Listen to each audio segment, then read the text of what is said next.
something to show. Same old places and faces of people with nowhere to go. But we're not like them, we are better, both you and I know. Grab your car keys and jacket, 'cause honey, we're ready to go.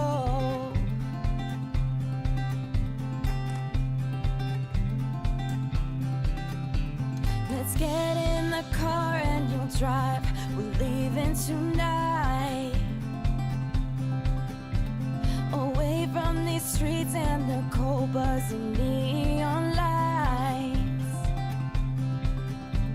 Been keeping our heads above water, struggling and striving.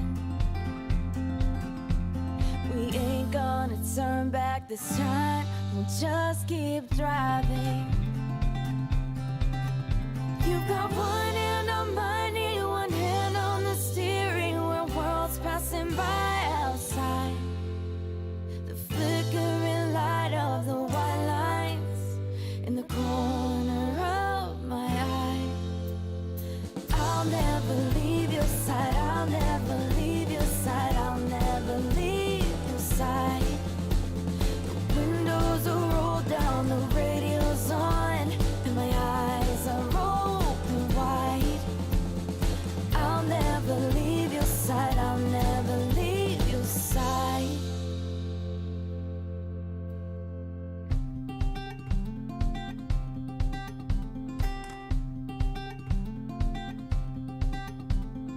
We got no money, but honey, we got nothing to hide. If worst comes to worst, I'll be Bonnie and you can be Clyde. We've got two hearts ready to fire and enough ammunition.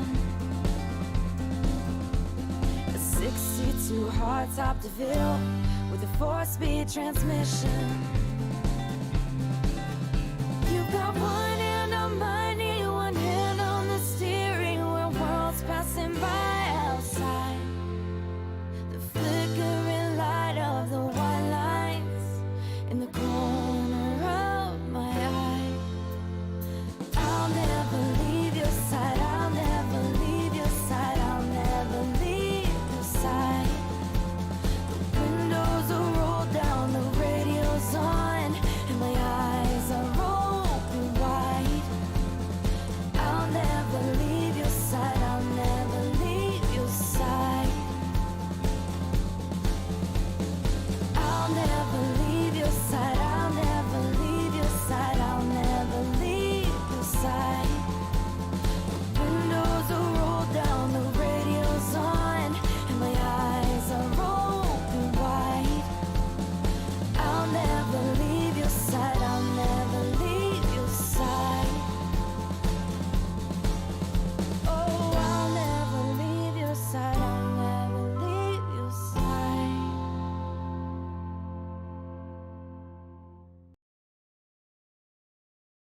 Watch me, just follow every move. Touch me,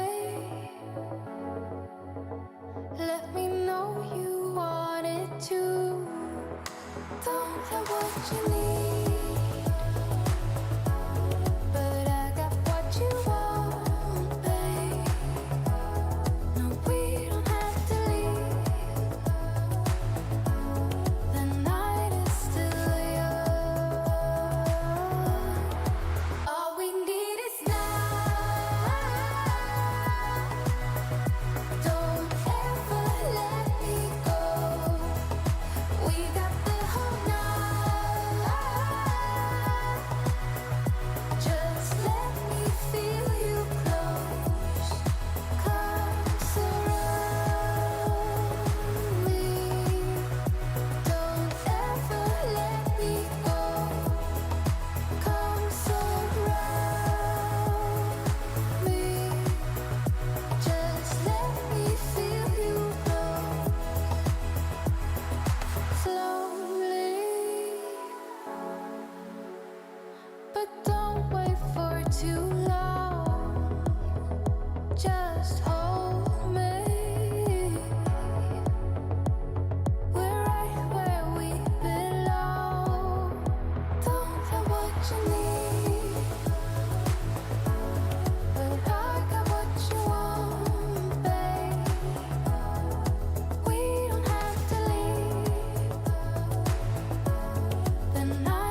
What's up, Dragon Nation? I'm Rich with Dragon Nation Gaming. Welcome to Stationeers live stream. This live stream, what I want to do is I want to put my base on the Steam Workshop, but I need to kind of go through it and fix some of the issues that I had as I was trying to figure out how everything worked. So we're going to go into creative and build the entire base. So that way everybody can see everything that I did and everything that came together to get everything to work. Hopefully by the end of this live stream we'll be able to put it on the Steam Workshop, so you guys can go ahead and take it and take a look and see what I could have improved upon, what's actually pretty good, maybe incorporate some stuff in your base. Having a weird day, really. I slept way too much, so I'm a little bit laggy. But yeah, my neighbors are being kind of loud, so I hope you guys can't hear them in the background. I'll put on some music here pretty soon, but let's go ahead and get this started. We need to start a brand new world, and we need to go into creative so that way we could go ahead and start building and try to get the entire base done by the end of the episode. Doing it in survival, I would not be able to do that. We're going to go in Mars. So we're going to keep all the settings as default. Just make sure right here we're in creative mode. And I think I know how to get everything built that we need to build, but we'll see. And let's see, anything I need to change? Nope, not really.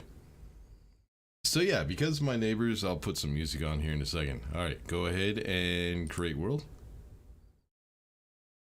Hopefully you guys won't be able to hear them, but they're pretty loud on my side, so at least try to put some music on to drown them out a little bit.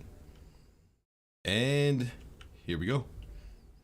So what I want to do is I don't want to build on a flat surface because there's stuff that I want to build on the outside of the base, which if I put the foundation into the ground, it'd be kind of difficult to do. So yeah, let me go ahead and find some music real quick. Put some music on. We'll go with Epidemic Sound. Make sure I log in. Oh, I'm not logged in. Holy shit. Alright, log in, motherfucker. There we go. And then we're going to go ahead and try to find some albums and just listen to some music today. Let's see, what do we want? Let's go with a little bit of rock. Try to pick up the pace, get our heart started. There we go. And let's see. Let's listen. Well, we'll start with the album I always listen to. I love this album. Leather Jacket Weather. Has some pretty good songs in it. Also turn it down a little bit. There we go. So that way you guys can still hear what's going on in the stream. Let me know if the music is too low and we'll go ahead and turn it up. Alright, so if you want to know how to do things in creative, let me do something real quick. There we go. If you guys want to know how to build in creative, I actually do suggest that when you first start out in this game, that you go ahead and start in creative. It'll give you an idea of how the mechanics and stuff like that works. It's probably a little bit better than starting out in survival. So let's go ahead and get rid of all this extra crap we don't need since we are in creative. You and you. Let's go ahead and put our mining tool. There we go. We'll go ahead and turn down the pressure. And then we'll also turn down the temperature. Try to save a little bit of time on, oops, a little too low. Our battery. Since we're in creative, I don't think our character, I don't know if our character will die. I think it will. So all creative lets you do is, what is this? The slash? So that way you can go ahead and bring up the list of all the items in the game, and then all you have to do is type it up and you could spawn anything in that you want. But yeah, hopefully by the end of this stream, we could go ahead and get the blueprint on the Steam Workshop so people could get in and check it out. So right now I'm just trying to find, actually that hill might be alright.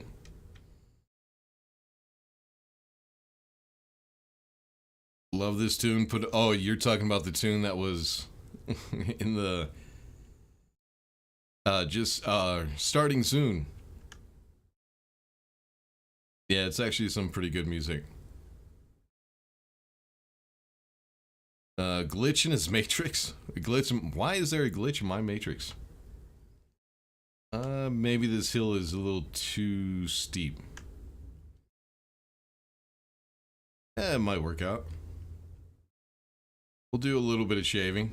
Try to flatten this thing out. One thing I have not used is I have not used the terrain tool yet, so I have no idea how that works. Maybe I should try that hill right there. What we need to do is, the base is actually pretty damn big. I didn't realize until I started counting the foundations so that way I could recreate it. It's like 6, 9, it's like 15 foundations long. Something like that. We'll see here in a second. Actually, this one might work out. Yeah, might work out. Alright, so first thing we need to do is go ahead and lay down the foundation. I will have to level out some of the terrain here in a second. But let's go ahead and get some iron frames. And try to figure out where the hell I'm going to put this.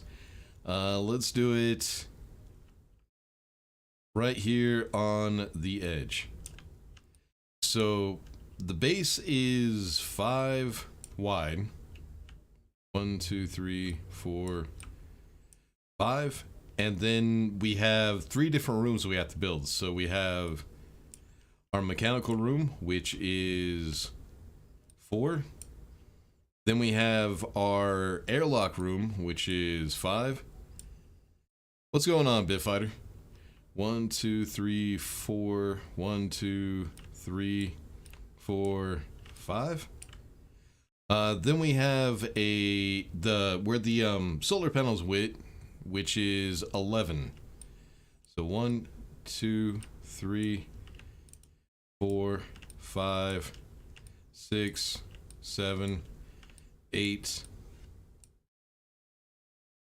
9, 10, 11. All right, then we'll bring a leg down. Now, what I was thinking about doing was, we do have rovers in the game, and I was kind of thinking that maybe since I did have to put this on a platform, that I could put a garage right here, but I don't think it would be big enough for the rover. Because it would only be 3 foundations wide. I have no idea the size of the rover. I haven't really messed with it. So yeah, I didn't realize just how wide or how long this base is until I started counting, try to figure out the foundation sizes and everything. All right, and one right there. There we go. Yeah, this should work out. Hopefully.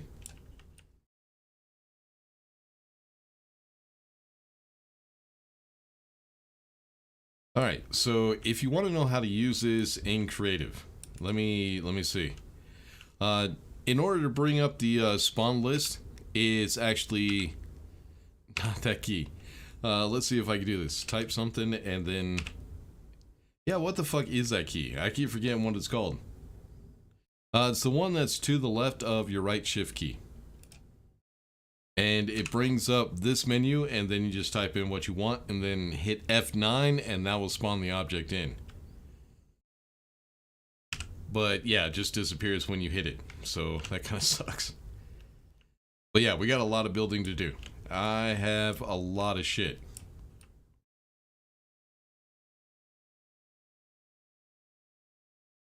So whenever you're testing out something new, you want to try something you haven't tried before, it's actually a good idea to, and I say this with Space Engineers as well, it's a good idea to go ahead and go into creative and see if things work.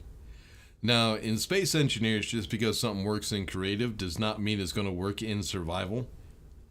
Had that happen a number of times when I tested something out in creative, just to figure out it doesn't work in survival. Kind of pisses me off sometimes. But in this game, if it works in creative, it looks like it works in survival. We need some more. There we go. So 1, 2, this is our mechanical room.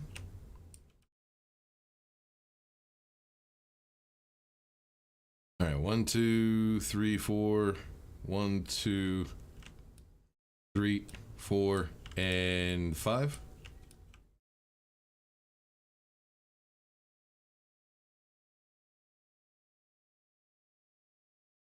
Yeah, I thought it was slash, but I wasn't 100% sure. All right, now what we need to do is, this is actually cool that they added this to the creative mode. If we go ahead and hit slash, bring up our list, and what I want to do is I want to type in author, and that'll give us an authoring tool. And what that does is it allows us to build things that require extra materials without actually needing the materials. So it's actually kind of cool. I like it. Does make things a lot faster. So right now I'm actually trying to hurry up and get the foundations down, because a lot of stuff we have to do is going to take quite some time, especially when we start getting all the logic and everything set up.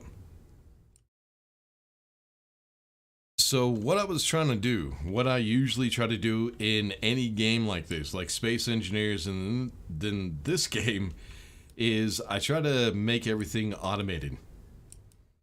The less work that I have to do myself, the better the base is. It gives me time to do other stuff, more creative stuff. And this base, all it's for is just something that you can survive on Mars while you're trying to figure out a bigger base. Because there is a lot of stuff that we need to do later on. We still have trade, which we haven't gotten into. There is still rocket that we have to build, apparently. We could set up some mining drills, which I don't think they finished yet. I think they were talking about they still have to work on something about the mining, so that way the mining drills actually have a reason to exist.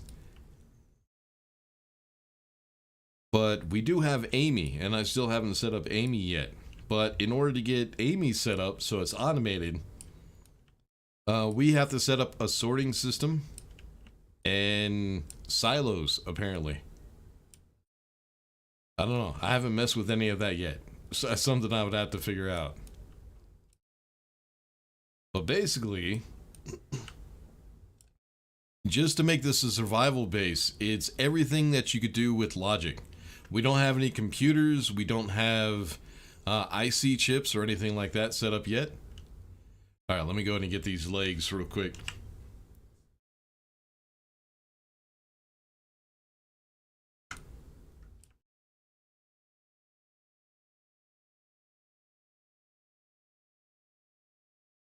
There we go.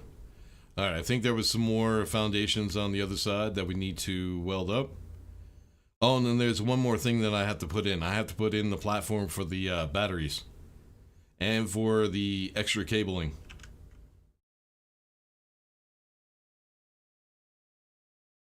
Let's go ahead and put one here.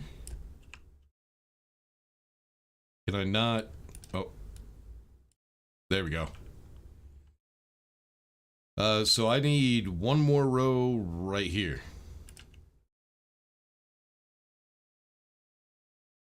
There we go.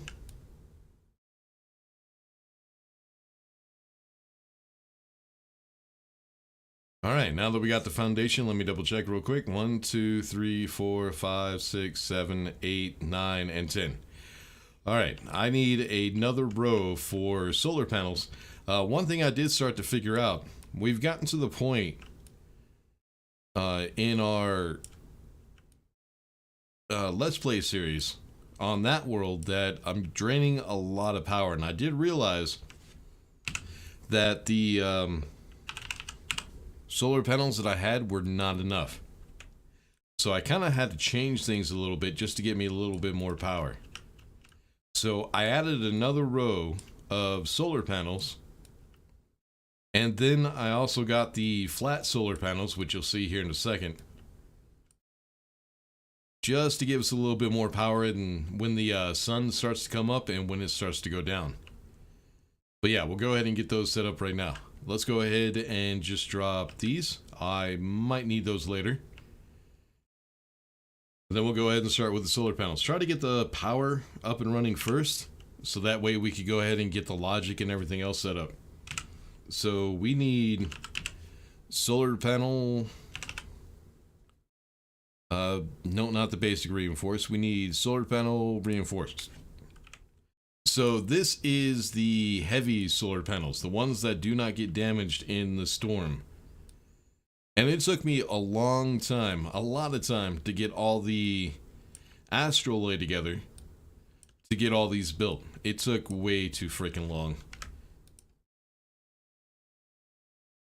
But it is worth it. We don't have to worry about these getting damaged in storms. Now what's going to take the most time is trying to get everything hooked up to power. All the cables and everything. Robert, what's going on, man? So what I'm doing is, of course, the solar panels, I need to make sure they're orientated the correct way. We need the data connections to be facing the sunrise, which is that way. So that way we can go ahead and set up the logic later on. But then I also realized that you do need to keep the logic separate from the power output, so the cables do have to be separate. I tried to see if I could put them together and what would happen if I did, and it fried all my cabling. So I did figure out you need to keep that separate, so that way you're not doing that. Alright, let's go ahead and grab this. So one more row. Oh, and we're not done yet.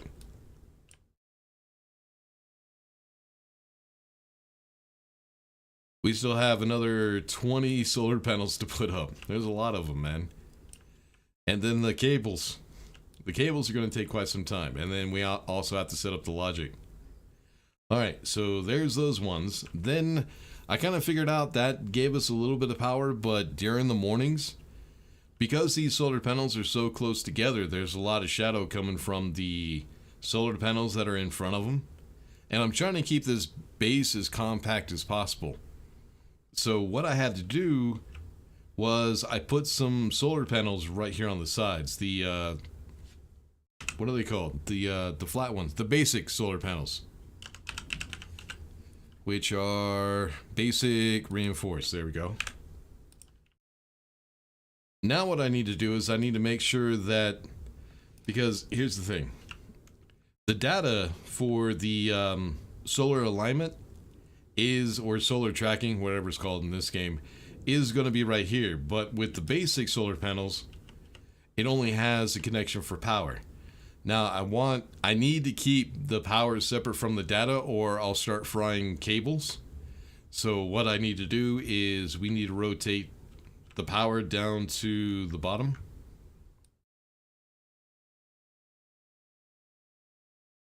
And we're going to put 10 of these, and then we're also going to put 10 more on the other side, so that way we also have a little bit more power, just in case we drain a little bit too much when the sun starts to go down.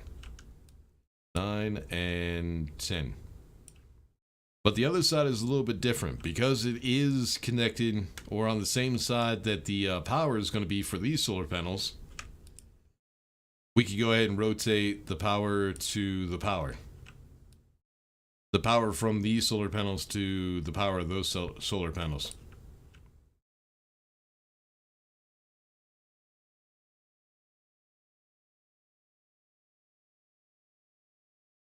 And one more. There we go. All right, now the fun part. Oh, we need one more. We still need our backup. The solar panel, whenever the batteries are dead, we still need a backup solar panel, so that way it will power up the logic strips, or the logic chips, sorry. So that way we can still get power to those chips, and they can rotate the solar panels. Now we need to go ahead and finish these off.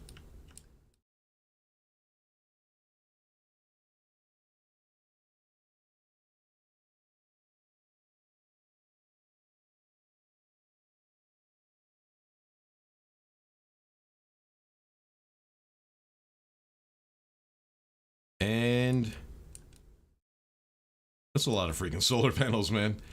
But yeah, it does produce a lot of power.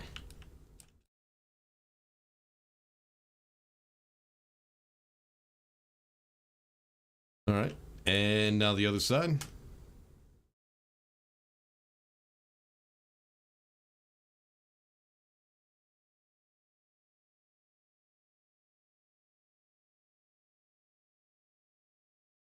Alright, now what I need to do is we'll go ahead and get the power connected first.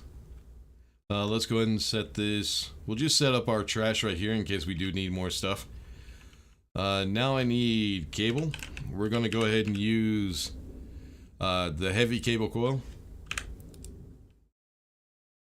Alright, now what I need to do is I need to figure out how I'm going to get the power cables to the other side without interfering with the logic, the solar tracking logic. So probably what I need to do, let me do this. Oh, nope. There you go. I need a grinder. I knew that. I didn't even know that was going to happen, to be honest. What I need is wire cutters.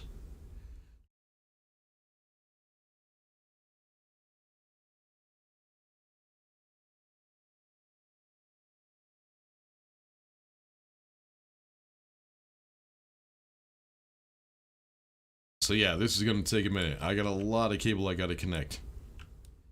But once we have the power set up, this is probably the most time consuming and the most boring part of setting up this entire base. And I think this actually took me 10 episodes to actually finally finish the solar panels. I think I just finished them before I finished recording the last episode that I just put out. So yeah, it was like 8 or 9 episodes it took me to get all these solar panels finished. Because as I added new stuff to the base that required power, the more power I realized that I needed. And then I had to change some stuff around. I thought I could just add some more of these rows out this way, but then it just made the base really big. And it kind of looked like shit. So I tried to figure out a way of getting enough power and try to keep the same profile on the bases we had before. And this is what I came up with. So already we've used 50 cable. Alright, so now this is going to go back this way so we can connect to the other rows and then also connect to the batteries that are going to be there as well.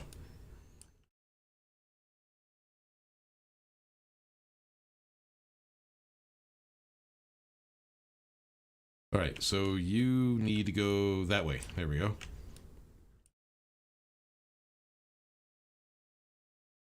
So yeah, I haven't actually counted, but I think in the entire base, I've gone through about 3,000 cable. Which takes a lot of gold, man. Between the episodes, you guys don't really see just how much mining I do on my own in between episodes. And honestly, you can get an entire base if you don't have to mine and then wait for stuff to process. You could get an entire base built in like 6-8 hours, depending on what you build. If you try to automate everything, you could get it done in a day. But because of the mining and then the smelting and then waiting for stuff to produce, it takes weeks. I love games like this, man. It just makes it feel so satisfying when you get everything done. It's so daunting, especially all the information that you have to learn from this game.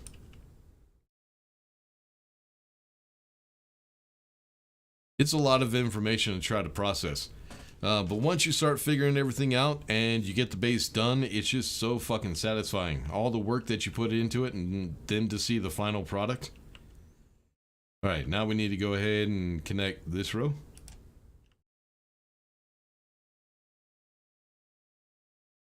Actually, let's do these ones first.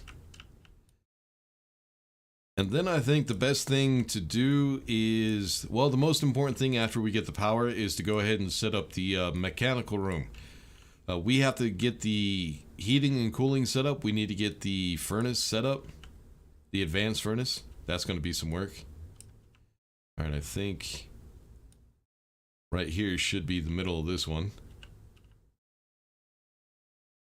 Now the problem is I need cables to go from this solar panel to the logic chips, but I don't want it connecting to the rest of the power, or cables will start exploding. So what I need to do... Oh, Martin, I was just about to read what you said before you got rid of them. You can put them back, man. I don't care what you have to say. If you're talking shit, I'll tell you if you're out of line.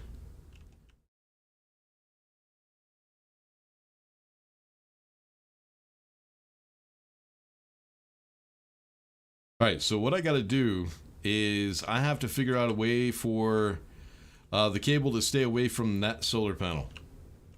So I probably should go ahead and bring them down like this. Then I need to bring a corner that way. And then I think I can go ahead and bring it up. That should work. Am I low? No, we're good. Connect. There.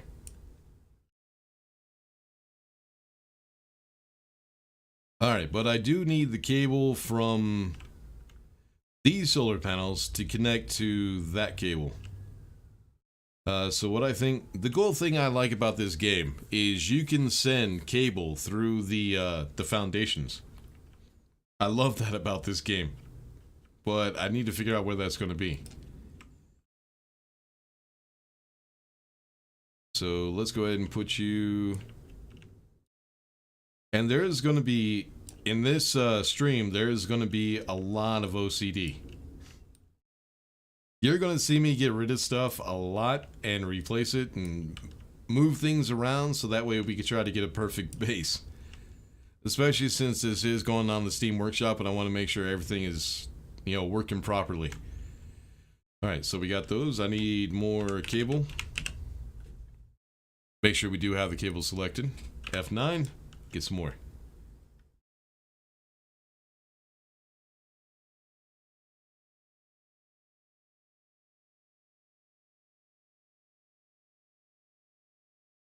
Alright, so that should take care of all the power cabling. So that way we could get these hooked up to batteries and they could go ahead and start charging.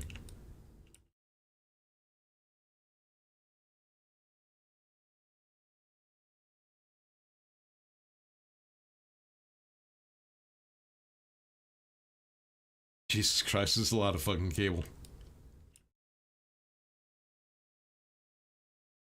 Alright, what I want to do is we need to bring it... This is gonna suck. Get out of my way, dude. Got all this shit in my way. What we're looking for, if you have to connect it this way, like this, what you're looking for is if the connections on the two ends, you can see those two blocks, one on the left, one on the right.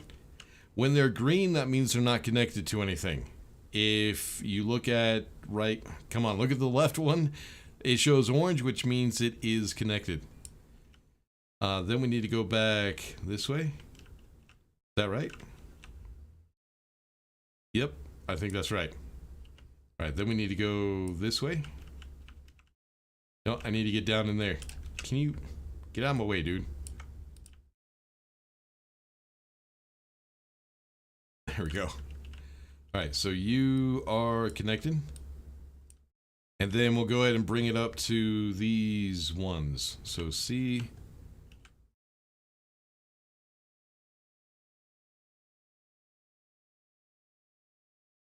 And then I need an elbow.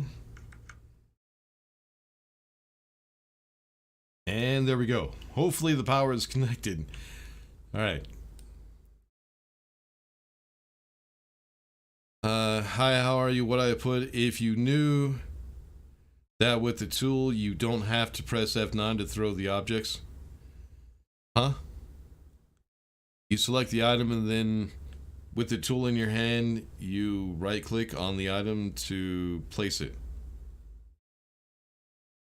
What? I don't know what you mean, man. Oh, I think I know what you mean. Hold on. I have to have it open to actually do it.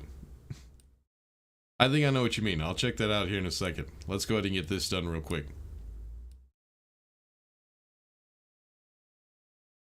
Alright, so I need foundation. We need to go ahead and close that off. There we go. Then I could go ahead and put up the... Oh, I need... There is one thing I did forget.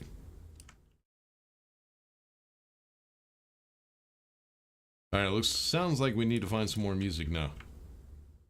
Alright, so I need the basic heavy. Alright, I think we're connected.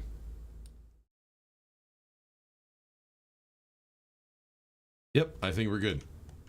Then I need to put down this solar panel.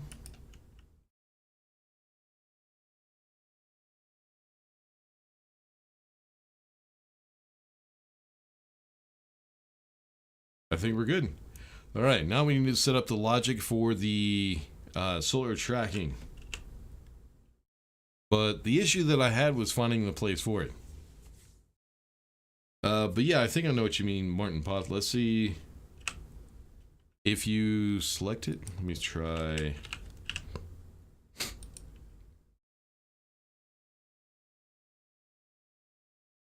Oh, I guess you can. I see what you mean.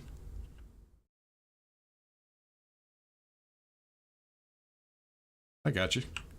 Alright, let's find some other music. So that was one album. Let's try Happy Galentine's Day. See what kind of music we get from that. If it will play. There we go. Alright. So I had a lot of trouble trying to figure out where I was going to put the logic, because there wasn't a whole lot of room.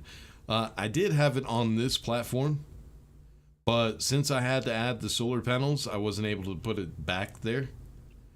So I have to... one thing I do need to do real quick is I need to figure out where we're going to have room for it. So this right here is going to be the back wall of our mechanical room. That's where the piping and the furnace and all that's going to be. Then we're going to have a window here. This will be the left side of our airlock. This will be the right side. And then we'll have another window here. So this will be the outside wall of the base. And then what we have is foundation for stairs. Yeah, I should go ahead and put that in there.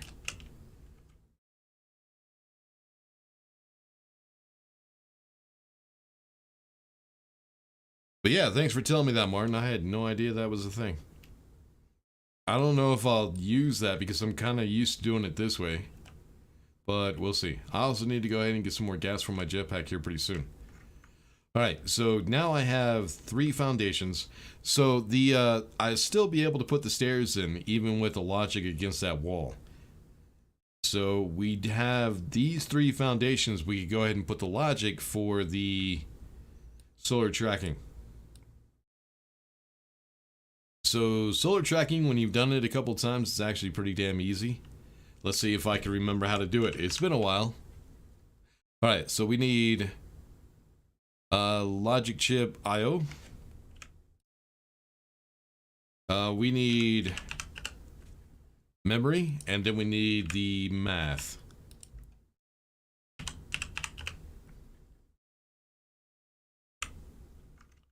There we go. Alright, so logic IO, we need to make sure that's a logic reader. Try to save as much space as possible. Turn them upside down. Then we have our logic memory, where we set the numbers for the calculation. Need 2 of those. Then we have to do the math. So we need logic math. Then we need batch riders.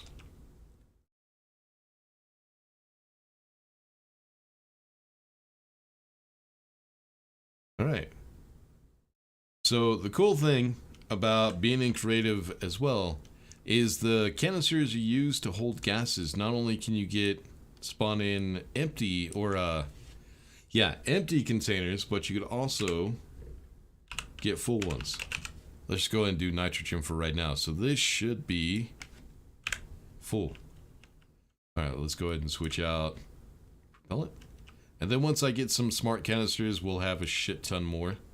But yeah, as you can see, we do have some gas for jetpack. And we just spawned that in. You could also do that with the regular canisters, the storage canisters. All right, now it's time to hook up some logic. Again, with the cables. All right, so the fastest way I've seen to do this is to do all the straight cabling first.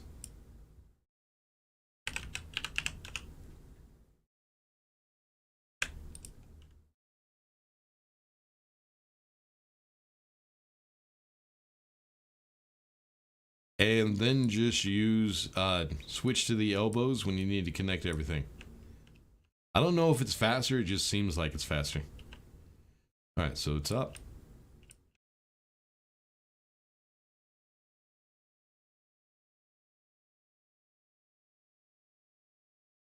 Alright, now we need to connect, just go level by level. This will get most of the cabling done before you start messing around with the corners. Saves a little bit of time. Or it seems, like I said. Alright, now we need to go ahead and do the bottom. Alright, now we need to go ahead and get all the elbows in.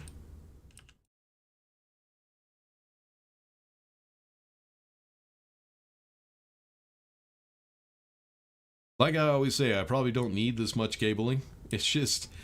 it's OCD, man. If I have a gap in cables, it kind of messes with my head a little bit. Alright, now I need to go ahead and switch you. So I can get these last little bits. Done, done, and done. Alright, we need to rotate that way. So we can get the bottom. Actually, I need to rotate this way. There we go. Alright, so 1, 2, 3 connections. 1, 2, 3 connections. 1, 2, 1, 2, 1, 2, 3, 4.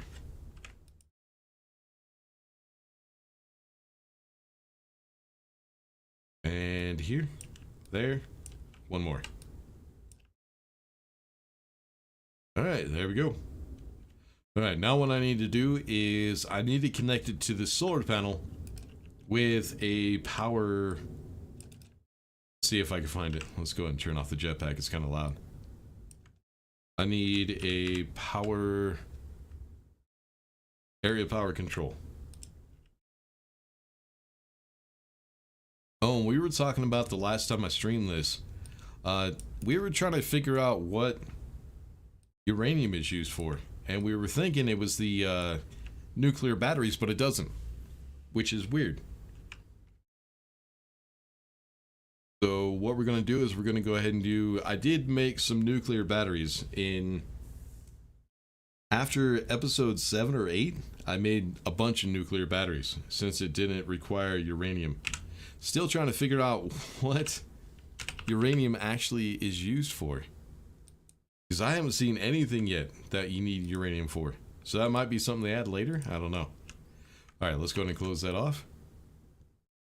Then I just need to connect it to the logic. And make sure it's not connected to anything else with the solar panels. The power. Let me actually, jetpack's a little bit easier. So I need you to go... Come on, let me in there. This way.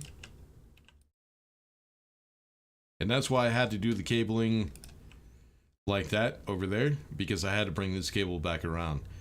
Now there might be a better way of doing this, but this is the way that I figured out when I was trying to get everything set up and trying to find room for all those fucking solar panels. Alright, now we could go ahead and connect all the logic to the data ports of the solar panels. and then we could go ahead and get the logic set up. Then we need to put up some batteries so we could go ahead and start getting those charged. So the whole process was trial and error, trying to figure out the power, how many solar panels I needed, and then how many batteries I needed, which became a pain in the ass because I didn't really, there is a way of actually checking, but I still haven't figured that out. It's something with the cable analyzer or some shit like that, but that's something I haven't messed with.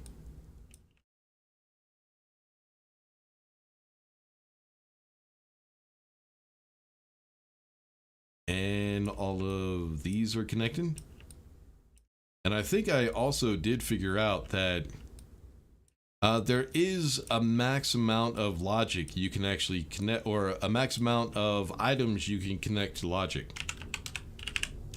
So I tested it out to see if that was true, and sure enough it was.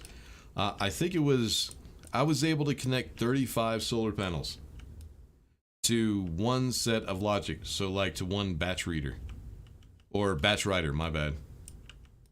And I actually put down 40 solar panels, but it didn't rotate 5 of them. So it looks like the max you could put on a batch writer is 35 items. That's something I'd have to test later on because I'm not exactly sure, but yeah, I'll figure that all out. Alright, so that's one row connected, and all we're gonna do is just bring the cable around this way, and this should keep everything separate.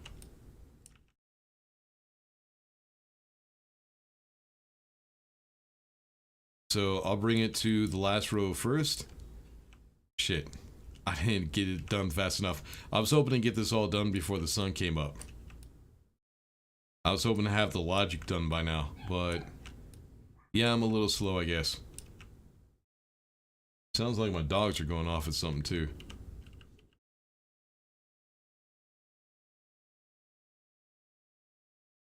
But yeah, any of you that have watched the live streams that I've done for Stationeers have seen some of the trial and errors that we've had trying to figure this game out. There's been a few setbacks, a bunch of fails, especially when I was trying to figure out the advanced furnace, how to get that damn thing to work. But I was finally able to figure it out. It just took a little bit of common sense. Hold on, 1 second.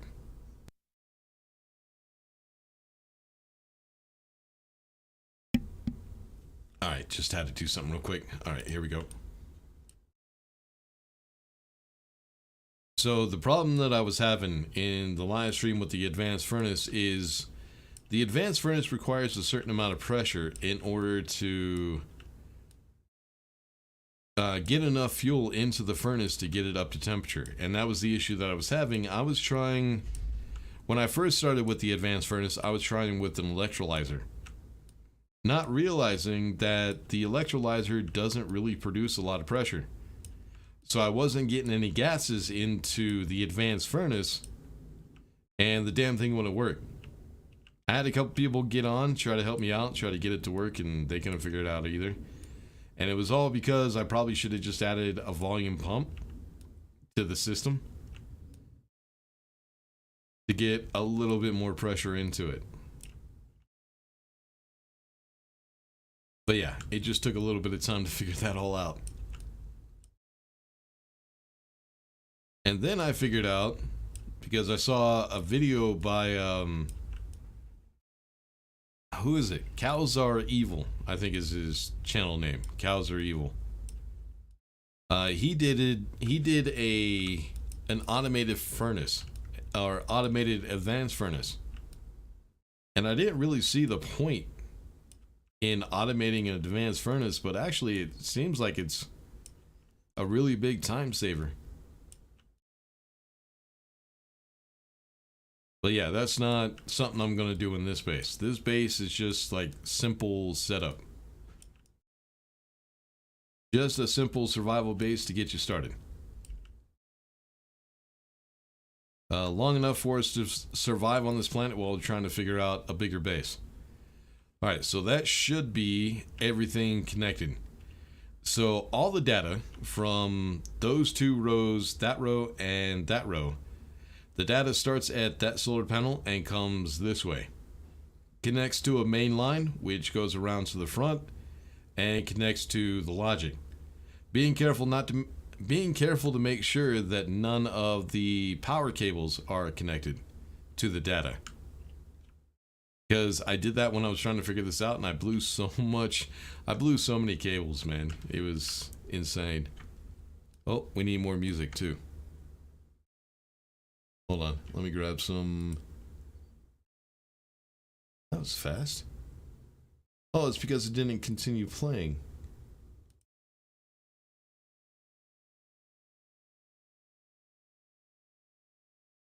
Hold on.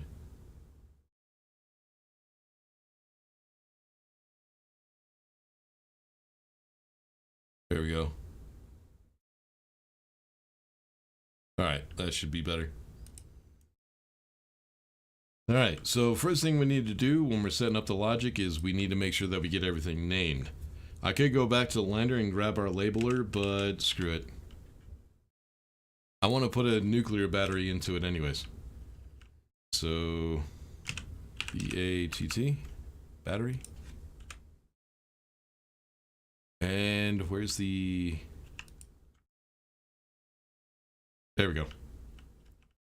Alright, so this one is going to be vertical. So VRT.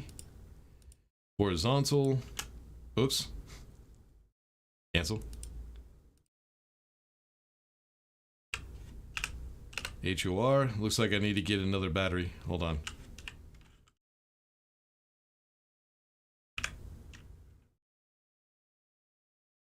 There we go.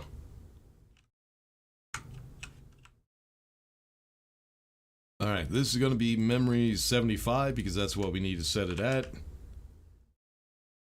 This one needs to be 1.5. Then this needs to be math subtract. Math divide.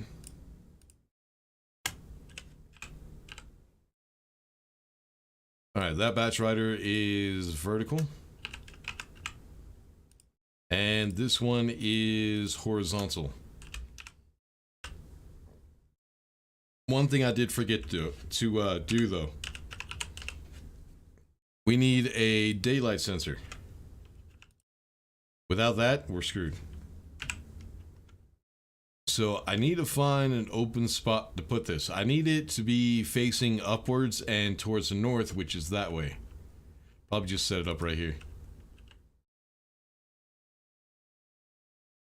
Connected to cable. Make sure it's only connected to the data cables.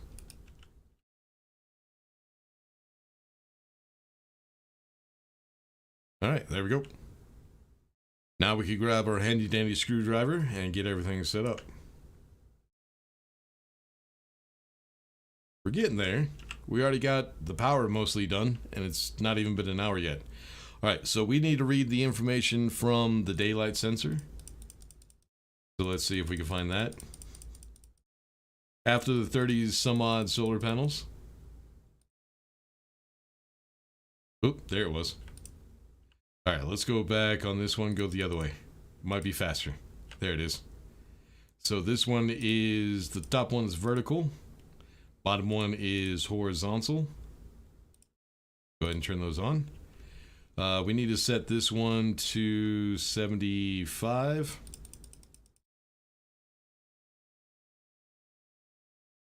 This one needs to be set to 1.5. If you hold down C, you could do smaller numerals. Alright, now we need to read the information or do a math of from that memory and that logic reader. Sorry, trying to hurry, my brain ain't working that well. So, logic memory 75, logic reader vertical, and that's going to be subtract. Then we need to read the information from that math unit, so logic, math, sub. And then we need the information from that memory. So that's going to be the memory 1.5. That is going to be divide. Turn that on. All right, now the batch writer. We need to read the information for the vertical batch writer. Needs to go from that math unit. So that'll be the math, logic, math, divide. That will go out to the solar panels. And this one's actually going to be vertical. All right, they should start rotating. All right, now we need to do the horizontal. We're going to read the information from the horizontal logic reader. Oop. Horizontal. Then it will go out to solar panels. And that is going to be horizontal. And now they should all be facing, if I did this correctly, should be facing towards the sun.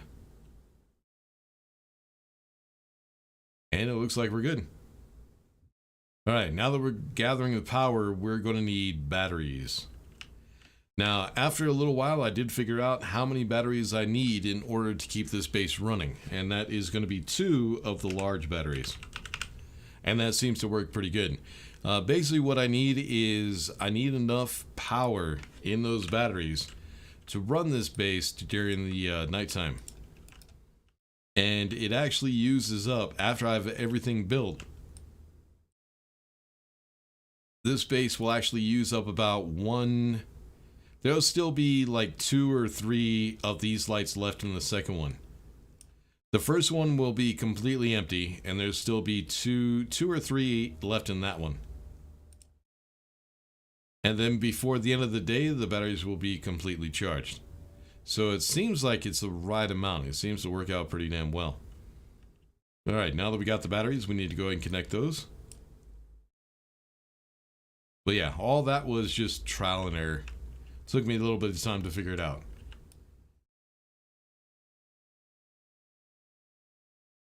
All right, get those connected. Make sure we're connected to the power cables and not the data cables. And now it should be charging. There it is. All right, but we do need to get power to the rest of the base, so I am going to need... Yep, that right there. But I need a wall because I need support to be able to put this up. So the walls we're going to be using are the item kit walls. Just the regular kit walls. Not going to do anything fancy. We're just going to get this set up. This is just a simple survival base. Alright, now we can go ahead and drop that wall. Grab our unit. Then what we need is we need a way of charging batteries. Make sure this is actually pointing the right way. Yep, we're good. Let's go ahead and open that up. No, I need the crowbar. Come here. We'll go ahead and get ourselves a battery.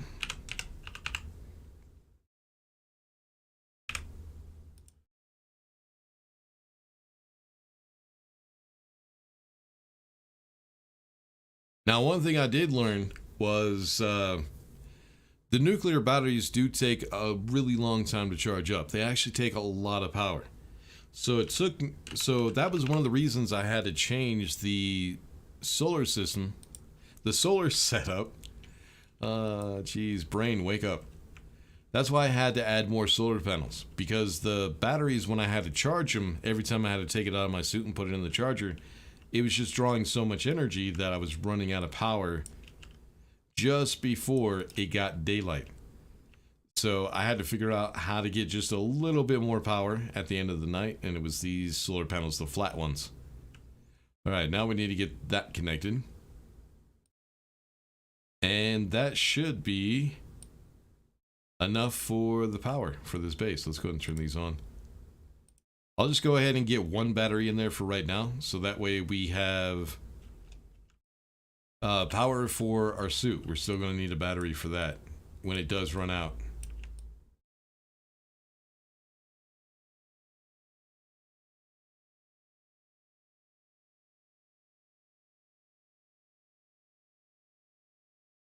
Alright, so I need you to go this way.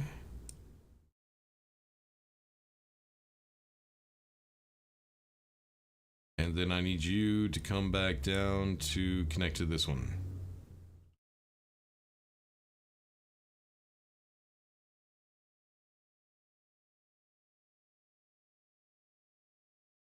Oops. There we go.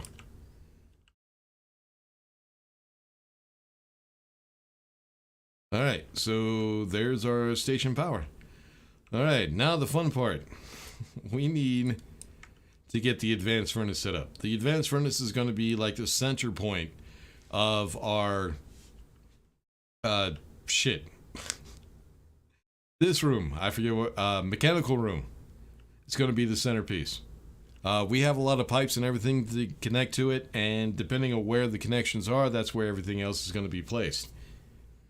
So yeah, I think that's what we should go ahead and get connected first. While we're at it, let me go and drop some stuff, because we're going to have to do some piping here in a second. And thanks to Martin, I figured out a way of doing stuff so I don't have to keep spawning shit in. Save a little bit of time. Alright, so we are going to need to set up the piping for the advanced furnace. We can go ahead and do that first. So we're going to need the insulated pipe. I did find out works a little bit better. For some reason, when they're connected to whenever that pipe is connected, did I do that wrong? Whenever the insulated pipes are connected to a radiator, they do dissipate the heat a little bit better. So I did select it. Why is it not working? Fuck it.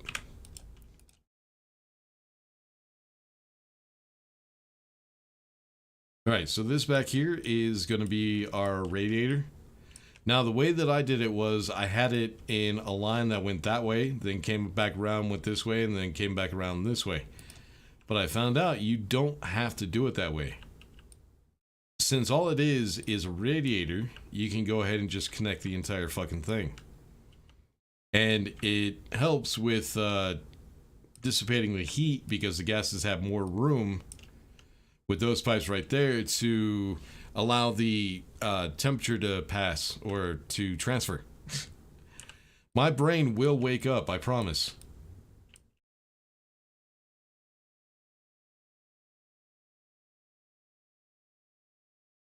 But we started over? No, sorta.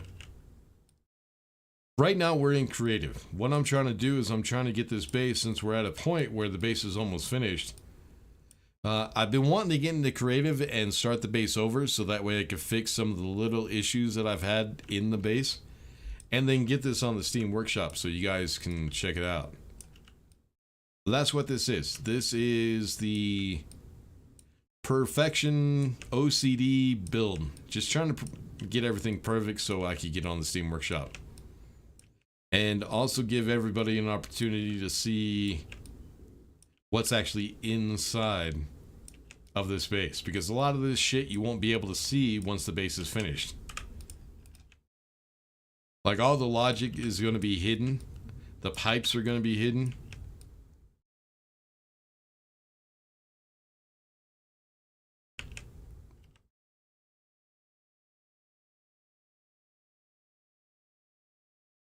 Alright, so there's our radiator piping. Now we need the radiators themselves.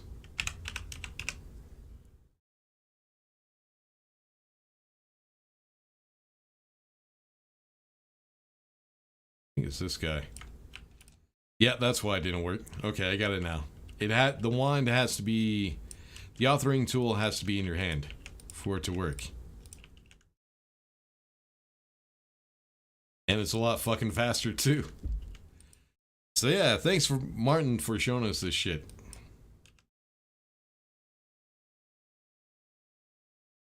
I just had to wake up my brain so I'd know what the fuck I'm doing. It's alright. First break, I'll go ahead and grab some coffee. Try not to drink coffee, but might not have a choice. Alright, now the fun part. getting the furnace set up. All right, so we got the, let's go and put you up here. Actually, no, I need that.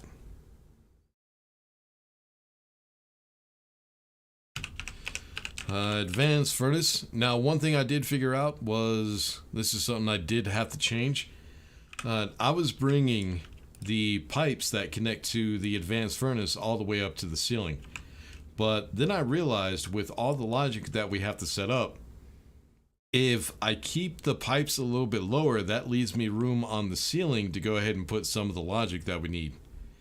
Especially since this base is pretty damn small. I need to try to save as much space as I can for all the logic that we have to add. Alright, so this is what we're going to do. I need pipe.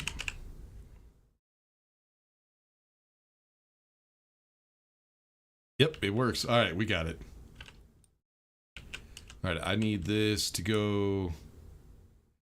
we can't connect it anywhere where there's a radiator. So I need to bring it all the way... we go ahead and lift it up a little bit so I can make sure I have room for the other piping that we have to put up, and then I'll just connect it right here.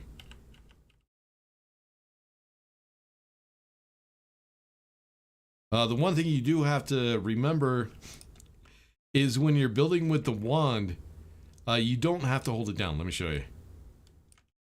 So whenever you're trying to build a pipe, you have to hold it down before it will place. But when you're doing it with the wand, you don't have to do that, so you gotta kind of remember that. Alright, let's get rid of that. Wand.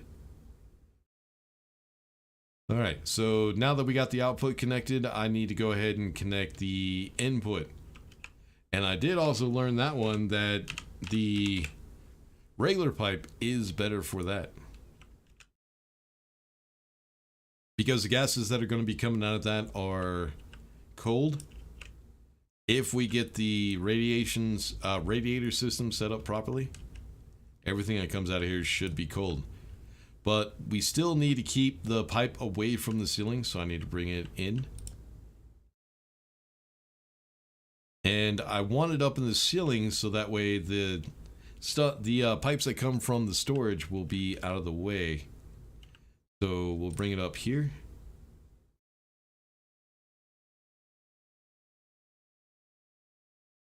All right, there we go. Now what I need is water piping.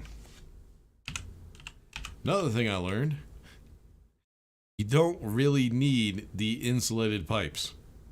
Basically all they do is they hold the temperature, but it seems like the insulated pipes do work better with the radiators.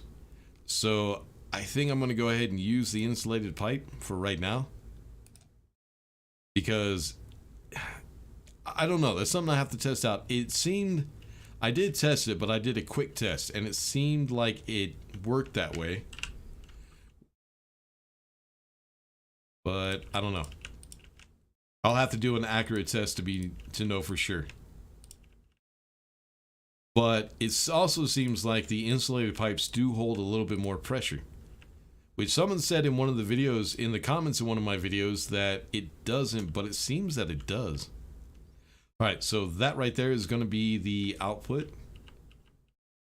So that's going to come from the furnace.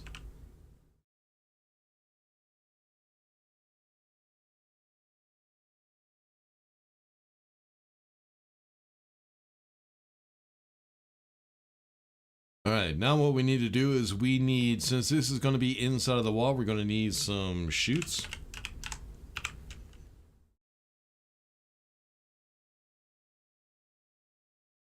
Bring that outside.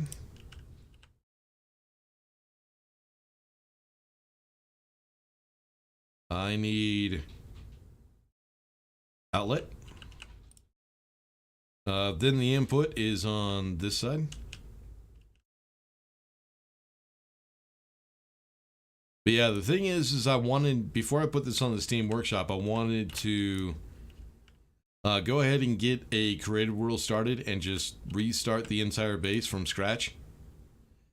And just get the little tiny details, the little OCD things set up.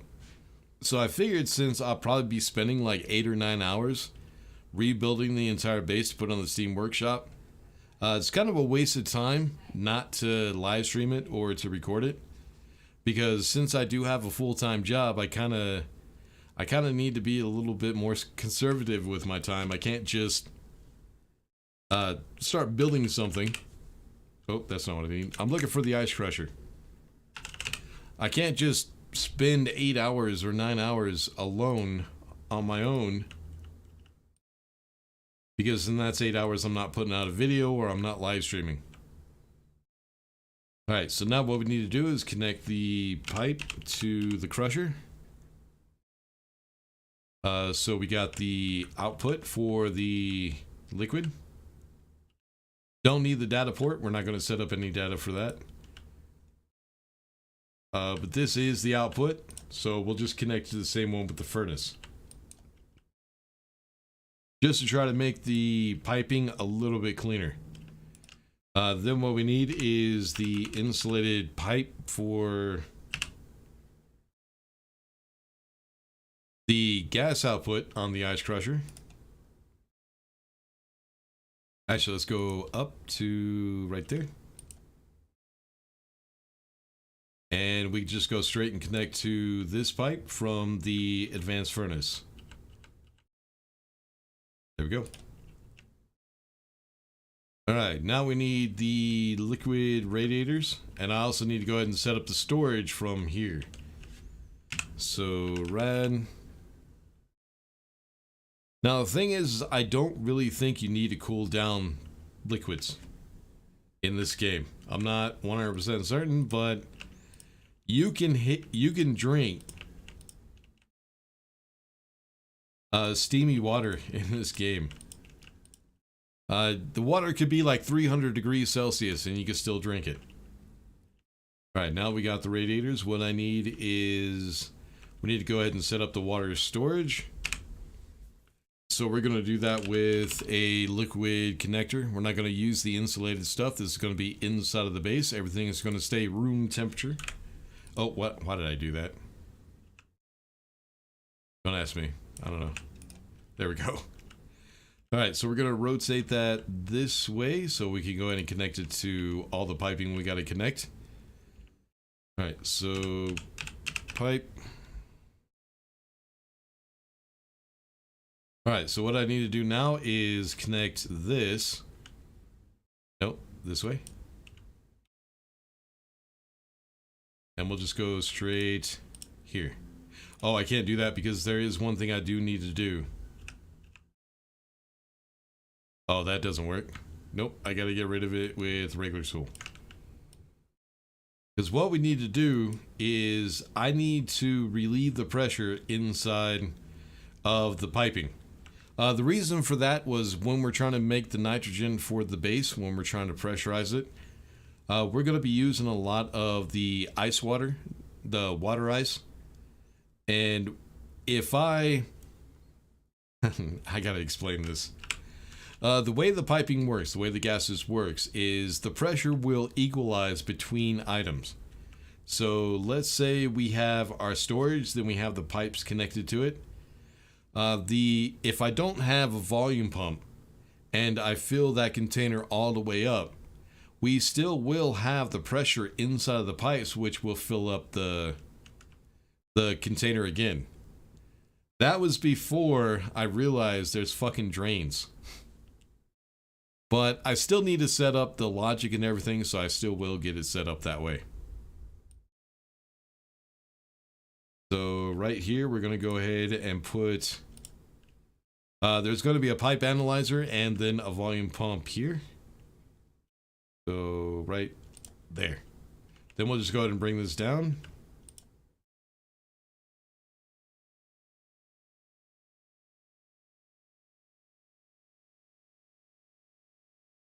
All right, there we go. Then we need the volume pump. So pump. So the liquid one. Make sure it's pointed down towards the storage. Then I need a pipe. Let's just do analyzer. Analyzer. There it is. So what I need the analyzer for, I need to rotate it the other way so the cable, yeah, cable's this way. The reason I need the analyzer is I only want this pump to be turned on when we need to fill up the container, so it's always full with water. But I also, when there's still pressure in the pipes, I need to go ahead and relieve that pressure by adding some drains.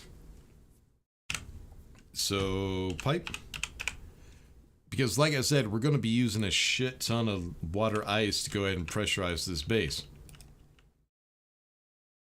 And eventually, even though we're doing this all in creative, god damn it, sorry, got used to doing it a certain way and now I keep doing it that way. Because even with this in survival, at some point stuff is going to start running out. It's not going to be finite, so you still have to have the setup for all the setups for this to get rid of extra water. If for some reason you lose pressure inside of the base, some sort of damage, you run into it with a rover, or there's an explosion in one of the pipes or something like that, you need to go ahead and relieve that pressure so you can go ahead and pressurize the base again. So what we need is drain. So yeah, this needs to be set up on logic, and so does the volume pump, if I could get this rotated the right way. So last time, I think it was the last time we streamed this, we figured out that one drain takes eternities to drain. So I tried adding 3 of them and see if that works a little bit better.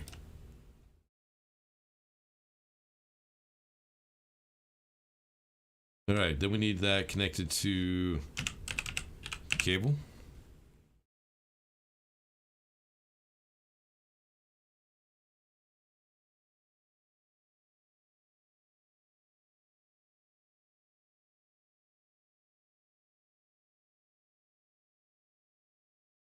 No, I need you in here. Sorry, I was sitting there spacing out listening to the music. I shouldn't be doing that when I'm streaming.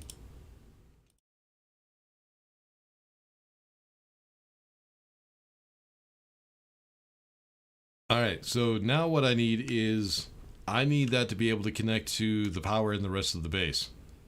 So I'm just going to run it straight up this way. And run it along this corner here. And that's where the cables and everything will go for the volume pump, so we can go ahead and empty out those. The radiator pipes. Alright, but then we need to get that set up. But first, I need to figure out where that pump is going to go, so we need to go ahead and set up the storage and everything. Oh, one thing I do also need. Water bottle filler. Jetpack low again. Alright, I need you right there. Right? Yep, you're good. Alright, so we can't connect regular pipe to insulated pipe, so I pretty much have to do it this way. I need you to come back this way.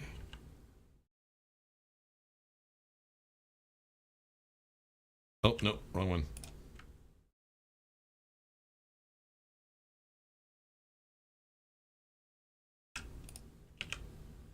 All right, let's go up and to the water bottle filler. All right, so you can connect if you have, if that was a regular pipe, you could connect it to an insulated pipe like that. But if you try to merge them together like this, it won't work. It has to be the same type of pipe.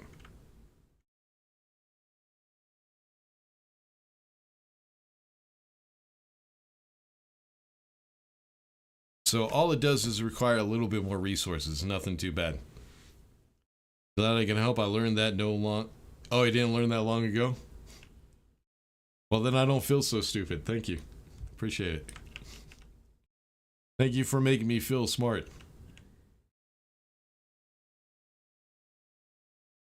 Alright, yeah, let's go ahead and get the storage set up.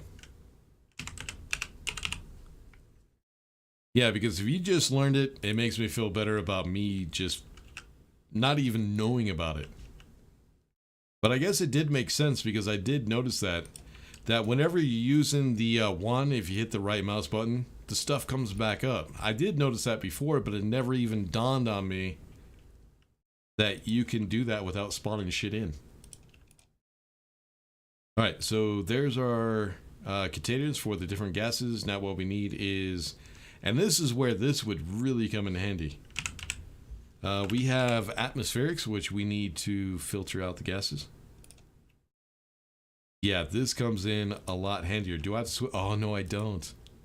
So that way you don't accidentally put in the wrong one. I keep doing that. I keep putting in the ACs. I keep forgetting to hit the scroll wheel. Alright, so there's our storage, and now I know where the volume pump needs to be. And it sounds like I need to put on some more music too. Alright, we're just going to go ahead and use regular pipe. Alright, let's find some more music. If anybody wants to recommend something, anything from Epidemic Sound, if you want to listen to it, I'll put it on. Also, let me know if the music is too low and I'll turn it up. Let's see.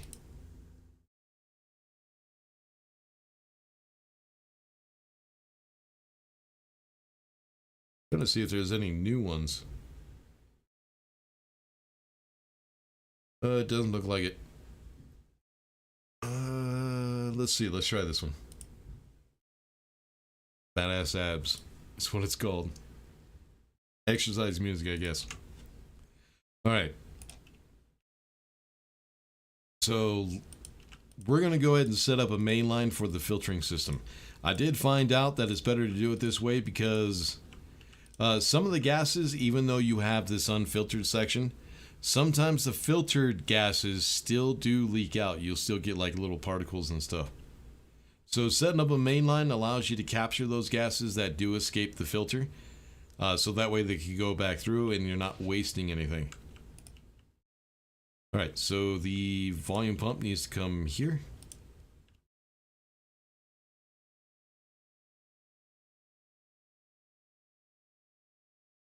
Hold on. Trying to remember. I think that's all that was there, was just a volume pump.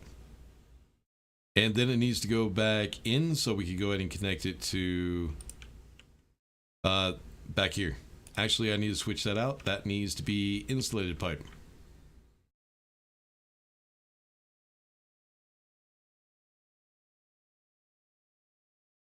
Because what's going to happen is we're going to set up some automation for the that volume pump that's going to be right here is going to be shut off whenever we have gases in the radiator pipes and they need to cool down. So we also do need a pipe analyzer as well. But I need to read the information from the pipe behind it. But yeah, there's going to be hot gases inside of the pipe. There's going to be hot gases and highly pressurized gases inside of that pipe. So I'm not sure. I still need to test this out and make sure that I am correct about it, but I think the insulated pipes do hold pressure a little bit better. Or at least it seemed like they did. I'm not 100% sure, but I think so. So we have the volume pump, which I actually need to put here.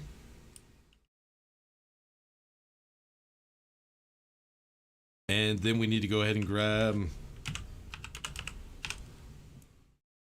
insulated pipe. All right, so the pipe analyzer goes here.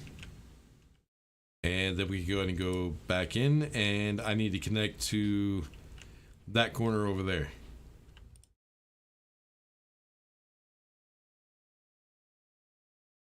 Oops.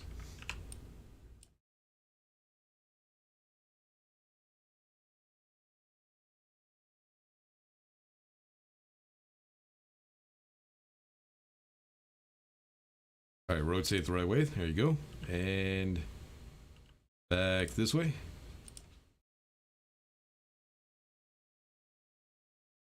All right, there we go. One other thing that we do need is we are going to have our waste tank that we do need to empty out at some point.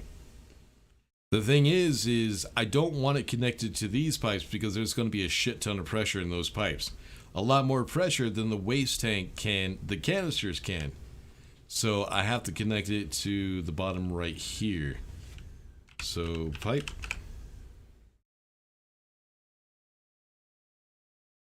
So actually, let's go back a little bit, then come back in like that. And then go up. All right, we're not done. We still got one more. At some point, I do need to fill up the CO2 storage, which is going to be right there. We also do need to depressurize this base before we pressurize it, so that way we can get rid of the extra gases that are inside the base once we have it closed off. So I need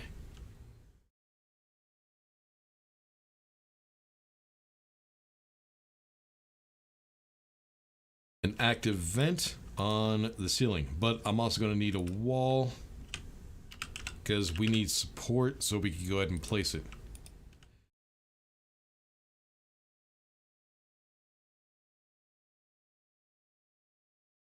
Right there. All right, so now I need active vent.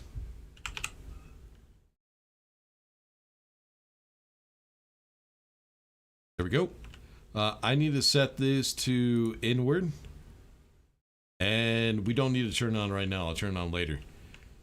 But that would get us some CO2 in the base, but the problem is, and I still have to figure this one out. I haven't figured this out yet.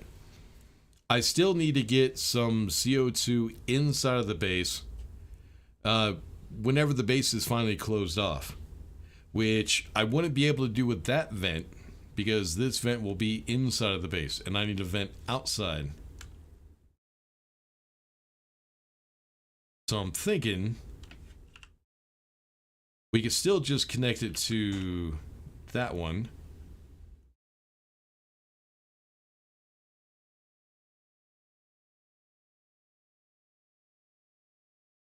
But like I said, I want everything to be automated, so this might be a pain in the ass, to be honest with you.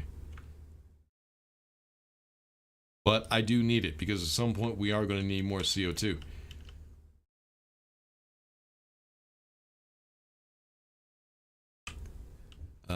I'm used to doing it a certain way. Give me a second.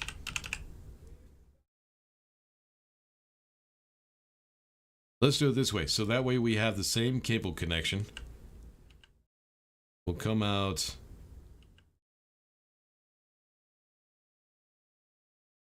this way. Then I can put another active vent here and just turn it around the other way. So active vent. Oh, I need the support. God damn it. I hate that shit. Alright. I need to rotate this towards the ground. Like that. Yeah, jetpack's always critical. Shut the fuck up. Alright, active vent. Place it here. Make sure it's pointed outside. There we go. We'll go ahead and set that for inward. Yep. Alright, I need another.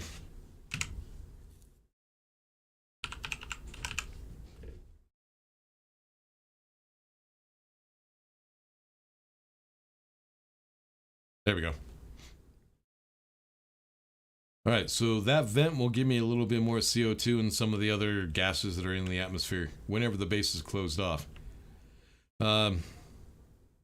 Next thing we're going to need is, I need something for the canister. We need, what is it, store? Yeah, this is for waste tank. But what I want to do is, I want to switch that out. I want a smart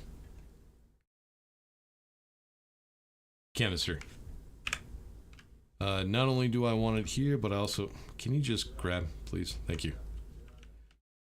I want one in my suit, and then I also want one in an extra one, so I can switch them out in that one. Alright, let's go ahead and put you here. Once I get pressure in heat into the advanced furnace, I could go ahead and get rid of some of this. Otherwise, I remember wrong. If you keep the letter C pressed and left click, you delete the object.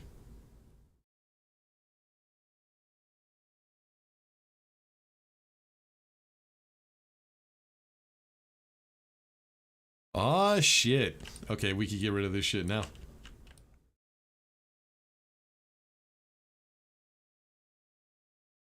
Good call, man. Good fucking call. I did not know that. Well, that makes some things easier.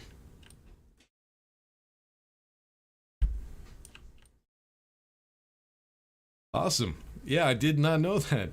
Thanks for the help. I appreciate that shit. Alright, so now what we need to do is we need our volume pump. And before we start closing stuff off, I do need to go ahead and get the logic set up for a lot of this shit.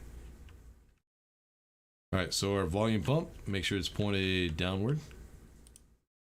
Then we're going to need, I guess I could have put the, no, I can't put the pipe analyzer there because that's right there.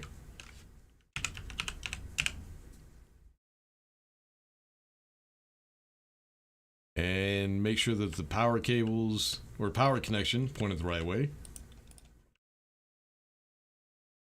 There we go. All right.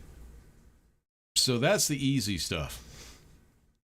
Next comes mixing gases and shit like that, which the hardest part was trying to figure out where the pipes needed to go so that way I could also connect all the power as well. That actually got to be a pain in the ass. But first, I need to go ahead and connect all the atmospherics and everything up. The magic tool, the authoring tool. Is that the one you mean? Magic tool? Alright, so what I need is, I need the gases to go into storage from the filter, but then I need them to go up to the ceiling, where we're going to go ahead and set up the mixers and everything. So now I need elbow going up. Get in there. All except for this one right here, which is going to be the waste gases that we're not going to be using. That's going to be connected to a passive vent so we can get rid of all that. Then here and here. Alright, then I need to make sure everything else is connected. So elbow, elbow.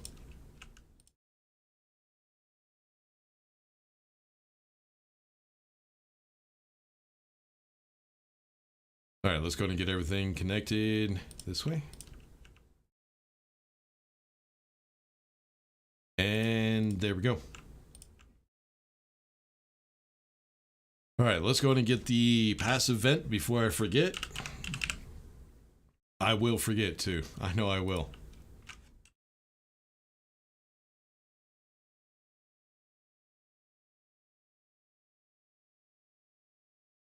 Needs to be the outside one. Let's rotate it the right way. There we go. Then passive.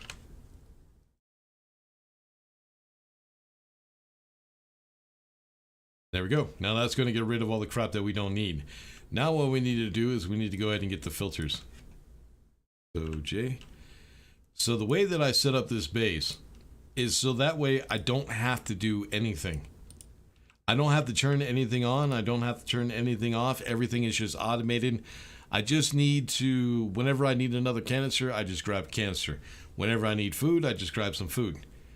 The only thing that is not automated that way is the advanced furnace. But that's one of those things that I don't have the room to get all that set up because I have to put up displays, I'd have to put up buttons and dials and all kinds of other shit. But yeah, I wouldn't have the room for that. Alright, so I think the first thing we need to do is go ahead and get the, make sure these are on. Get all the filters. And at some point when I did get all the resources that I needed, I started with the large filters, which apparently do last a long time. And I could also put those in my suit when, oh no, that's not what I need. I need you actually over here. This is CO2. There we go. Alright, so volatiles.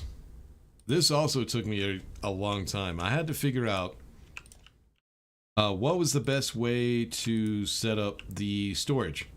And the reason I set it up this way was we have volatiles here, oxygen there, and then nitrogen there. And then the CO2 over here, which is actually the perfect setup. Because the volatile mixes with the oxygen to make fuel. Then the oxygen mixes with nitrogen to make air. And then later on it will mix with the CO2 for the plants. But yeah, we need to go ahead and... Oh yeah, the filters. Shit. So now the oxygen filters. Large ones. Then we have the nitrogen.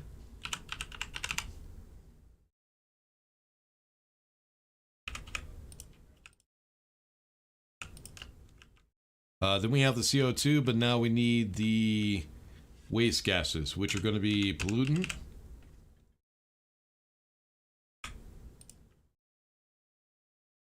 And nitrous oxide. Get in there. Nitrous oxide.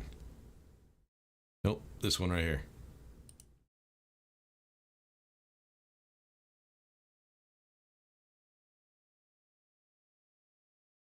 Alright, now we need to get everything connected to the power. Alright, so we need our magic wand, the authoring tool. I guess we'll just call it the magic tool or the magic wand. Why the fuck not? Alright, then we'll grab our cable. Alright, so the way I want the power to be set up. This is our starting point. These batteries right here are the starting point. And what I want this to do is I want all the power to go in a circle around the base like this, and then stop here. So that should be power to the entire base without have to worry about any closed circuits frying out our fucking wires. Which happens. It's happened to me a couple times. It's a pain in the ass. It took me a while to get everything figured out. So, cable. So that's how we're going to get everything set up.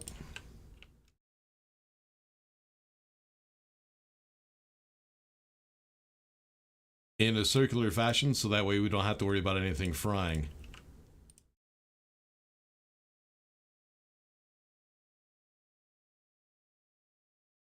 Alright, so everything is going to come back to this seam right here.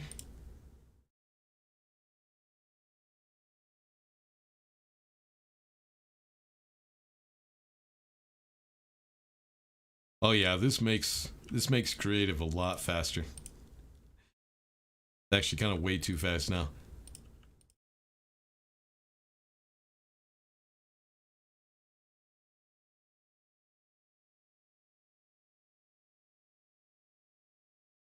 But yeah, this should save me a lot of time doing it this way. So yeah, thanks for that help, Martin. I really do appreciate it. I know I already thanked you like 3 times, but seriously, thanks for the help. Alright, there we go. There's our power cables, which go through the entire base. Alright, so now we need connection to these guys. Oh, we still need to connect that too. That's for the drains. That's the cable for the drain. Alright, those are connected. We need to connect up. I need to get the cabling set up on the ceiling too. But before we do that, we need to set up the mixers also.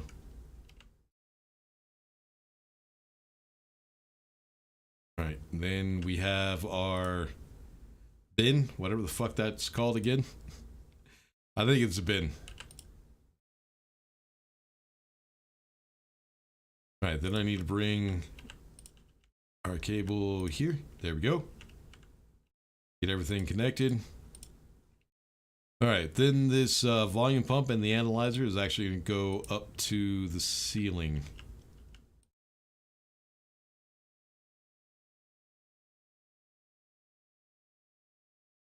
And it will come down here because we still have lights and everything we need to connect. Oops, what is it? D? Nope, wrong one. Shit. There we go. I'll get it figured out eventually. But yeah, we still have lights and everything we need to connect up in the ceiling, so it helps to have a line set up so that way we have places to connect. And yeah, the mixers are going to be right here, but I need to figure out where those are going to be before I can connect up the cables to them. Alright, so this needs to be on. This one needs to be on. The pumps will stay off for the time being. That needs to be on. That's on. That's on. Alright. Well, it's almost been 2 hours. I think now would be a good time to go ahead and take a break real quick. I need to get some more to drink and maybe grab some snacks or something. I don't know. We still need to finish off the furnace, but the only way to finish off the furnace is to get all the gases set up. Which means we need to get the piping set up, we need to get the canisters set up. Everything is going to go from that wall up to the ceiling and back to the wall that's going to be right here. And hopefully I can remember how to connect all the piping. That one should be fun. Let's do this before I forget as well. Need to turn those up. Yeah, oh, and these down. Do not forget to turn down the valves on the advanced furnace. I can't tell you how many times I've blown up an advanced furnace trying to figure that one out. But I think that's everything for right now. So yeah, let me go and take a break real quick. Give me some more water, maybe something else to drink, I don't know. And then when we come back, we need to go ahead and start setting up the piping for all the gases. Probably set up the air conditioning and the heating and then a filtration system. Also get all the logic set up. We still have a lot to do, but it hasn't even been 2 hours yet. We're already at this point. So we're doing good. I think I will get this base finished by the 8-hour time limit that I set. And we can get this on the Steam Workshop. But yeah, let me go ahead and take my break real quick.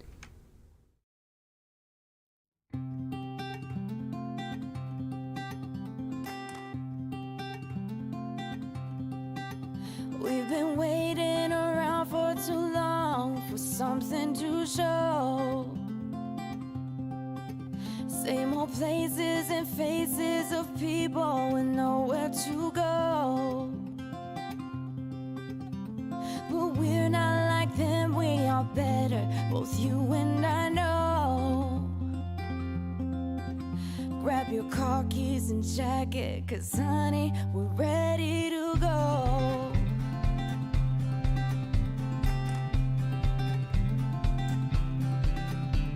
Let's get in the car and you'll drive. We're leaving tonight. Away from these streets and the cold buzzing neon lights. Been keeping our heads above water, struggling and striving.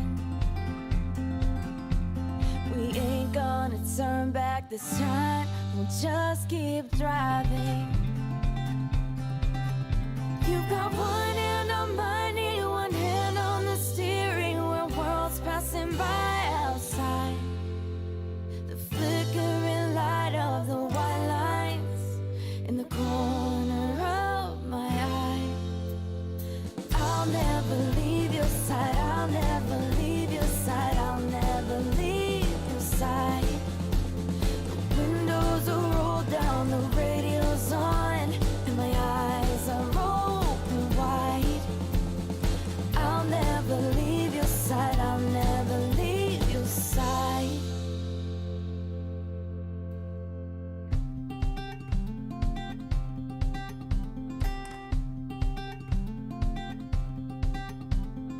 We got no money, but honey, we got nothing to hide.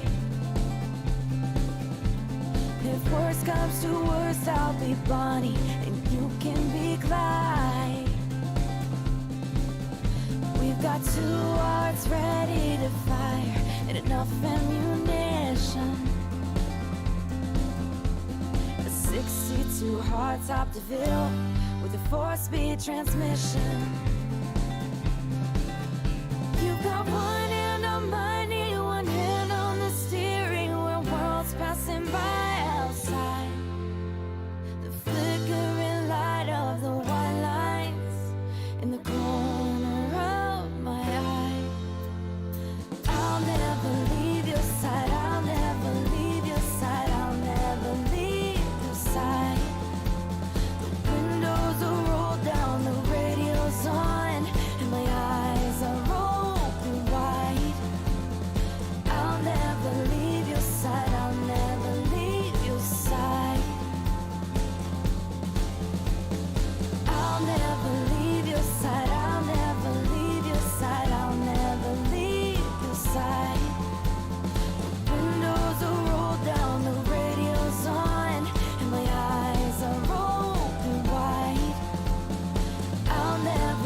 touch me. Just follow every move. Touch me. Let me know you want it too. Don't have what you need, but I got what you want, babe. No, we don't have to leave. The night is still young. All we need is now. Don't ever let me go. We got the whole night. Just let me feel you close. Come surround me. Don't ever let me go. Come surround me. Just let me feel you close. Slowly, but don't wait for too long. Just hold me. We're right where we belong. Don't have what you need, but I got what you want, babe. We don't have to leave. The night is still young. Stay in the light. I want you to see it. Just for tonight, I want to believe. So keep on coming closer. Keep me hanging on. Let me feel your body.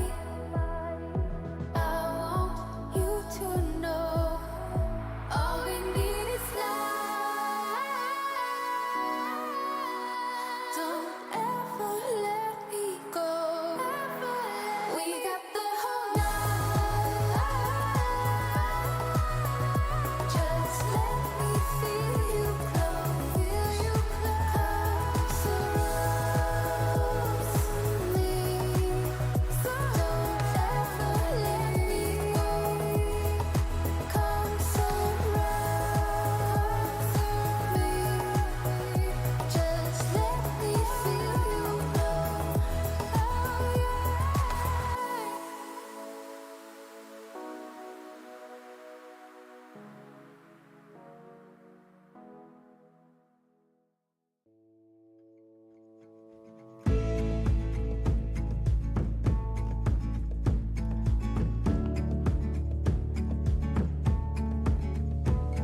We try to find our ways in life to give our hearts and soul a peace of mind. But you just wanna drink your wine and grab the glass and let it go down. But I can't hold you any longer. I can cope 'cause you're a storm. I wake up feeling even smaller, even when the storm is over. Was it all in my head? Did we try too hard and lost it all instead? Was it all on me? Oh, you backed away so far I couldn't see how far you drifted away. Along the street, how far you drifted away. Away from me. I held your hand when time was rough. I tried to keep your feet on the ground. But you just want beer and grab the glass and let it go down. We're going down. Now I can't hold you any longer. I can't cope 'cause you're a storm. A storm, a storm. I wake up feeling even smaller, even when the storm is over. Alright, we're back. Let's go ahead and put on some music. That soundtrack kind of sucked, so let's try to find some decent music. Then we'll get back to work. Garage rock? Give it a shot, see what it sounds like.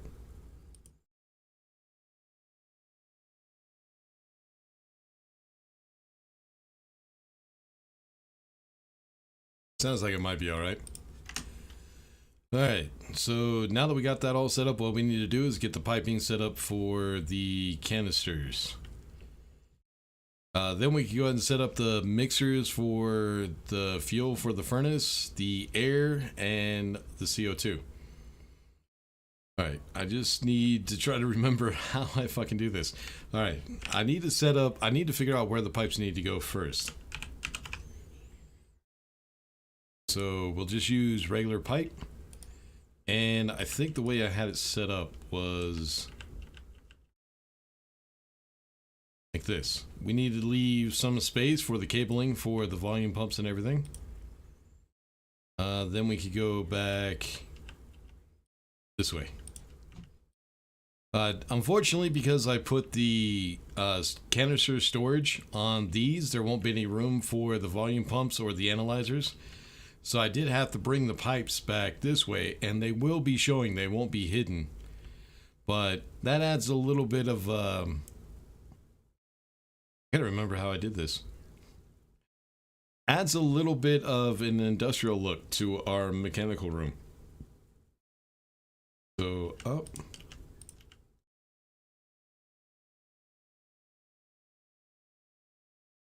And I need a volume pump at the top. So, nope. Nope, it's... How do I do this again? How do I delete again? Hold on. There we go. Then the pipe analyzers will go on that pipe. And this needs to be pressure regulators. So... regulator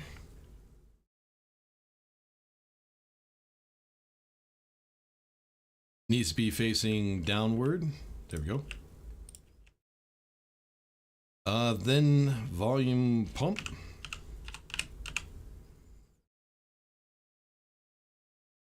There we go. Right here. Make sure they're facing downward, and then we can go ahead and also get the analyzers in. And then I'll explain the reason for all this here in a second. So, what I did find out, with a little bit of trial and error and blowing some shit up, is the canisters take a lot longer to fill up than the pipes do. So if we have the volume pump, which goes into, we don't have the, let's say we don't have the pipe analyzer at all. The volume pump will pump to the regulator, which will fill up the canisters. If we have the data reading from the canister storage, the problem is the pressure will get way too high inside of these pipes. So what I need to do is I need to read the pressure inside of the pipes and not the canister storage. Those look like back pressure regulators? I don't think so. Hold on.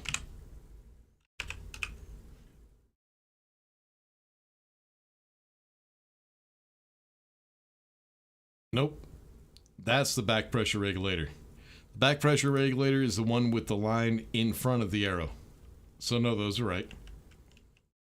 Alright, then I need... What did I do? There's my labeler. We need to go ahead and set the pressure. Now, the pressure we're going to have in the canisters, since we're using the smart canisters, they hold about 20,000 kilopascals or 20 megapascals. These pipes do not. They only hold about 10. So I'm going to go ahead and set the regulator for, let's say 18,000 kilopascals. But when we set up the logic for the volume pump, I need the volume pumps to turn off when the pipe analyzer reads about 8,000 kilopascals, something like that. We'll see. If stuff blows up, stuff blows up. We can fix it. Nope. Cancel. So 18. So that'll give us about 2,000 kilopascals of play. But 18 megapascals is a lot of gas for our jetpacks, for our oxygen. That shit will last forever. So we should be good. All right, let's go ahead and turn these on.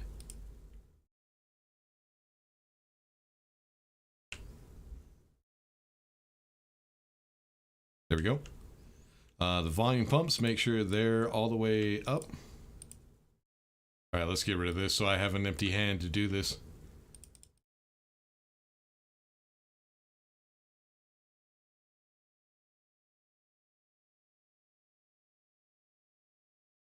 All right. Then it's going to be fun setting up all the fucking logic that we have to set up. Shit. Okay. So now what we need is pipes. Those look like... Never mind, you just remembered? Okay.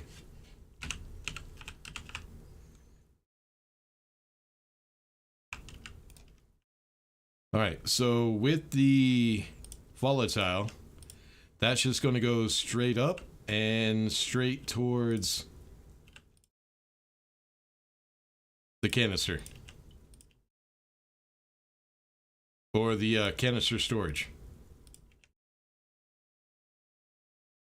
We need to come to the right just a little bit to connect it. There we go. The oxygen, same thing, just going to go straight. When we get to the nitrogen and the CO2, we do have to kind of wind around a little bit. Because I still need to be able to fit the piping for the mixture for the oxygen, nitrogen, and the CO2.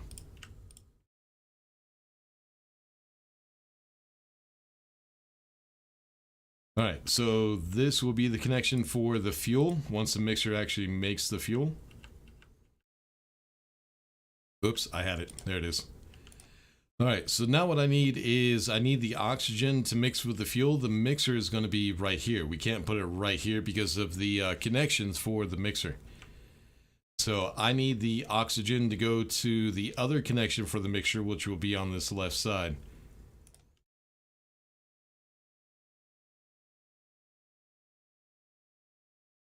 Just like that. And then we'll get rid of that pipe and put it in a mixer. Alright, so that's the oxygen. Next thing is the nitrogen. So what I'll do is we need another mixer. We'll put right here. The connection will be on this side for that mixer. So we'll just go ahead and bring the nitrogen back.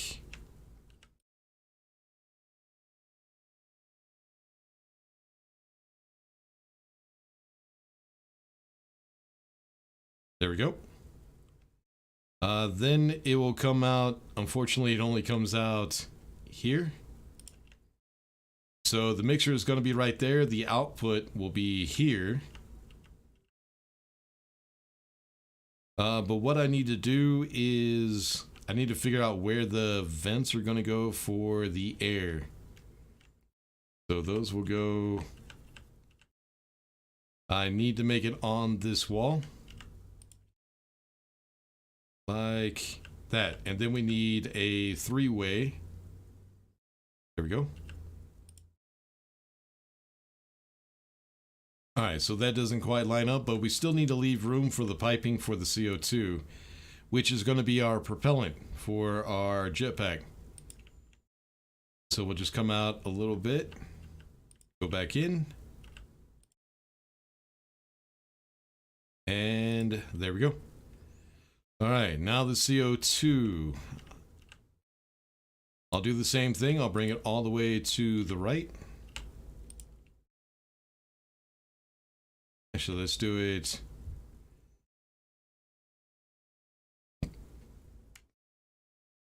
Because I still need the connection for the mixer for the CO2. We do need at least 1 or 2% CO2.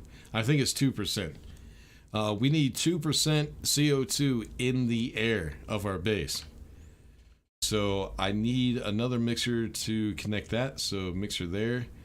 Another mixer I think will go right here. And that will connect to the CO2. Need to leave a little bit of space for cabling. Just like that. Then you will come straight out. That'll just be the CO2 that comes to canister storage.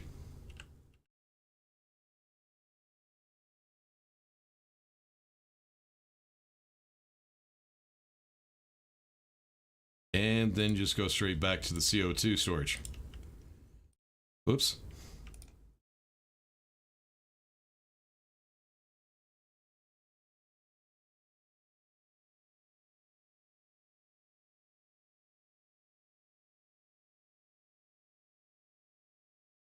All right, now I can go ahead and connect these pipes like this because we don't have any gas inside of those pipes. We have no gases connected.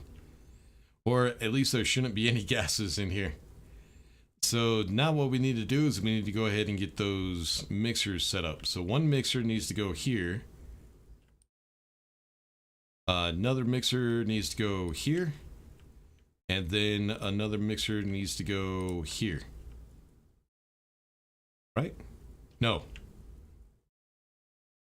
No. Here.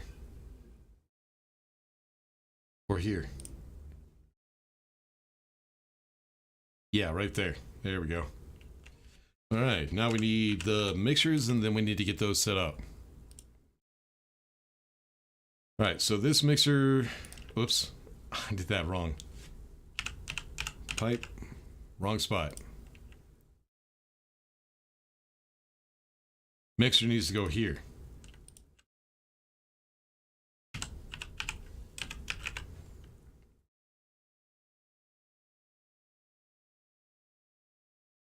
All right, so this is going to be the mixer for our fuel. So the input 1 is that side, input 2 is that side, which is the oxygen. We need, I forget what it is.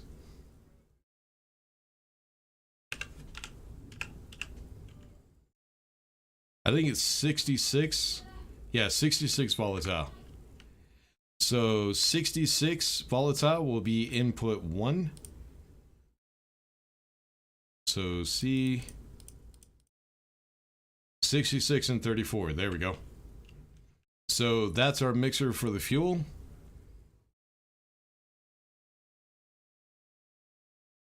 Explosions are always entertaining. Yeah, sometimes. I'm not going to use the IC logic. This is a simple base. I'm not going to be using any IC. Then we need mixer here.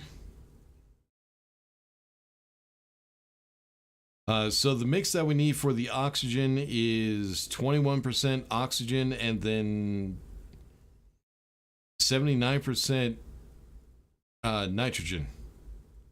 So oxygen is input 1. We need that to go down to 21. And then the nitrogen is out input 2, which is at 79%. There we go. Then we'll put another mixer here, which will give us a little bit of CO2. That needs to be input 1 is going to be our regular air. And then input 2 is going to be our CO2. Input 2... Oh, is that the wrong way? That's the wrong way. We're just going to do 2% CO2. So, see? There we go. So 98% air and then 2% CO2. And there's our mixers all set up, ready to go. But I need to go ahead and connect all the cabling. We also have some stuff over here we need to connect cabling as well. Got a little bit of work. Store all your seed before the storm this time. We're in creative. I could just spawn that shit in. But yeah, I remember. The reason I did that was I decided to go ahead and do this today to get this on the Steam Workshop was because I'm still trying to figure out trade. I still haven't quite figured it out yet. And that's what I wanted to do in this live stream was get trade set up. But like I said, I haven't figured it out yet, so I decided to go ahead and do this, get something on the Steam Workshop. Just created right now, yep. Alright, so at some point we're also going to need lights, which I need to figure out the cabling for that as well. Let's do this. We're going to need support for the lights. So we'll grab our walls, make sure it's rotated the right way. Line it up with the furnace.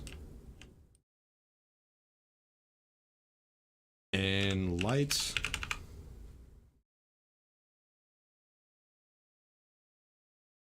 Wall light, there we go. Let's put it right here. Grab the round light. There it is. So I think that's all we'll have room for. And then the other one, I think 2 should give us enough light. We'll put it right here. All right, now the cabling.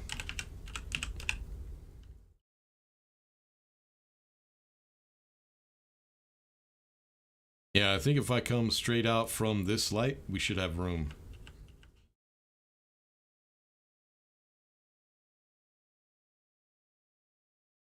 Then we need to figure out... let's just go straight back. We do have the cable right there in that corner that we can't see because the wall's in the way.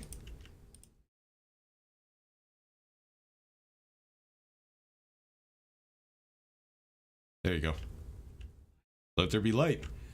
Alright, now we need to do this one. We need the mixers connected. And there we go. Alright, now we need these guys connected.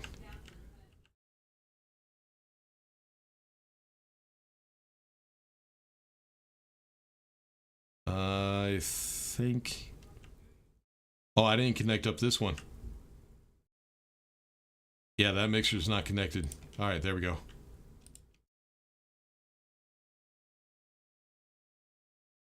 There it is. Alright, we're starting to get a structure here. You had this game since it came out on Steam and just started to play it for good. It's amazing all the stuff you can have to do now. Yeah, I know. So yeah, apparently this game has been out for like 3 or 4 years, and I never even heard about it until like a year ago. And I wasn't going to play it because I heard some horror stories about it and didn't look like it would be a whole lot of fun. But it surprised me. It really did surprise me. It's a lot better than I thought it would be. Alright. I'm trying to figure out what we need to do next.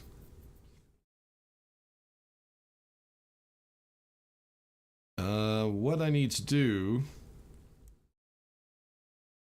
Let's go ahead and close this off. These are done. I know what I need. Hold on.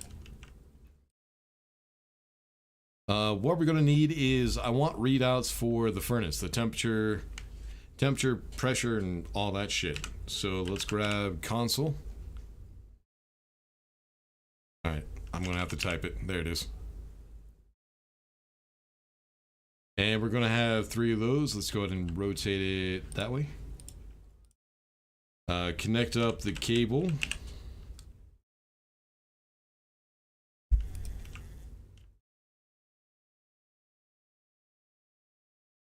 Rotate it. There we go. Alright, turn those motherfuckers on. So we need to set up the displays. We're going to need 2 gas displays and then 1 hash display. So gas. And then hash. And I need to get some water here in a second.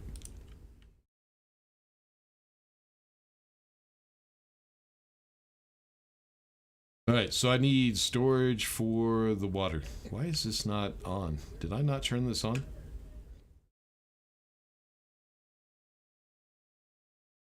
You will turn on, right? Yeah, you turn on. Why are you not on?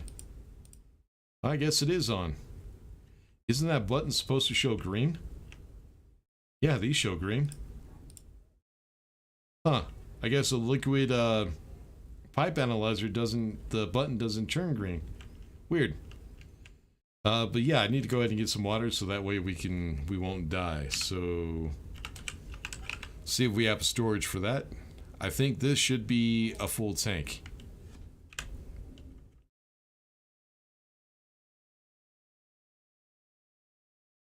Yep, it does have pressure, so we're good.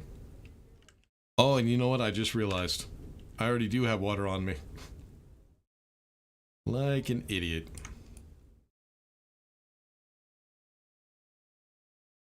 There we go. Alright, so now to get those consoles set up, we need ourselves a disk.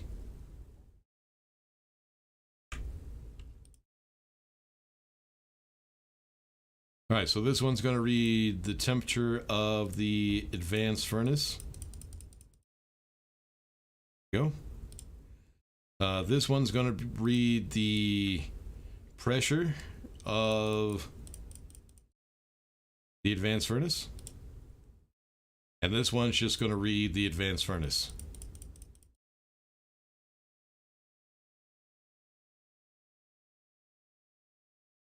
Alright, there we go. Let's go ahead and get these set up because here in a second we need to go ahead and start with the logic. So I need canister storage.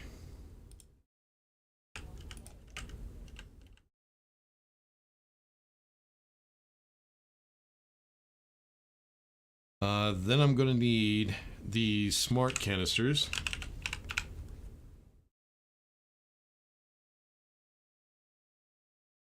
And at some point I do need to paint these.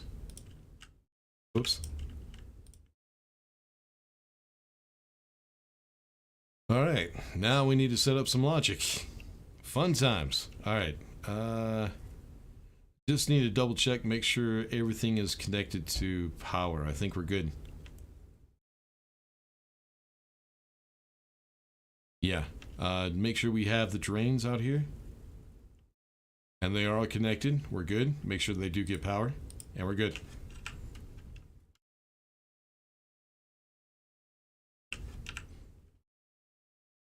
It would be nice if I could have all the logic set up inside of the base instead of outside. Because I think there were a couple that I did set up on the outside of the base, which makes them kind of difficult to access. That's one of the things I do want to change. I want to go ahead and bring them in here. But then I have to figure out that room, man. Where am I going to find room for all this fucking logic? It's a lot of logic we have to set up.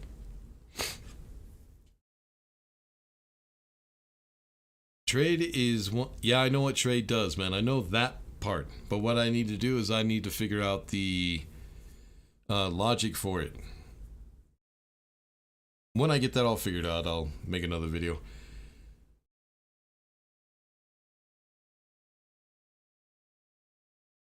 Everything used for trading is power hungry. Yeah, that's stuff I'll have to figure out at some point. Alright, so here's what we need. Let's go ahead and do... We need to try to save as much room as possible. We're going to need a lot of fucking room. So let's do it this way. I'm going to try to see...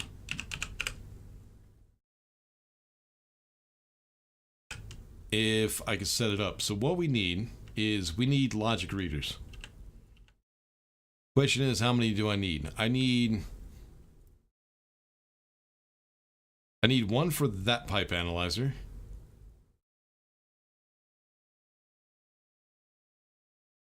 Need one for that pipe analyzer. 2. Then 3, 4, and 5.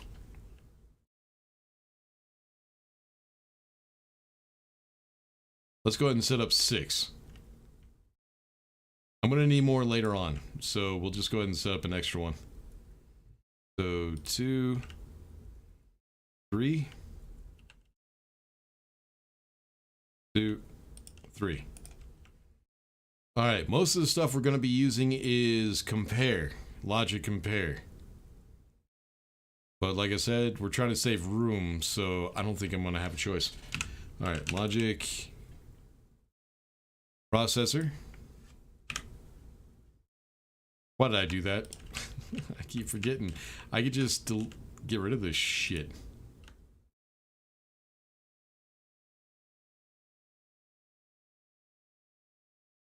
There we go. Yeah, logic. So we need to change this to a compare unit. Problem is, 1, 2. Probably also need a second one for the drains. So that's 3. Then 4, 5, and 6.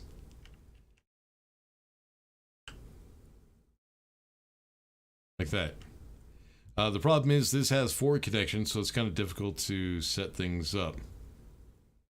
So 1, 2, 3. Can I fit you up here? Yes, I can. 4, 5, 6.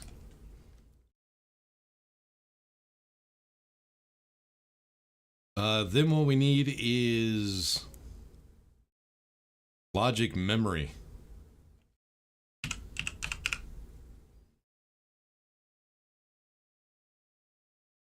don't think it's. I think it'd probably be better to do one at a time instead of trying to do it like this. All right, so we're gonna need 1, 2, 3. Still need to save room for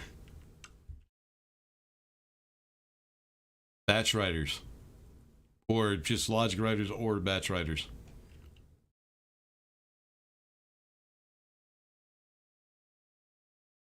Yeah, let's do it this way. All right, logic. We'll do one at a time. But yeah, we'll set up a. Well, I don't even know if I need logic writers or batch writers until I start getting stuff set up.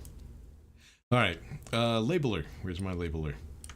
So we'll do one at a time. First, we need to go ahead and get this one set up. So we'll go ahead and call this. Everything that has to do with this, we'll call this gas. So Control C. So it's going to be that pipe analyzer. It's going to be the volume pump. We need logic reader.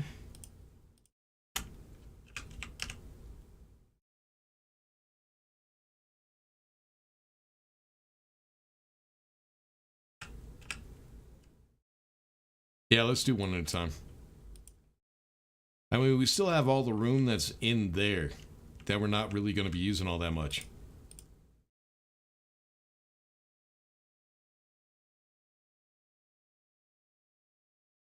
All right, so we need. We could go ahead and do a logic writer because we only need one logic to write to that one pump. So not the batch writer, logic writer. Then we'll go ahead and do logic math. We need a compare unit.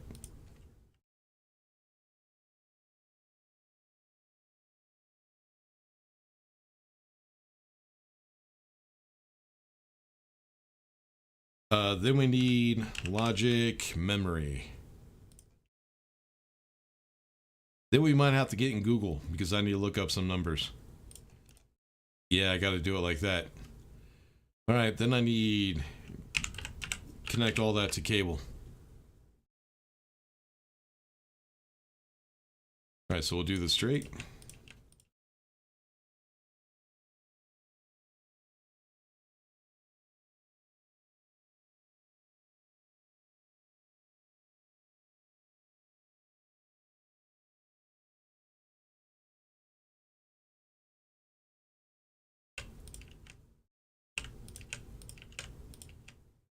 lights are going crazy.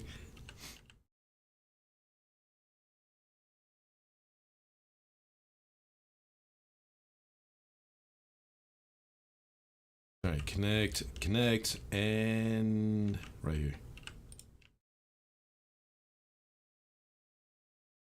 All right, that should be everything connected, I do believe. All right, that one's gas. We need to go and name this one.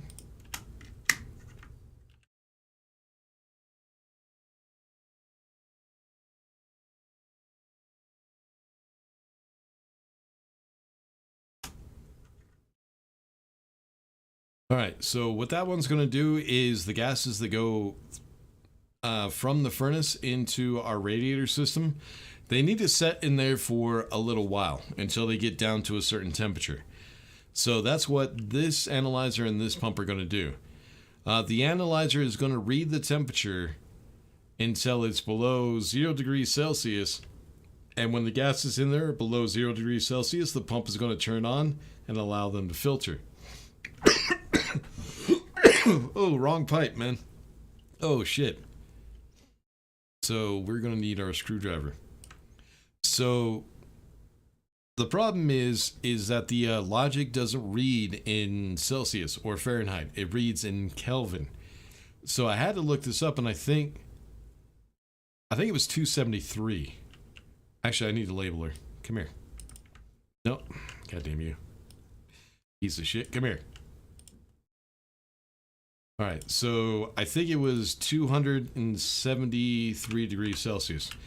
Now, one thing I did also learn, or 273 Kelvin, not Celsius. One thing I did learn is that with logic, or the logic writer, there is no off switch whenever you set the variable. So everything, all the logic that you have to set up it up for the on position. So I want that pump to turn on when the temperature is less than 273. 273 Kelvin, which is in that memory. So we're going to read the information from the pipe analyzer gas. Let me actually empty out my hand, make this easier. Get my screwdriver. There we go. All right, so we need a... oh, there it was. Pipe analyzer gas, and that is going to read temperature. And on. Then that's going to go to the logic compare. It's going to go from the logic reader gas, and then the logic memory gas. Whoops. There we go. So whenever this number, which the temperature is now 0, but if it's hotter, whenever that temperature is less than that temperature, so this needs to be less, it'll turn that pump on. So we need to go ahead and get that connected. So we're going to read the information from the logic compare gas. It's going to go out to the volume pump gas, and that is going to tell it to turn on. So right now it should be on because there are no gases. Right now the temperature is reading is 0. So that's going to stay on until we pump gases in. But that should be good. That's one set of logic. Now what I need to do is I need to go ahead and set up the liquid, the water logic. That's actually going to take 2. No, I can actually merge them together. All right, so we need a logic reader.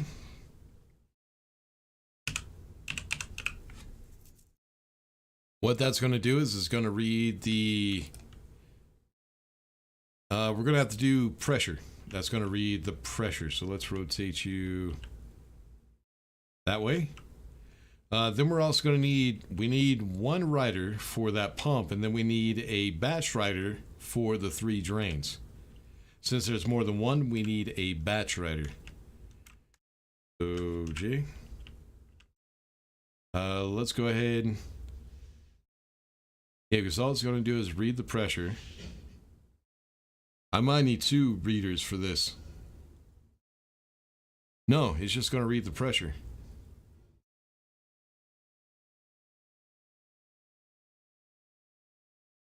Sorry, brain's working. All right, let's go ahead and do, if we need to change it, we could always change it. So I need a logic writer for that pump, and then I need a batch writer for the drains. All right, now we need to get that connected. Well, no, I need the compare unit. So logic, processor, change that to a compare. We're already on compare. So the thing is I'm going to need 2 compares. So whenever the pressure from that pipe analyzer is above a certain point, it will turn that pump on. And then I also need another compare to tell those drains when to turn on. So yeah, those have to be separate. I can't do them together. So rotate, OCD rotation. There we go. And then there's more room right here for another logic reader for the next thing we have to set up. Then I need, since the pump and the drains are going to be set to the same number, I should only need 1 memory for that. Can't see the letters. There we go. We'll put you right here. All right, now cable. And we'll see if this actually does work. Need you, let's do the straight ones first.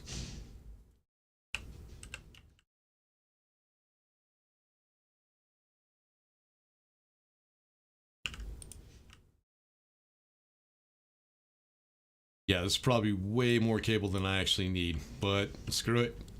We're building. Connect you. Connect you. I'll go ahead and make a space for another logic memory. We'll need that later. Then we need out here.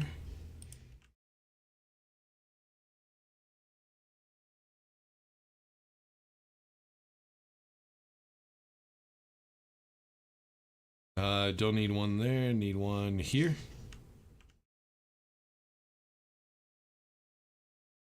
Come on. All right, so 3 connections, 3 connections. Just trying to make sure everything's connected. Go. All right, you're all connected. Now we need to make sure these are connected.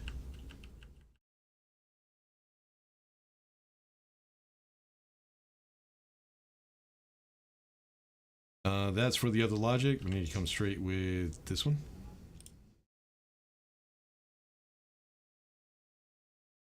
All right, looks like all are connected, and we still have a spot right here we can put another logic reader for the next setup that we have to do. Probably need to go ahead and save some room for temperature control. So this logic will do out here. Yeah, good idea. All right, so let's see. This is going to be fun. All right, so we already have this logic's already set up. We need to set up this logic. This is going to be logic reader. Let's go ahead and say all is going to be liquid, and then we could change what goes to what afterwards. So Control C. All right, logic writer.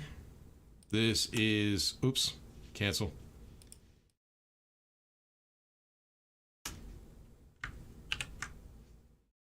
Confirm.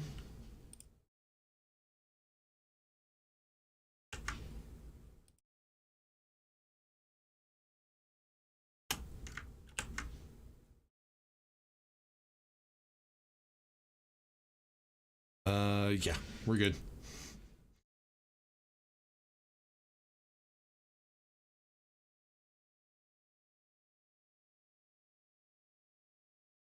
All right, they're all named. Now we need to set up the logic. All right, so, oh, nope, we don't have everything named. Hold on. Actually, no, those are liquid pumps, so I don't really need to name those, do I?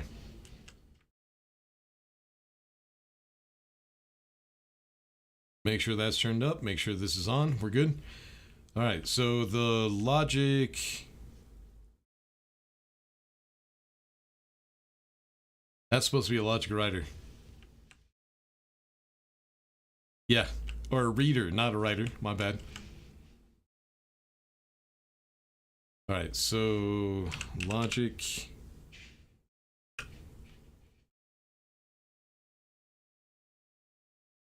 There we go. Name it.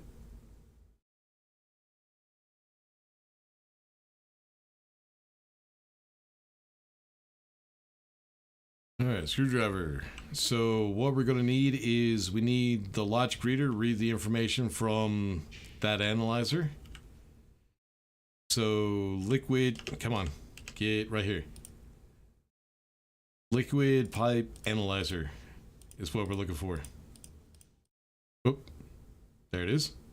That's going to read the pressure.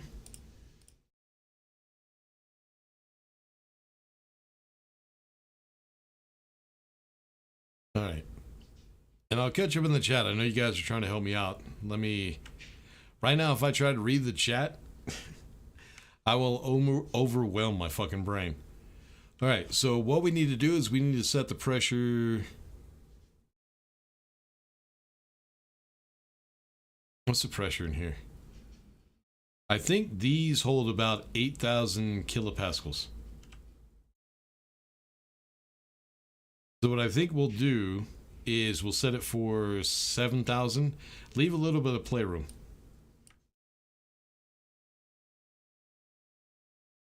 So 8. No, it's 8,000 kilopascals. Let's set it for 7.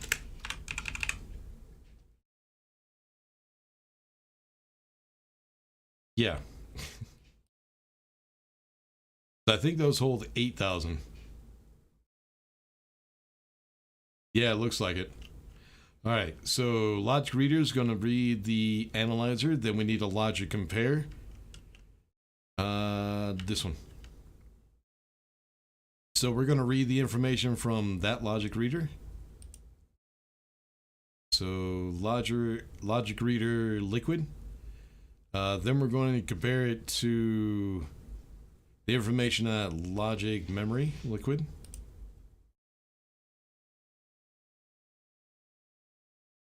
All right, so we need to set it to when that pump is going to turn on. So that pump is going to turn on whenever the pressure is above 7,000. So when this pressure from the analyzer is greater than, yeah, that's it. So this would be greater. On. All right, then we need the logic writer. We're going to read the information from that compare unit. Oh, you know what? These are both named liquid. Hold on. Liquid drain. We'll just call that one drain. There we go. All right, screwdriver. What's with this music? I just now noticed. All right, so information from that compare unit, which is just the liquid. Yep. That's going to go out to the liquid volume pump.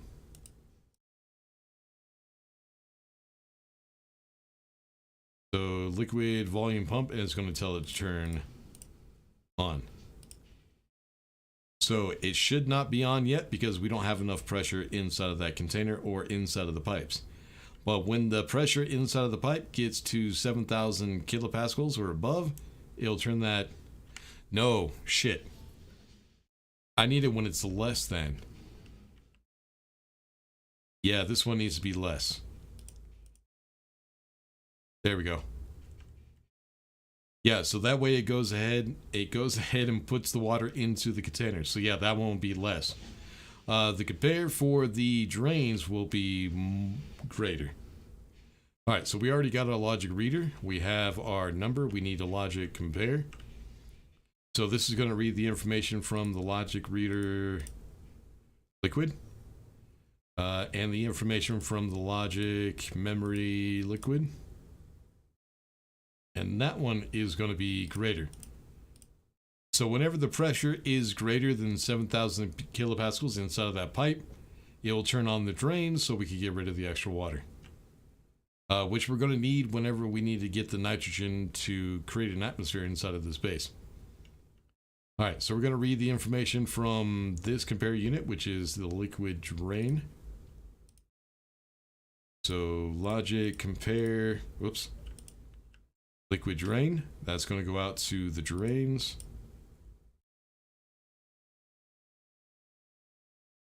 Drain, and that's going to tell them to turn on. So now that the pressure is not greater than 7,000, those drains should be off. Yes, they are. Then what we could do is we could go ahead and fill this up with ice. Get the water pressure up and just double check and make sure those drains do actually turn on. But yeah, there we go. So we'll leave the rest of this area for temperature control. We still have a lot, and filtration. We need to set that up as well.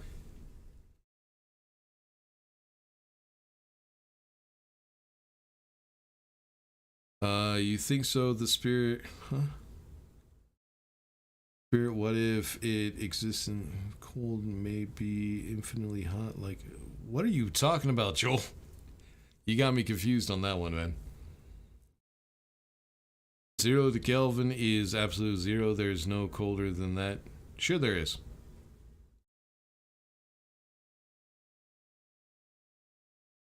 As far as how hot something can get, just depends on how much energy you can put into it. How do you define a molecular state infinitely cold and one infinitely hot? Oh, you're responding to the spirit. Gotcha. Anyways, we'll get into all that here pretty soon. Is that right, Phoenix? Is my stream only running at 720? I double checked. Everything is set up to 1080.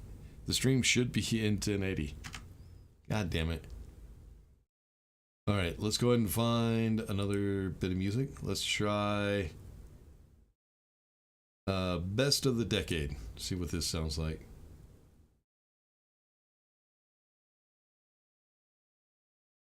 Fuck no. Nope. Nope, that's some shitty music. Not that one. Alright, best of 2019. Let's try that.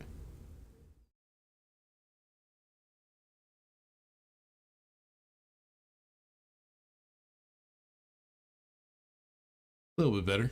Alright, we'll go ahead and play that one for right now. But yeah, I double check. I don't think it's me. I think it's YouTube for some reason doesn't want to run in 1080. Fucking hell.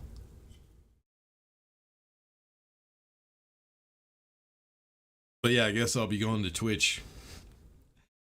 But I make more money at YouTube than I would on Twitch, so I don't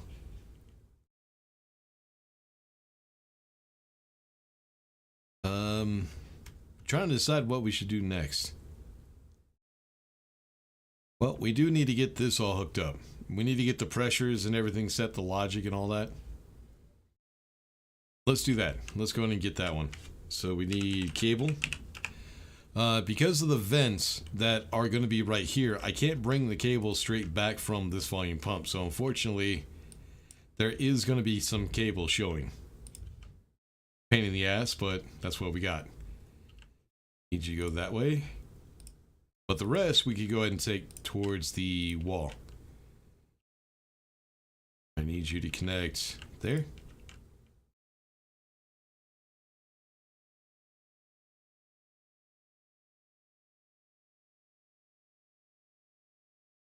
Go.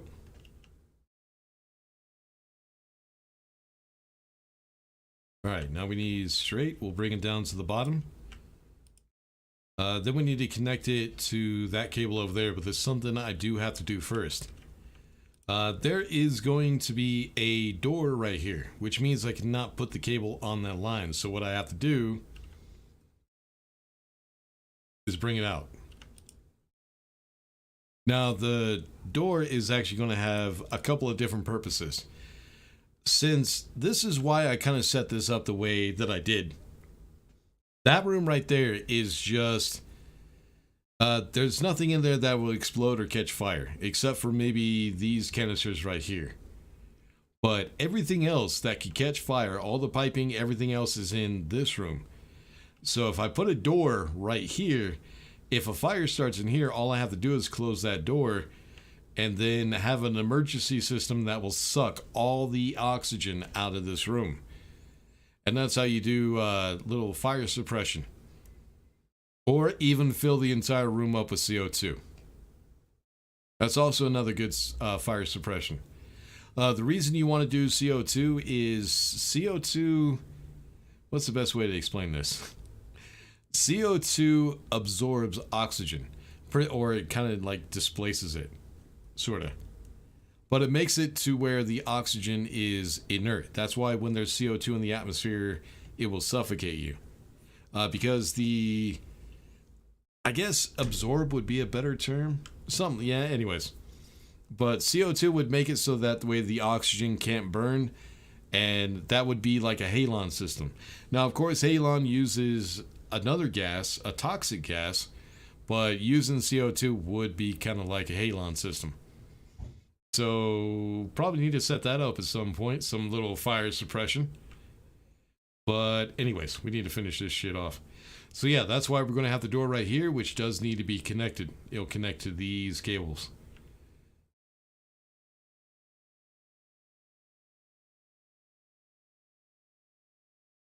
Alright, so now that those are all connected, we can go ahead and start setting up the logic system. Now, this logic system is going to be a mess. There's no other way around it. Excuse me, I got a cough. Alright, so we're going to have one logic reader for each one logic writer for each one. So let's say logic. But yeah, all this talking and everything, my throat gets a little bit dry. So I need to start drinking a little bit more. Alright, so we need 1, 2, 3 logic readers. Then we're going to need logic writer. So 1. Try to save a little bit of room. Alright, then we're going to need... We got our logic writers, our logic readers, logic writers. Then we need... the math. Not math, memory.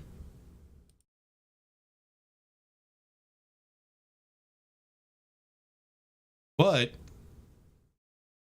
we only need one memory for this entire system. Let's do our compares first. So logic compare, our processor, which will give us our compare. So I need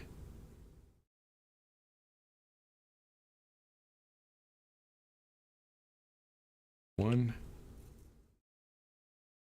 2.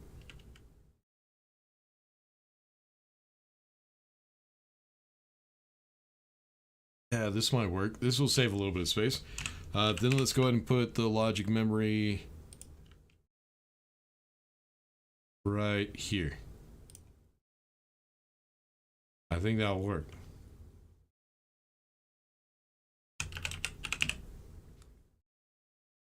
But we'll have to find out. I think it will, though.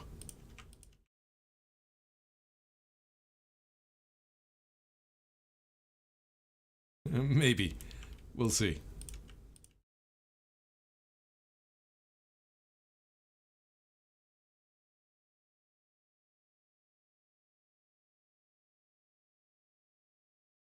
Yeah. All right. So that saves a lot more room than I had before. All right. I need to connect you. Connect you. No. Yes.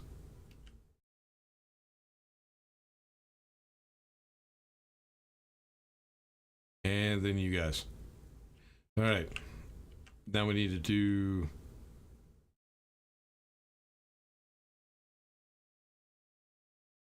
Connect all of this.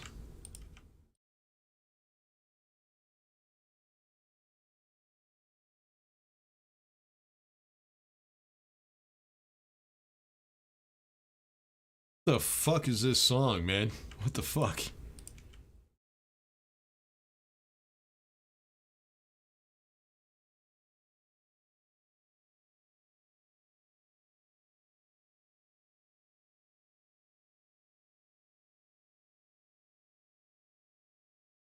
Alright, I think that's it. Let me see. Alright, 1, 2, 3, 1, 2, 3, 1, 2, 3, 1, 2, 1, 2, 3, 4. No, that's a logic writer. I don't need 4 connections. Ah, well, fuck it.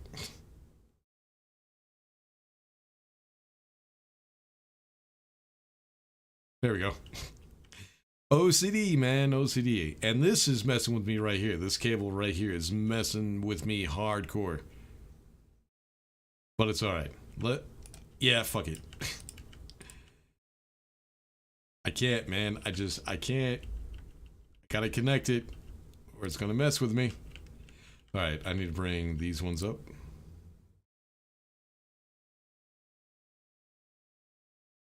There. Jesus, throat's getting dry again. Trying to just figure out how I could save some space.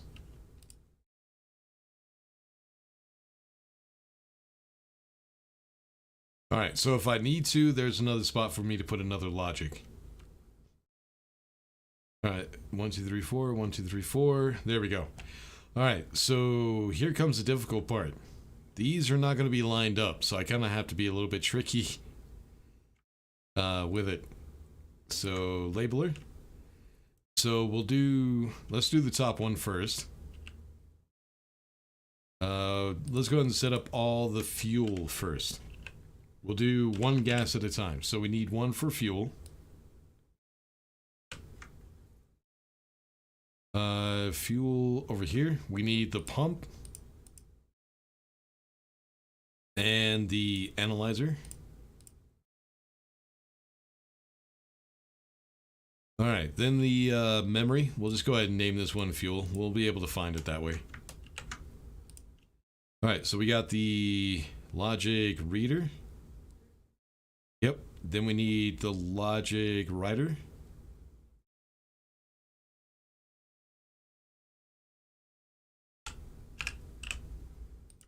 And then the logic compare.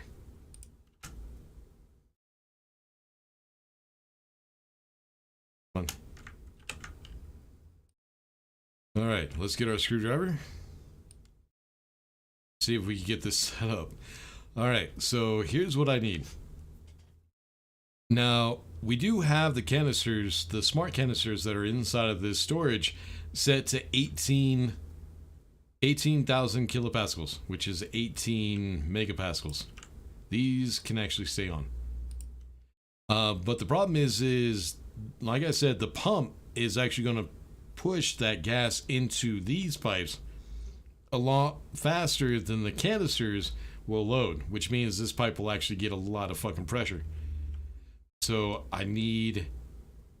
that's why we're setting up with the analyzers to read the pipe instead of reading it to set it up to read the canister storage.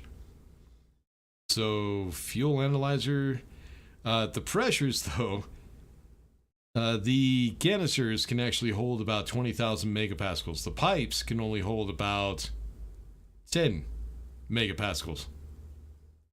So that's what we have to set up this memory right here. I think what we'll do is we'll leave a little bit of room for air.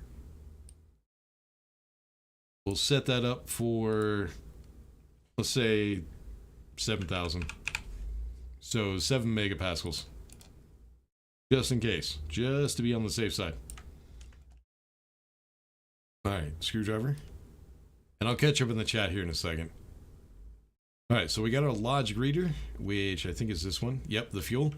That needs to read the information from the pipe analyzer fuel. Right there. That's going to read the pressure.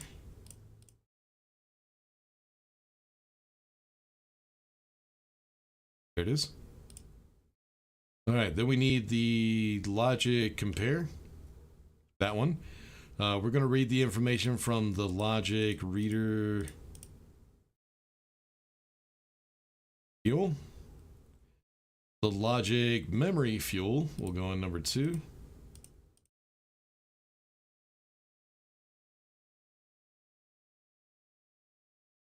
All right.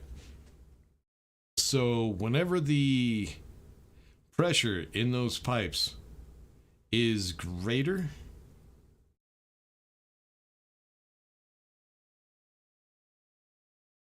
no, because I need the pump to turn on when it's less.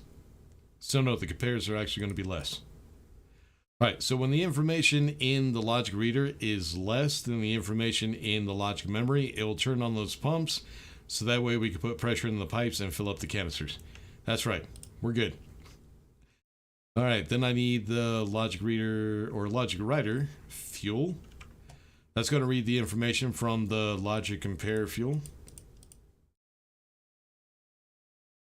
This music, man. There it is. That's going to go to the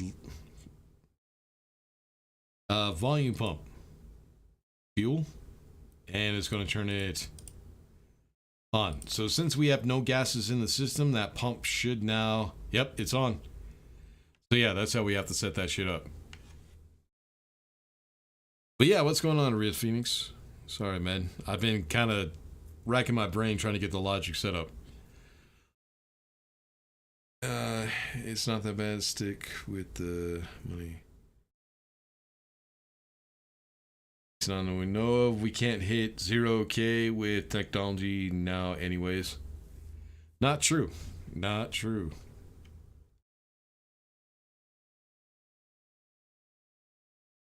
Because there is another... Kelvin is not the only way of scaling temperature. There is... Apparently there's a planet. Or no, what was it? It was something. There's a body out in space somewhere, which is so fucking cold that you can't even read it on Kelvin. So there is temperatures that get below 0 degrees Kelvin, but it's difficult to explain, man. I wouldn't know how to explain it. It's just something I saw on a documentary. But yeah, you can get colder than that, but it's kind of like light speed, where everybody seems to think it's not possible, but it kind of is, because there is stuff that travels at light speed. Same thing with thermal temperatures. Some people think that 0 Kelvin is the coldest you can get, but it's not. There is colder you can get, but it's mostly like a theory. But anyways. All right, so we got the fuel set up. Now we need to go ahead and get the oxygen set up. Then we can go ahead and connect all the gases and start getting those canisters filled up. Then we can go ahead and start setting up the AC unit. We need to get the temperature control here pretty soon. That one's going to be fun. I'm not even sure how I'm going to do that yet. Oh, yeah, we need to name. So we need logic reader. We'll call this one Oxy for oxygen, short for oxygen. Then we need a logic writer.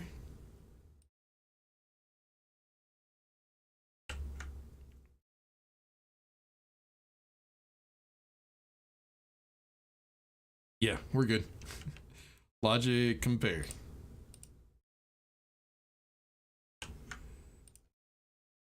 All right, screwdriver. All right, logic reader, Oxy. So we need to read the oh, you know what I didn't do? Hold on.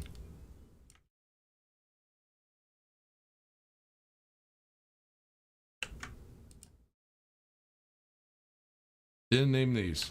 There we go. All right, screwdriver.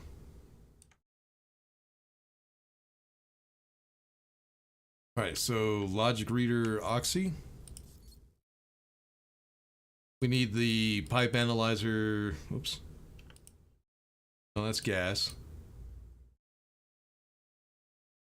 Pipe analyzer oxy, that's going to read the pressure.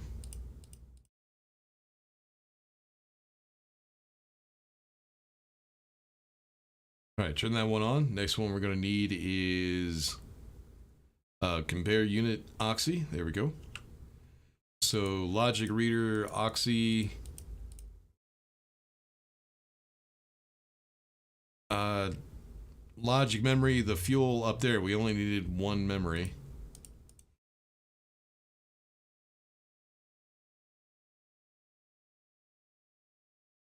There we go. And less than. All right, now the logic writer. That's going to read the information from the logic compare oxy.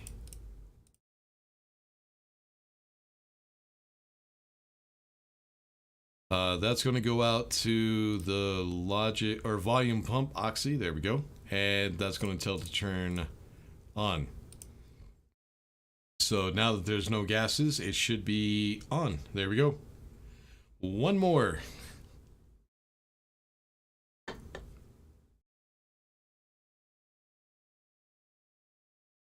All right, so we need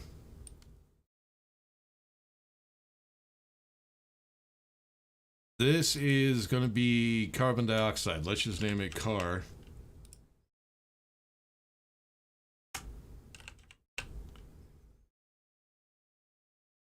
So logic reader car, logic writer car, and compare. There we go. That was everything, right? I hope so. One second. I hear something.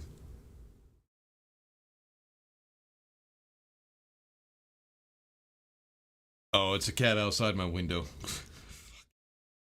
Fucking cats, man.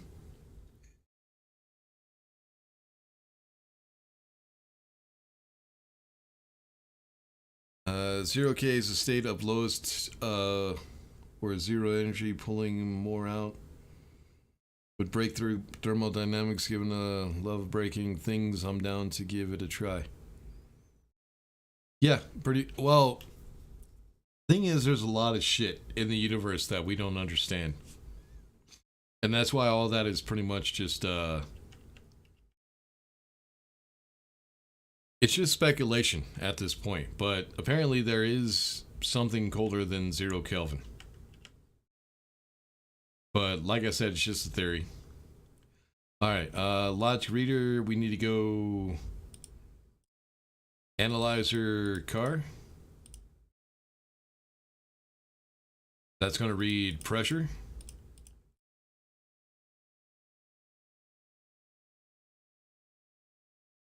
Turn that on.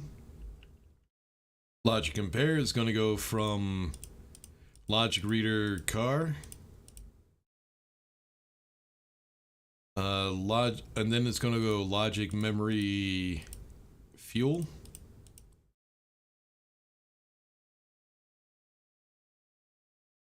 And that's going to be less than. All right, logic writer. So it's going to go in from the logic compare car.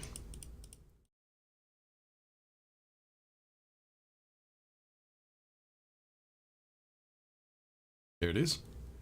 That's going to go out to the volume pump car. And it's going to tell it to turn on. And there we go. We have no gases for it to pump, so we'll put some gases here in a second. So yeah, so far we're golden. What would be the next thing? Well, before we could get all the thermal control set up, we'd probably need to get this place closed off and get it pressurized. But there's a few things I need to do first. Yeah, let's go ahead and start filling up some gases. Get some gases in here. I need my wrench. So this one right here is going to be volatile.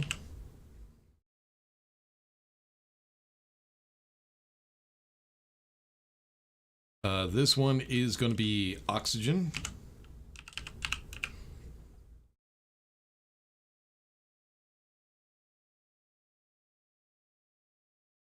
This one is going to be nitrogen.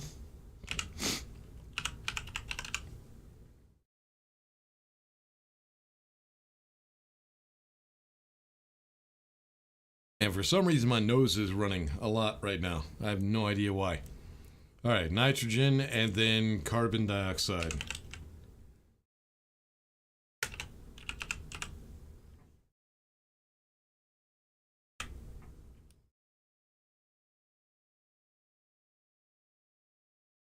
All right. So that one already filled with pressure because carbon dioxide just goes straight to it. So that canister is going to fill up. The pressure inside of the pipe right now is at 7,000. Oh, I need an atmosphere thing. Hold on. Atmo analyzer in my PDA. Come on. All right, so that pump is going to fill that. Can I get the pipe, please? Can I not? There we go. No, it has to be this pipe right here, but I can't get to the pipe. God damn it. But yeah, the pump is going to fill that pipe up to 7,000 kilopascals. Then the regulator is going to take that gas and fill up the canister. But as you can see, the canisters take a lot longer than the pipes take to fill up. That's why you want to do the reading from the pipe and not the tank storage, because then things will explode. And of course, the oxygen is also just a straight path, so it's also going to fill up. But we need to get the fuel set up, so let's go ahead and let's make sure this is set. Yeah, we're good. Turn that on. And now that should start filling up the fuel. Maybe, eventually. Hold on. All right, I can't see. There we go. 66% H2 and 34% O2 in that pipe. So yeah, it is making the fuel. And there it goes. All right, so the CO2 is full. The oxygen is full. Now we can have a little bit of fun. I need to switch out the oxygen. I need to get rid of this one. Yeah, I know it's going to be critical for a second. Shut up, woman. All right, let's go ahead and take this one, put it into oxygen. Then I need another smart canister to fill that up.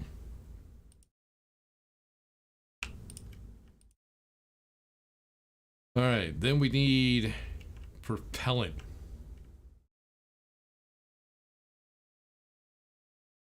I could just delete this shit. I completely forgot about that. There we go.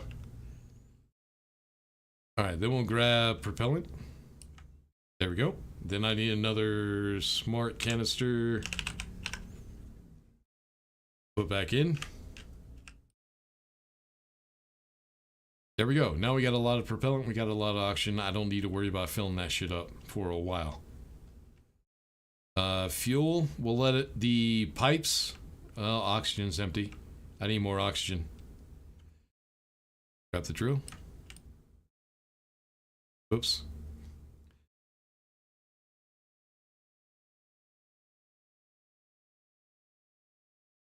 Grab a wrench.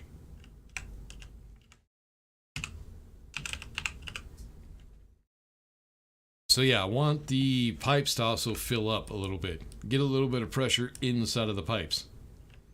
So that way when I turn off this mixer, there's going to be enough pressure in the pipe to give us fuel for quite some time.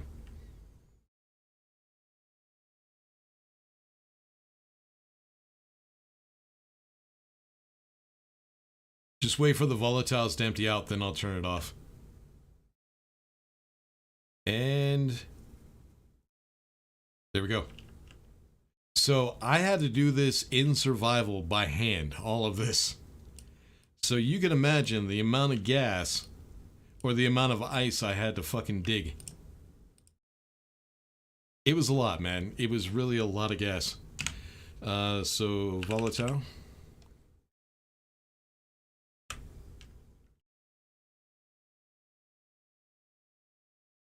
There we go. CO2, how are you doing? I don't even have you set up on a mixer yet.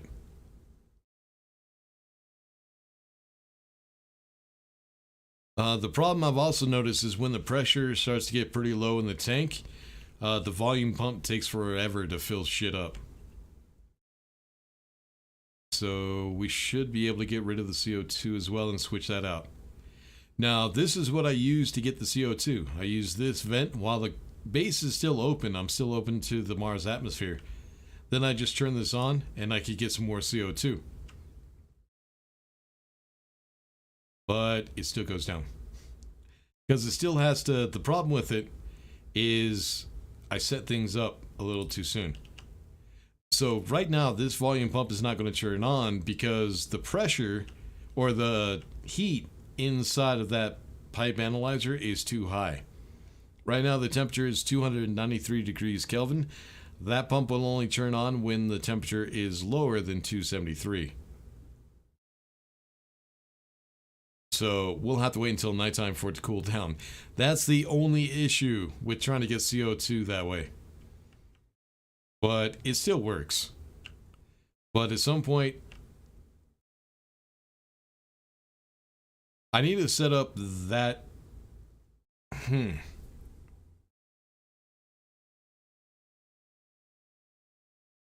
I need to set up that vent. Because I don't want to have to go outside and turn that vent on every single fucking time I have to use it. Let's do it this way. That one won't be used very often, so I don't really need to set it up with logic. So let's go with... Shit, what's it called? Switch. I think it's a switch. There we go.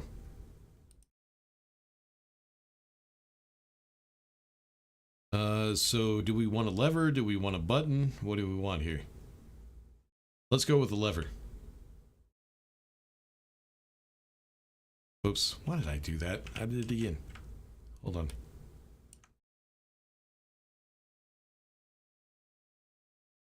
Alright, so in order to get that set up, I need a logic writer, I think.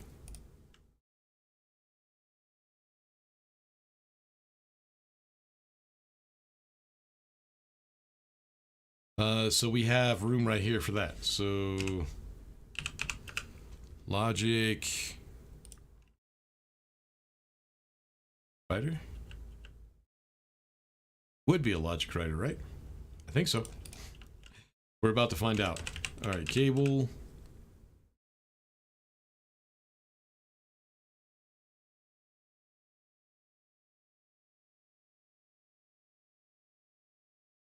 All right, let's go ahead and name it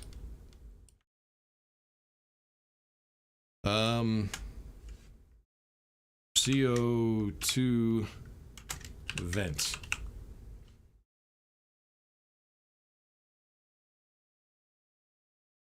Yeah, okay, this.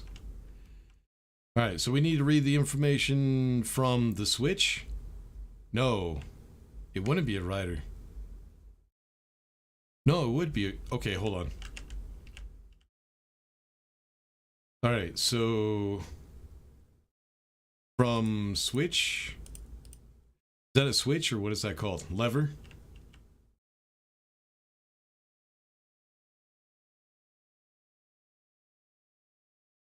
There it is. That will go out to...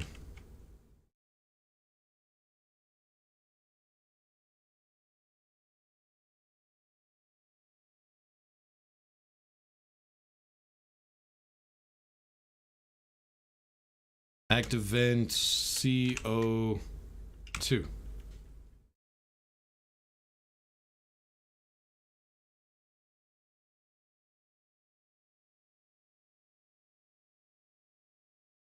This one. So out to, what are those called? Gas vent? Active vent. Active vent CO2.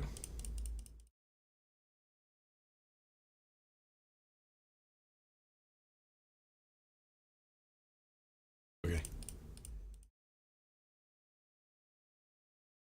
Active vent. Come on. Where are you at? God, I got so much shit on this base right now. Hold on. No, that was the furnace. There it is.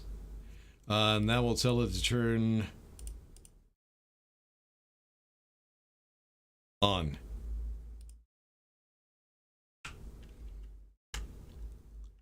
Alright, so we'll make sure it's set to inward. And then all we have to do, if this works properly, pull that lever, and now that vent should be on. Yep, there we go. So yeah, that works. So that's how we know when that vent is on. When this lever is sticking out, that means that vent is on.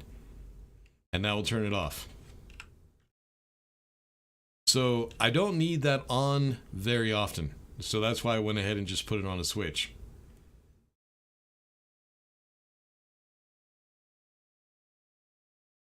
And let me catch up in the chat real quick.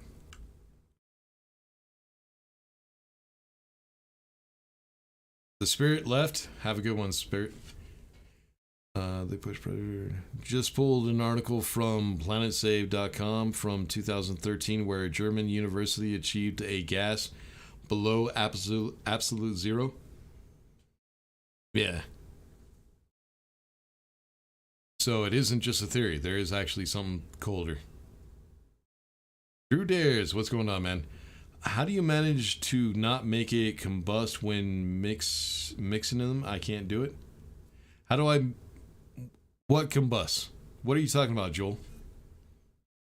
Your fuel mix keeps igniting by itself when I mix them. I don't know. I'd have to see your setup and see what you're doing wrong. But your fuel mix should not ignite as long as it's still in the pipe. If it's igniting and setting your base on fire, that's because you get a rupture somewhere. So what you have to do, these pipes can only hold about... Shit, what is it? I know in the wiki it says it holds a lot more than they actually do. So I've had pipes burst at like 10. So pipe. So let's look up a straight pipe. So the max pressure, it says here, is 60,000 kilopascals, which is 60 megapascals. But I've had the pipes burst at lower than that. So I don't think this is too accurate. But if you're having the problem where when you're mixing the gases and for some reason it starts a fire inside of your base, it's probably because you have too much pressure in your pipe. This right here, the mixer, it also acts as a volume pump as well. So don't always have this on. Just get a little bit of pressure in your pipe and then turn it off. And only turn it on when you need it, or it will rupture a pipe and your base will start on fire. Because, well, it's fuel. So as soon as it touches the air, it will ignite. So is that what you were looking for? Did I start over? Technically. What we're doing is I'm trying to get the blueprint on the Steam Workshop. So I started over in creative so that way we could get everything finished on the base and get everything perfected. Get rid of the little mistakes that I made in my survival world. So that way it's ready for the Steam Workshop and we can put it on Steam. And that way also in one live stream, people could see everything that I did to get this base set up. But I need to do this. We're out of CO2, hopefully. There we go. Oops. You go here for right now. There we go.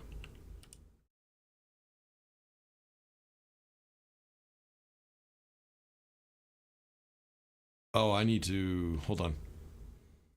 All right, let's make sure all of these are off. There we go. Let's let a little bit of pressure, a little bit of fuel into the furnace. Oh, let's go a little bit faster. I'm going to wait until the needle hits the green. And right about there is fine. I think we ran out of pressure in the pipe, so I'm going to have to add more fuel. Activate. There we go. Now it should melt anything that I throw in there. What would be next? Well, we could do the thermal control real quick. And whoever that is who said hi, everyone, I have no idea what your name is, dude. I can't pronounce that shit. I'm gonna say Hunter Maya. No idea. My friend just told me that Stationeers is too buggy to play, and I saw a DNG video on this game about CO2 cooling. The question is, are my friends too critical with their opinions? Because I don't see pain in real life. No, your friends are just probably idiots and completely lazy. This game takes a lot of thought. It takes a lot of patience, and it takes a lot of work. So your friends were probably sitting there complaining about bugs because they're not patient enough, they're not smart enough, and yeah. They couldn't play the game because they're too dumb. That's probably what it was. Everybody always complains about the bugs when they're not smart enough to figure the game out. It's just the way it is. It's probably too hot when you mix it. That's also a good one. If the gases that you're mixing, the oxygen and the volatiles, are too hot, they will combust as well. But it shouldn't matter if they're inside of the pipe.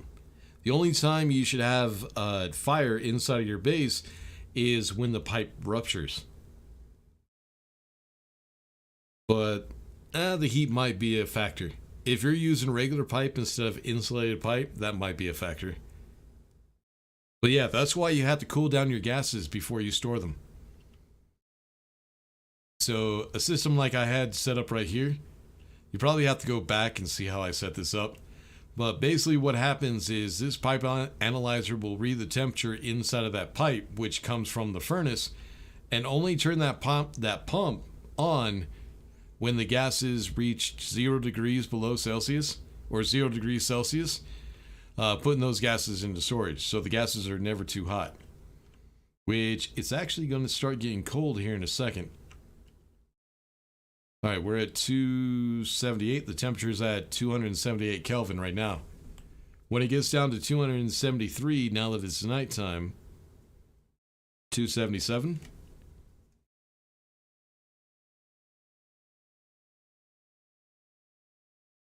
That pump should turn on 276 and allow those gases to get filtered out.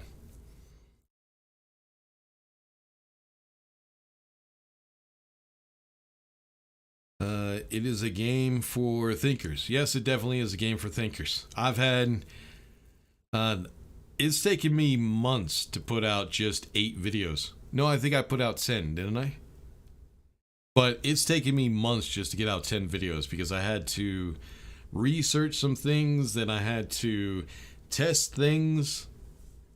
And 273, now the pump is on and it's allowing those gases. So the reason I set it up for 273 is because that's Kelvin. 273 Kelvin is 0 degrees Celsius. So right now all the gases going into storage are 0 degrees Celsius. They're cold.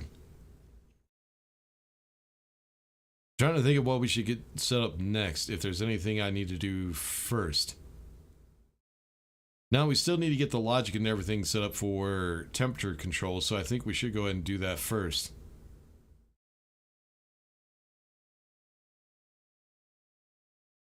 I'm thinking. My survival world is good though. Well, thank you. That's actually what I'm building right now. Where I'm finishing that world to put on the Steam Workshop, or that base.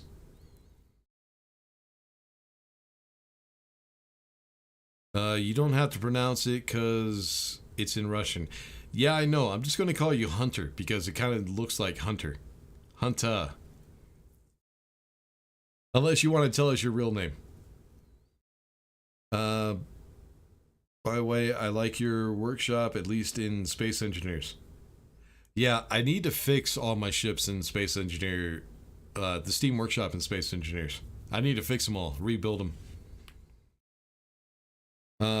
Once the fuel in the pipe combusts, it makes the little bit of fuel into a lot pressure, so pipes can burst near instantaneously. Exactly, Stefan. You're right. But I'm not sure what that temperature is. But yeah, I think he was talking about his pipes bursting, so it probably is, it's either too much pressure or too much temperature, or both. You had multiple incidents? So did I, man. I definitely did too. Especially when I was trying to figure out the radiator system. The problem was, I did not have this setup, this logic system to only expel the gases when they're below zero. So I was actually taking like 100 Celsius plus gases and storing them. I blew up some shit too. So yeah, we've all done that shit. You will try to cool them before mixing them because they ignite in the pipe. And one time it bursted. I tried lower pressure something, but at least the pipe did not burst. But yeah, that's all you have to do, man. Just cool down your gases. The problem is finding tutorials on this fucking game on YouTube is a pain in the ass because people, if they do tutorials, they don't do a really good job at fucking explaining. The people who do tutorials aren't very good at tutorials. So it was kind of a pain in the ass to try to figure things out. So most of it I had to figure out on my own by just testing. That's why it took me so long to get videos out. All right, let's get back to this. I need... we're going to go ahead and set up our temperature control. You guys might recognize this because I just put the video out yesterday? On Friday, I think. This was the last video that I put out. We need to get this set up. So the wall is going to go right here, and our little room is going to be this room here. So I need you rotate this way. So we're going to have a 1x2 room right here. Then I need to rotate you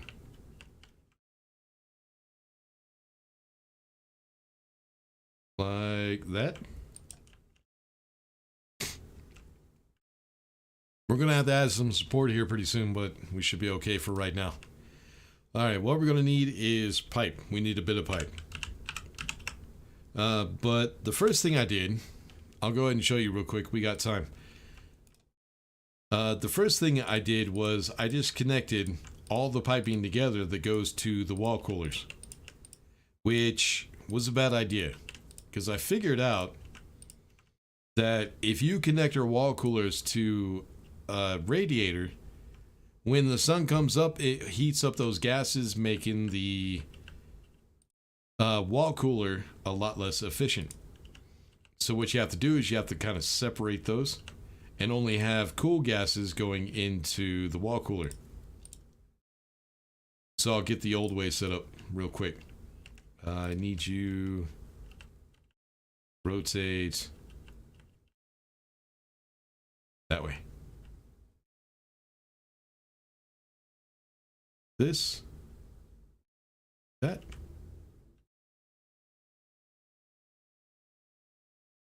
So yeah, this is the way that I had it.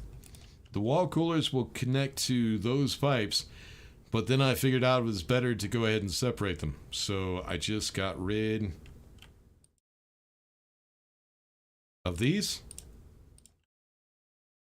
So that way I have the space to put in more piping. Then I figured out with a little bit of testing, one wall cooler or two wall coolers, even for this small of a base, is not nearly enough. What happened was I had one wall cooler in the beginning, and it only cooled this base. It barely even cooled this place at all. And all it did was draw power. The entire time it was on. It was on constantly and just kept drawing power from the base. So I found out, yes, the more wall coolers you add, the more power they draw, but they're on less. So it actually uses up less power. So yeah, separate the two pipes. Then what we need is we need the radiators. Then I also figured out, after a while, is the common way of rotating things is with C. But the thing is, you have to keep hitting C until you get the right direction. Then I figured out this thing is like Space Engineers, where you could use insert to rotate this way. You could use delete to rotate that way. Home rotates this way. End rotates this way, just like in Space Engineers. And you could get the right direction. So yeah, that's the direction we need. I saved so much time once I figured that shit out. And the reason I figured it out was there's a wall, the flat wall, which actually has a corner piece for outside corners, and it doesn't rotate with C. You have to rotate it with the insert, delete, home, and end keys. All right, so that there is our radiator. Now we need storage for the cold gases. So we need a connector. Jesus. Yeah, throat's getting dry again. So I decided to go ahead and use an insulated connector. Try to save up on some of the heat. I don't know if it works very well, but I mean, it makes sense. We need to face in this way, so I could go ahead and bring the pipes up and over here. So this is going to be connected to the storage for the cool gases. So pipe. So that can connect directly to the wall coolers.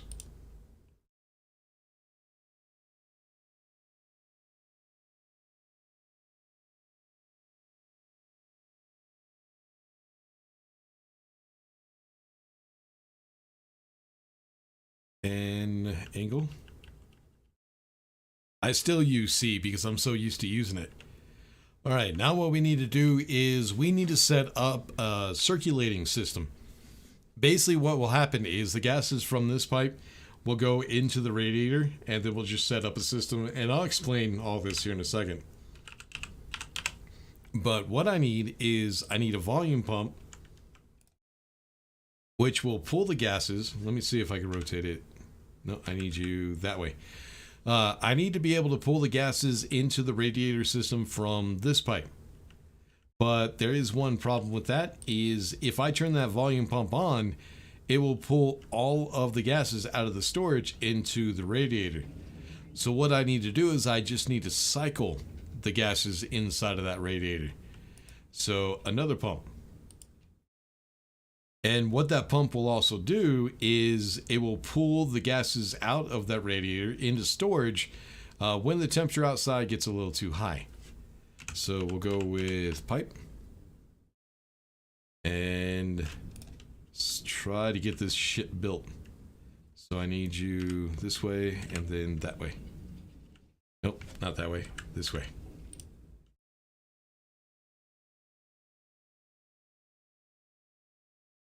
All right, this one right here needs to be a T section.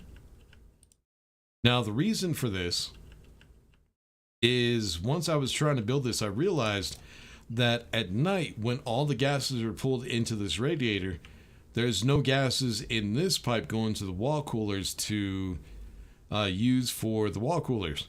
So what you have to do is you have to set up a cycling system, which will just cycle the gases through the radiator and then bring it back to the storage. So that way we still have pressure in the pipes for the wall coolers.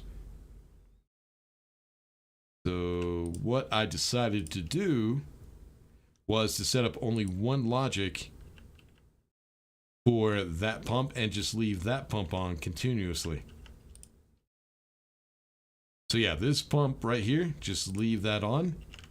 Let's also go ahead and turn up the volume a little bit. And there we go. All right, now we need the cooler. I haven't messed around with the water cooler, the water wall cooler. I should do that, because you would think that water would be a better coolant than gases. That's something that, yeah, like I said, I'd have to test that out. All right, so wall cooler. Then we'll also go ahead and grab the heater as well. I did figure out the heaters work very, very well. So just having 2 of them was actually plenty. It's actually more than I need. As often as this base gets cold, those heaters are barely ever on. All right, then we'll go ahead and connect everything. And I'll catch up in the chat here in a second when I get everything set up. I see some people chatting. I'll catch up. Don't worry. All right, then we need to connect this to power.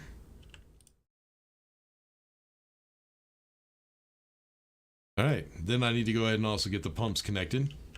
Then we can go ahead and set up the logic for that pump right there. But first, I need to go ahead and get everything pressurized. Don't want to forget that. I need to get some pressure into those pipes, which is going to take a couple of canisters. Once the system... Oh, I need you right there. And then we'll go that way. Yeah.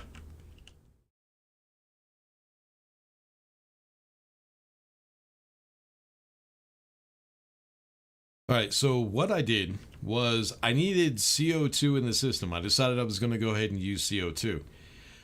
So all I did was I just took some pipe from here, ran it to right there, and just put in a volume pump to go ahead and pump in the gases. But there wasn't really a lot of fucking pressure, which was a pain in the ass.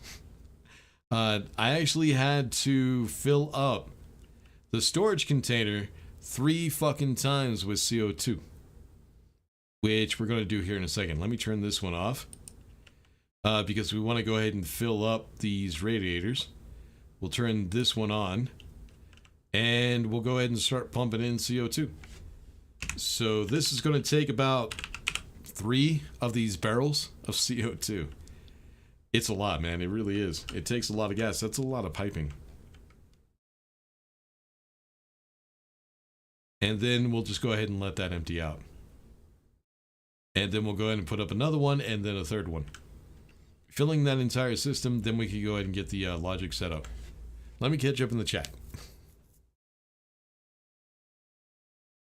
The flashpoint should be noted in the in-game wiki now. Don't know how accurate they are though. Let's see. Let's go to fuel. I think they actually do, but we'll see.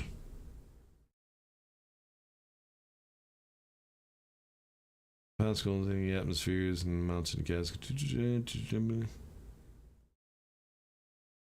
Let's see if I can just find fuel here. Do you have any idea where it says that?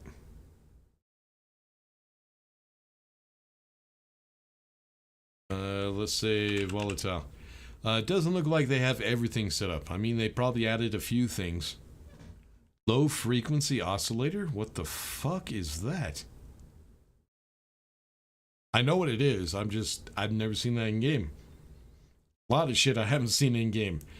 All right, let me check. Let's go down to volatile.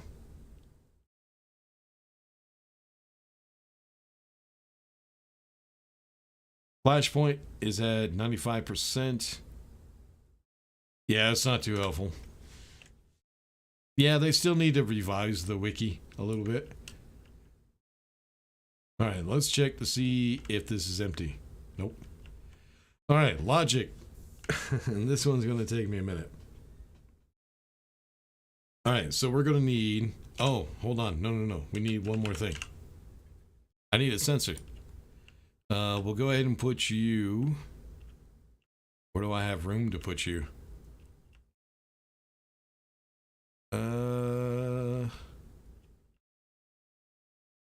What I need this to do is I need it to read the outside air, so outside of the base. So it either has to go on the ceiling or it has to go on the back, on the wall somewhere. The outside walls.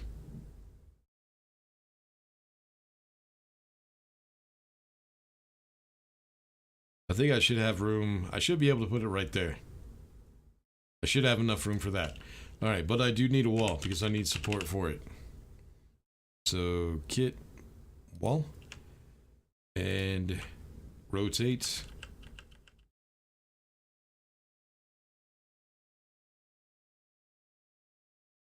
Like, no, it has to be on the outside. I need it on the floor. Never mind. There we go. Alright, now we can go ahead and put up the sensor. So what I want this to do is I want the gases to fill inside of that radiator whenever the sun goes down. So we're going to do that by temperature because I don't want to do it right when the sun goes down because it's still too warm. I want to do it when it gets to about, I think I set it for 260 Kelvin. But yeah, that's how I want to set it up. So I got to do it up top. Hold on.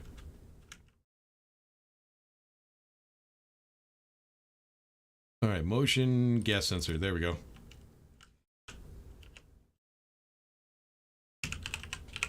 Let's get that connected to cabling.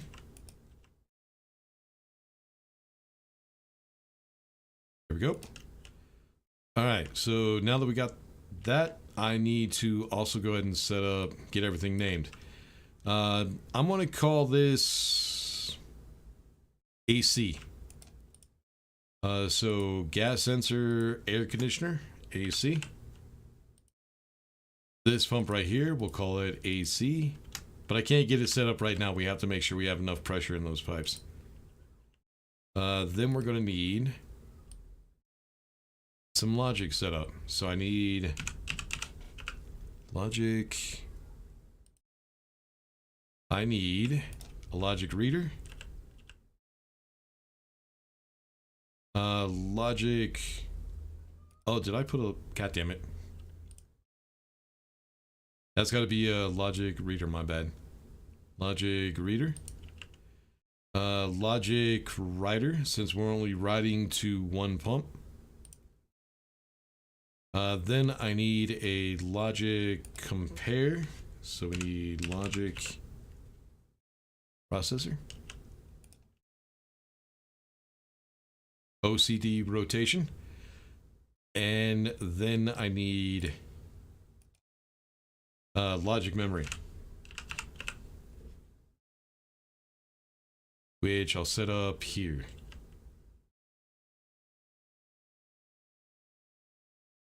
All right, now we need to get that all connected to cabling.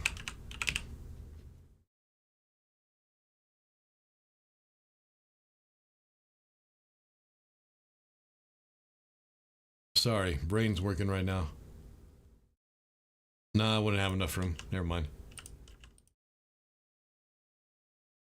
Need to come out here.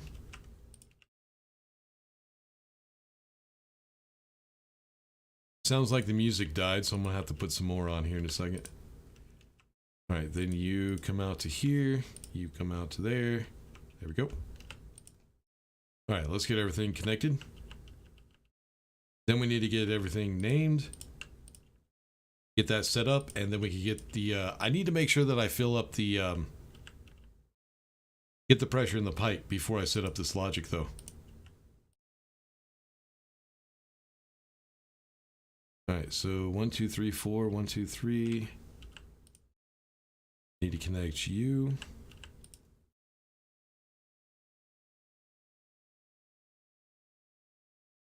Alright, so what we need to do is I need to set this up for whenever the temperature outside of the base, the Mars atmosphere, is below, what did I say, 260 Kelvin? So yeah, we'll set this up for 260. Then we'll also go ahead and name it AC. This one also come on, AC, AC, and AC. All right, now that we got that, I need to double check.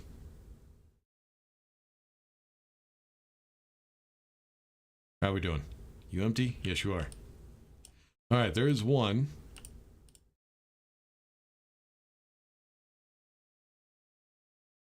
So basically all I did was I just left the vent on for like an hour. That's how long it took. Well, kind of. Then I had the pipe switcher connected by volume pump to these pipes. That's all I did. Because that's CO2 that comes out of that pipe. But once you get the gases inside of those pipes, I don't think they leak. So as long as we have pressure in there, we're fine. I don't really have to connect it. All right, let's go ahead and double check the pressure. Should be like 2 kilopascals or megapascals right now. Yeah, 2.7. So yeah, it's a lot of piping. All right, now that we got that done, we need to go ahead and, well, we could go ahead and get this set up and then we'll just wait to turn on the logic writer. So I need you to read from the sensor AC. Gas sensor AC. Oh, this is going to take a while. Gas sensor. I got so much shit on this base right now. It's ridiculous. I also need to take a break here in a minute.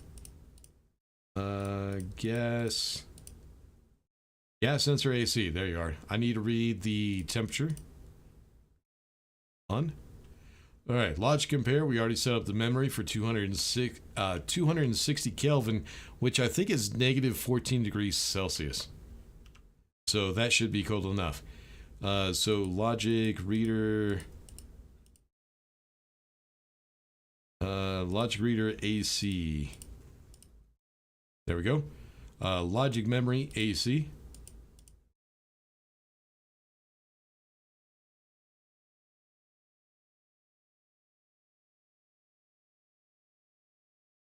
There it is.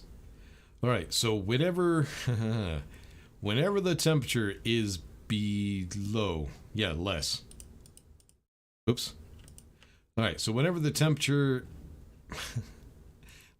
outside is less than negative 14 degrees Celsius, it'll turn that pump on. So yeah, it does need to be less. Now we need to go ahead and wait for the logic writer to turn that on, but we could get it set up. So I need to read the information from that compare unit.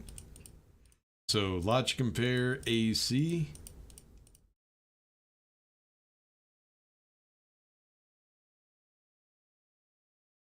There it is.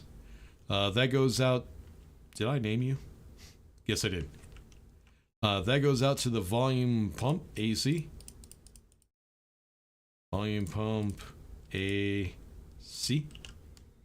And that will tell it to turn on. So yeah, we'll wait to turn that on until I make sure I have enough gas pressure inside those pipes. We're at 200 pascals. We're close. All right, let's get rid of you. And actually, you can stay in there for right now. So that's what a lot of this game is, just sitting and waiting. But we still have some more logic we have to get set up, because now I need to set up the logic for the cooling and the heating. But before I do that, I don't want to waste the power heating and cooling the outside atmosphere. So we need to get this place closed off. We need to get it pressurized.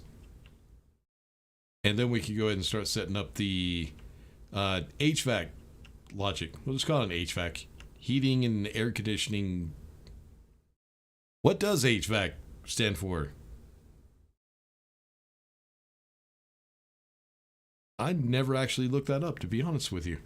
Anyways, I just knew it was called HVAC. I just didn't know what HVAC stands for. Yeah, I'm a dumbass, I know.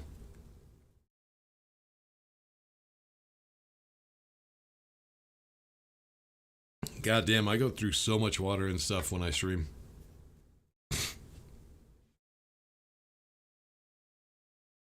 Oh, come on. Just empty out, dude. Seriously. There it goes.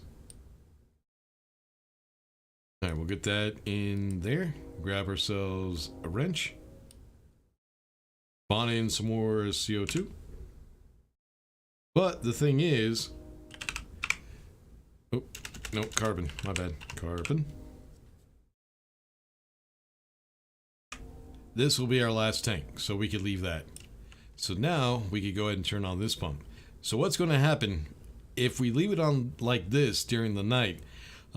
This pump will actually bring gas into the radiators to cool off, and this one will bring that gas back, so that way we have pressure for the wall coolers. And then during the daytime, when it gets above, what did I set this at? 260, yeah, 260 Kelvin. Whatever the temperature gets above 260 Kelvin, it'll turn that pump off. But there isn't a selection for off, so we have to do the on position. So yeah, now it's going to shut off. It's going to wait until it's nighttime, which we're only at midday. But yeah, now I guess that would be the next thing.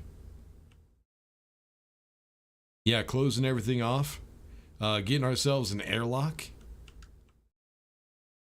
And then we can go ahead and set up the temperature control, which... Damn, am I going to have enough room? I don't know. We still have stuff out here. I could do that. But there's still some more logic that we need to set up. We need to set up logic for the heaters and then also for the wall coolers. But then we're going to have a filtration system. I need to set up the logic for that as well.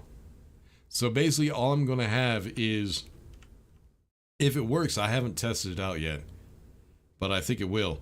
We need a filter, an atmospheric filter, that will filter out pollutants and carbon dioxide, which I think that's all we should be producing. Not sure. Anyways, we'll have to find out. So, yeah, we'll take one of these. We'll put it right... I still need room for piping and everything. I think this should be fine. But yeah, we'll go ahead and put it right here. We'll just connect those to active vents. What will happen is the input will just be the air from the base. The filtered gases will... The filtered will be the toxic gases that we don't need. So that will just come back to this main line right here, so they can get filtered out to their storage. Why did I not put a CO2 here, or carbon? Hold on. And then the unfiltered gases, which will be the air, the oxygen, nitrogen, and CO2, which is going to be our air. That will be the unfiltered, which will come just right back out into the base. But I don't want to leave that thing on constantly. So what I have to do is I have to set up logic for a certain percentage of CO2. So it has to be set up a little bit different. It'll still be a compare, but it won't be reading like pressure and temperature. We have to read CO2 content. But yeah, we should be able to figure that out. Anyways, I'm going to go ahead and take a break real quick. When we come back, I'm going to let it get to nighttime, because I do need to test out and make sure that pump does actually turn on. So yeah, I'll go ahead and take a break. Hopefully by the time we come back, that will be on. And then we could go to the next step, which is going ahead and closing this base off, getting it pressurized, which will be fun. And then we could go ahead and set up the cooling system, or finish setting up the cooling system, filtration system, and then all the other little shit that we got to do. But yeah, let me go ahead and take my break real quick, and I will be right back.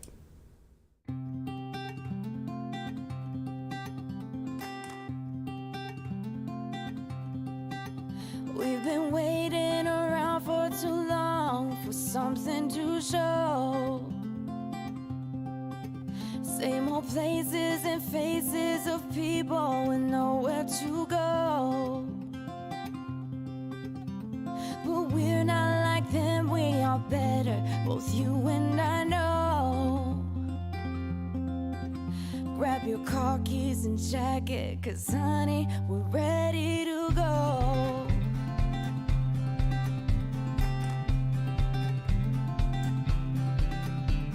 Let's get in the car and you'll drive. We're leaving tonight, away from these streets and the cold buzzing neon lights.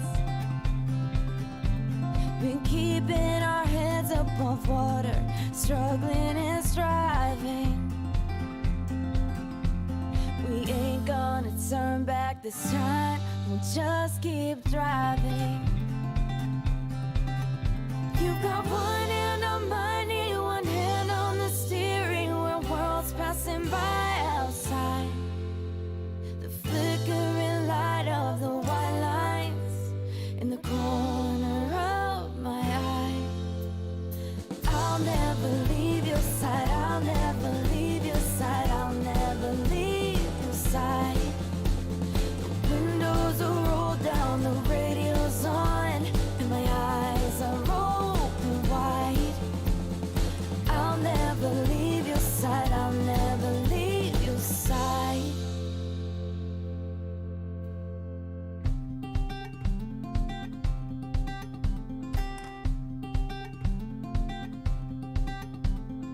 We got no money, but honey, we got nothing to hide. If worst comes to worst, I'll be Bonnie and you can be Clyde. We've got two hearts ready to fire and enough ammunition. A 62 hardtop DeVille with a 4-speed transmission. You've got one hand on my knee, one hand on the steering wheel, worlds passing by outside. The flickering light of the white lines in the corner of my eye. I'll never leave your side, I'll never leave your side, I'll never leave your side. The windows are rolled down, the radio's on, and my eyes are open wide. I'll never leave your side, I'll never leave your side. I'll never leave your side, I'll never leave your side, I'll never leave your side. The windows are rolled down, the radio's on, and my eyes are open wide. I'll never leave your side, I'll never leave your side. Oh, I'll never leave your side, I'll never leave your side.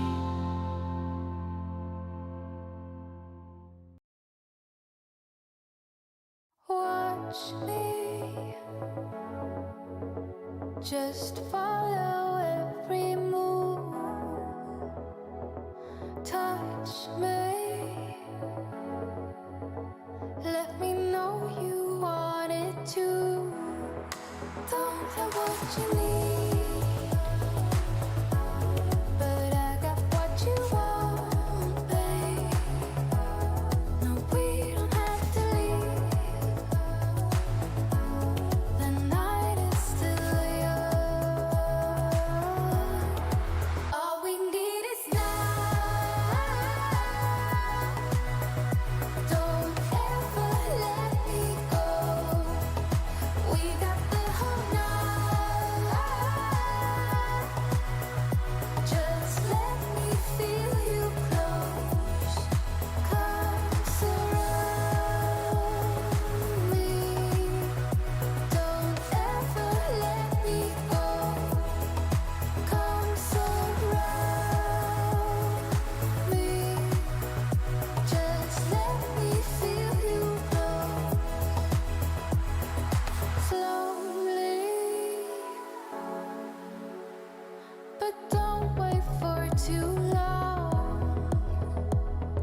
Just hold me.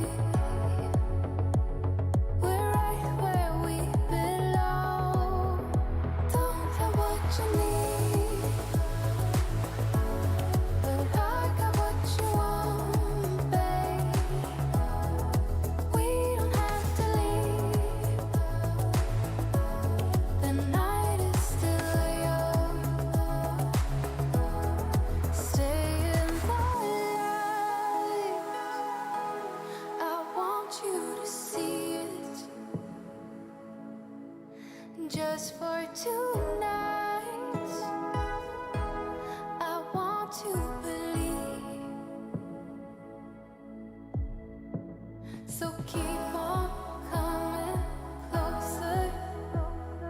Keep me hanging on. Let me feel your body. I want you to know. All we need is love. Don't ever let me go. We got the whole night. Just let me feel you close, close to me. Don't ever let me go. Come surround me. Just let me feel you blow. Oh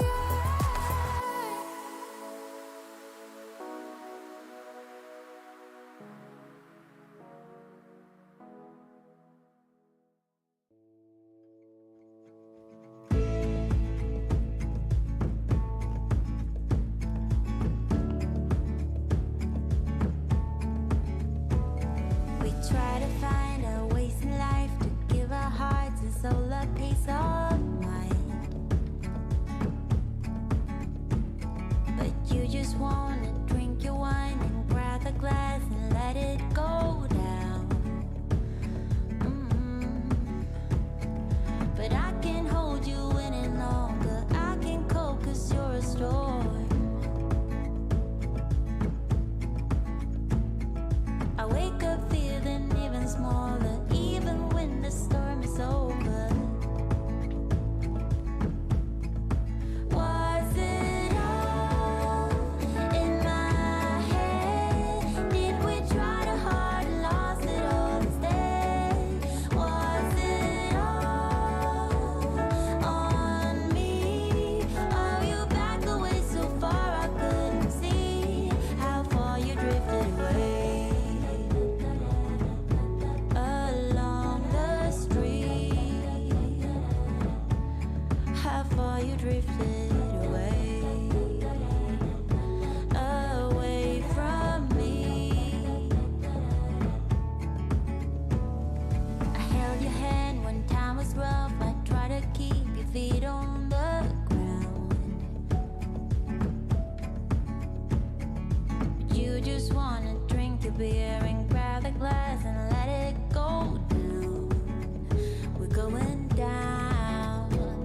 Now I can't hold you any longer. I can't cope 'cause you're a storm.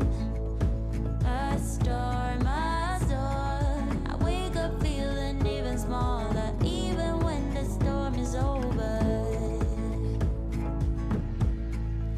Was it all in my head?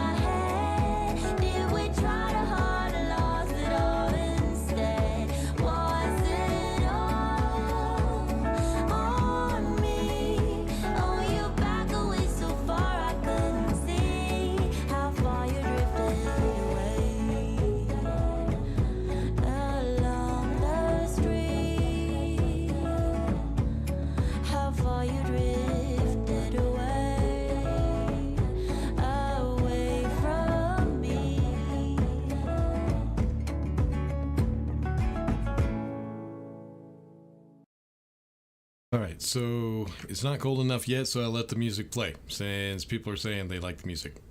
So there you go.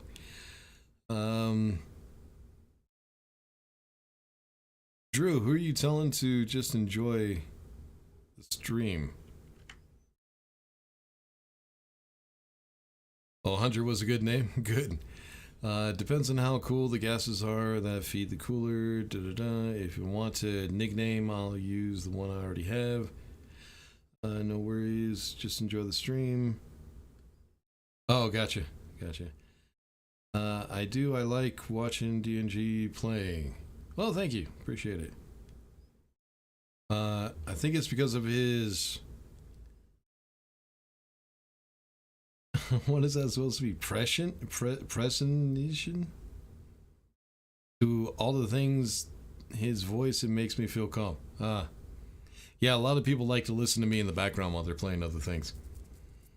They changed the checks, don't remember half of the stuff. Yeah. A lot of stuff in this game is going to change in the future. I feel like this is only for a small base, because there is only one container with coolant capacity, which is getting warmer through the day. You're not storing warm gases. No, I'm not storing warm gases. Don't need to. It is just a small base, but it is automated and everything will work at the end. If you were paying attention, you would know how this stuff is working. It's not like Space Engineers, so much to think about. Space Engineers is easy. It doesn't take a lot to be able to play it. This tune, love it. Surround me. A lot of music. Yep. All right, let's go find some more music, shall we?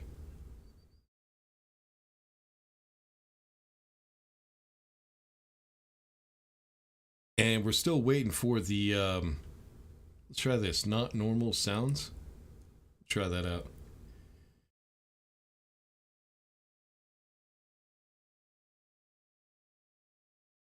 Yeah, why the fuck not?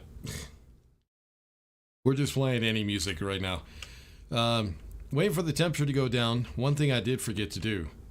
Let's go and do this. Help me read this real quick. I need an analyzer.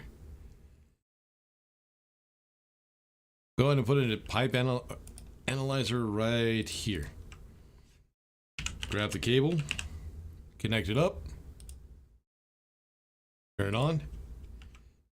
Connect it right down to here.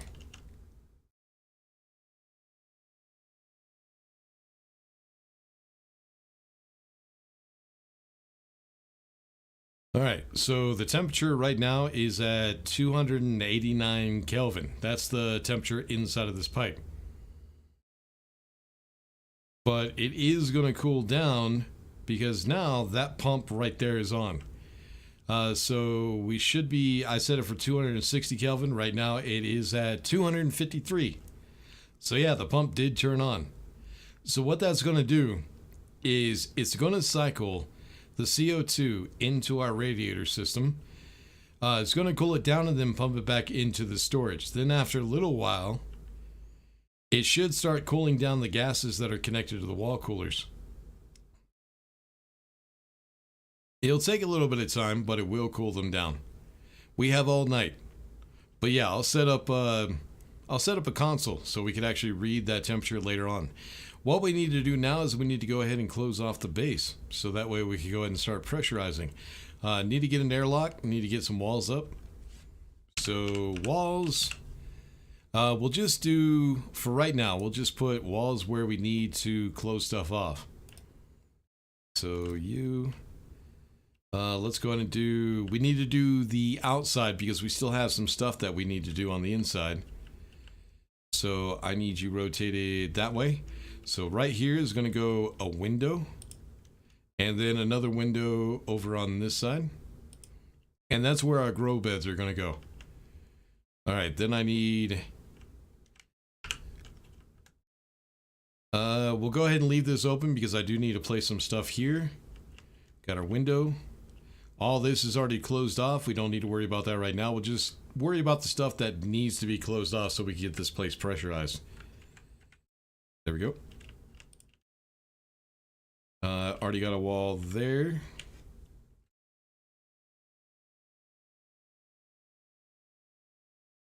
Already have a wall there and there. Then at some point, before we put this on the workshop, we'll go ahead and go through and close off all the... Go ahead and try to make this place look pretty. Put walls and corners on everything. Then I have a wall here.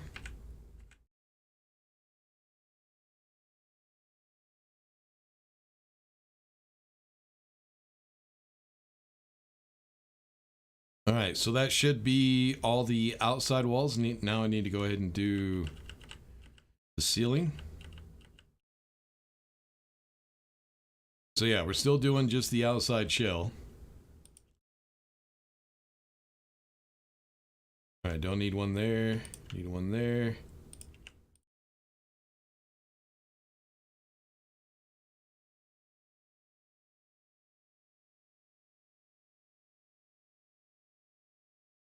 All right, now we need this room.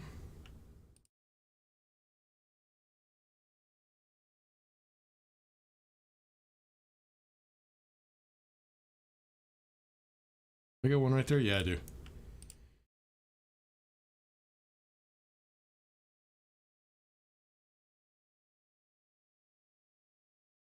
Then here we need a window. Same on the other side. Don't need to close these off. We still need access to that, but I do need to close off the airlock. Well, no, I need to do the inside. All right, now we can go ahead and close all this off. This is going to take a minute.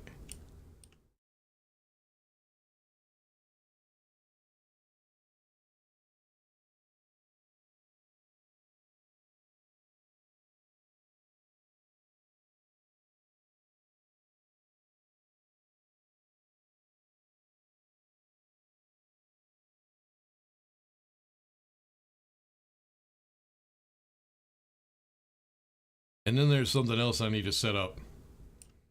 Because what I want to do is I want to be able to read the inside and outside temperatures. So I do need to get that set up. And then here. All right, let's come down so we can go ahead and put in the walls.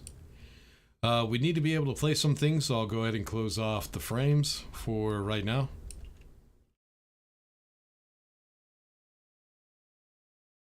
Didn't put a wall here. A wall here.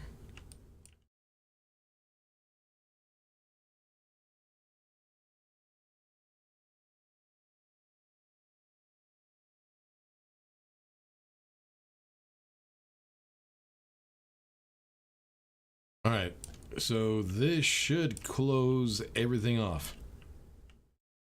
Go inside and double check. And yep, there we are. We're all closed off. All right, so now that we got that, we need to first make an airlock. We're going to be setting up an advanced airlock. The difference between the advanced airlock and the regular airlock you want to use when there is a vacuum on the outside. Because the problem is, the way the regular airlock is set up, when the door closes, we actually lock some of the outside atmosphere in the airlock. And then the door opens and that gases gets into the base. Advanced airlock depressurizes the airlock every time you go in or out, making sure only the atmosphere, like the base atmosphere, is in this airlock when we need to go in, and only the Mars atmosphere is inside the airlock when we need to go outside. Alright, so what we need to do is we need to set up some vents. So we need active vents. I'm going to go ahead and set up a couple of extra vents, passive vents. Try to get some more pressure, because these things don't go very fast. The airlock actually takes quite some time. So now what I need is passive. And then also we'll add some more pipe. What I'm hoping is that the added gases inside of the pipes will create more pressure and the airlock will work faster. I don't know if that will work out. We'll have to see. All right, now I need the outside passive vents. So we'll get 2. Then what we need to do is we need to go ahead and set up the pipes for that. And I need some water. There we go. All right, so I need to open up these real quick so I can get those pipes in. What is this fucking music I'm listening to? Nope, time to switch. Tommy Youngberg? Let's see what he's got.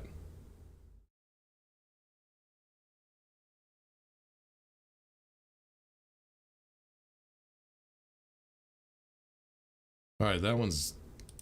Nah, not my style. There's only 2 songs on this album anyways. Alright, let's try Sunset Sailing. Oh yeah, I could go for that.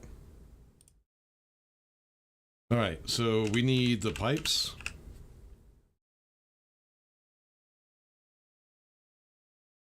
Alright, so this is the outside vent. And these are the passive vents that connect to it. And what I'm hoping is that 2 passive vents plus the extra piping will add a little bit more gas to that pipe, which will make that vent go faster. I don't know if that's going to work, but I'm hoping. If not, it's alright. It's only really a starter base anyways. Alright, I need you... Come on. There you go. Then straight. Alright, those are connected. Now we need to close this back off. Because now we need a console to work that airlock. So console, rotate down that way. Alright, now we need to get the cables connected. So cable.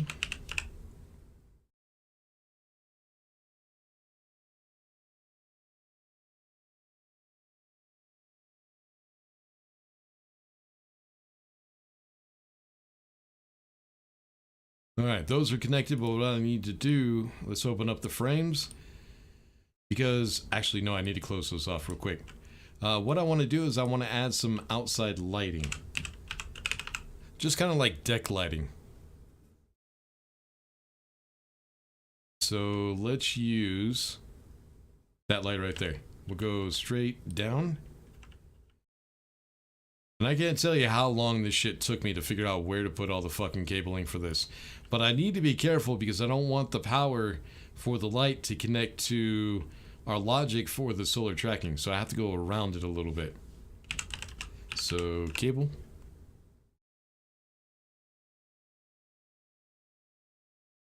Because if I did this and we did an elbow, yeah, that would actually connect.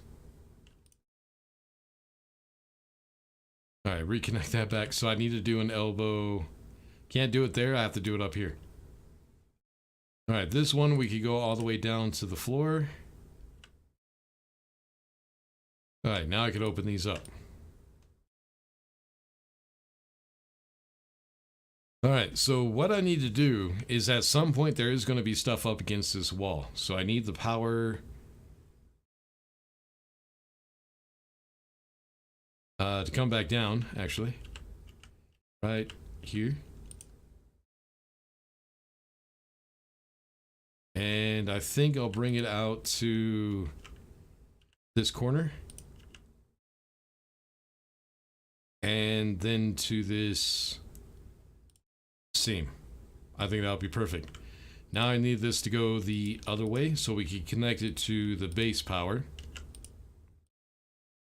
Then you need to connect as well. There we go. Alright, now we need to connect the light.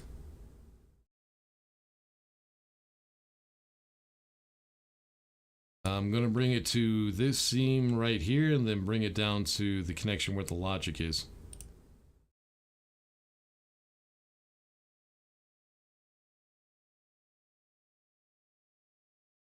All right, so that should be powered to those lights and to these right here.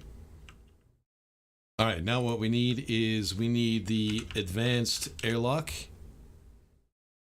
There we go. Chip. Put it in, close it off. There we go. All right, next thing we're going to need. Let's go ahead and I think this is all we need in here. So we can close that off. Close this one off. All right, so next thing we're going to need is we do need a light, which means I need a little bit of support. I'll catch up in the chat here in a second, guys. Let me get some stuff done.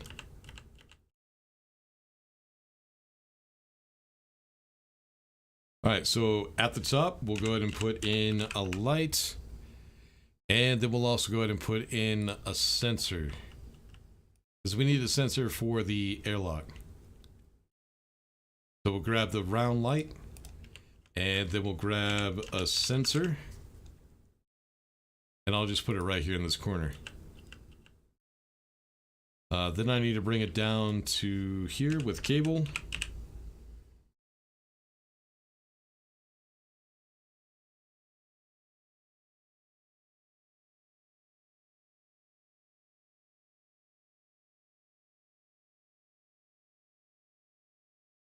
All right, so now that's set up. Next thing we're going to need is we need the doors. So item kit door. And we're just going to use the regular glass doors. Rotate this one that way. Oh yeah, that's right. I need to open this up.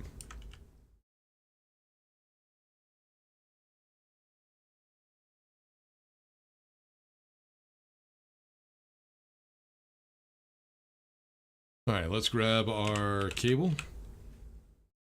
Connect up the doors real quick.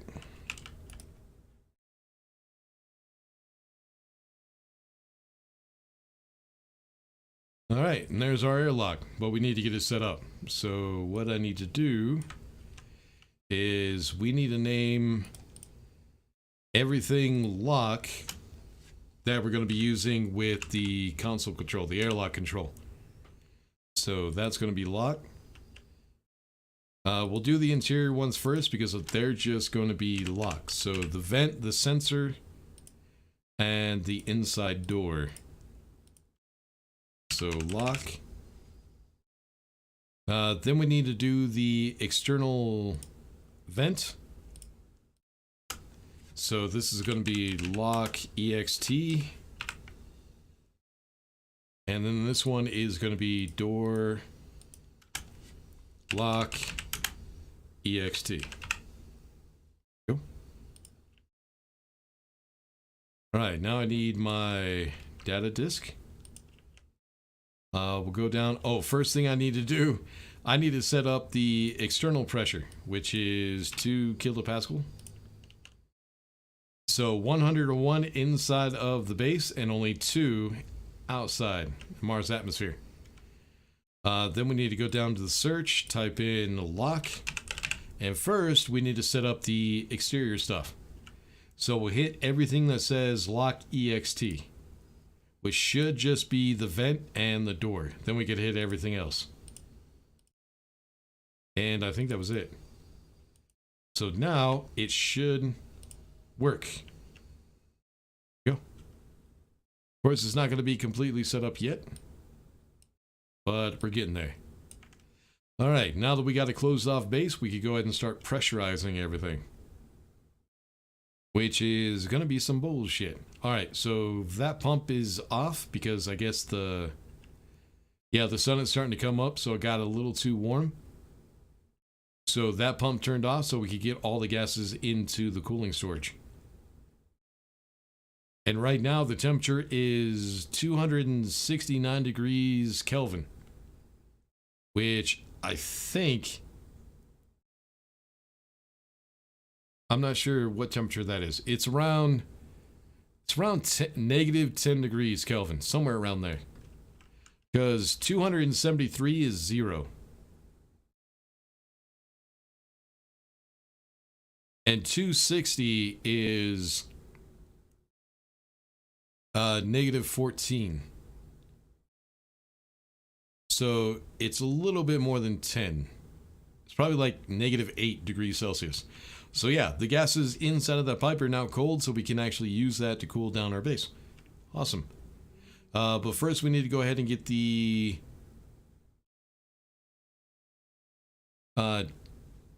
air system set up.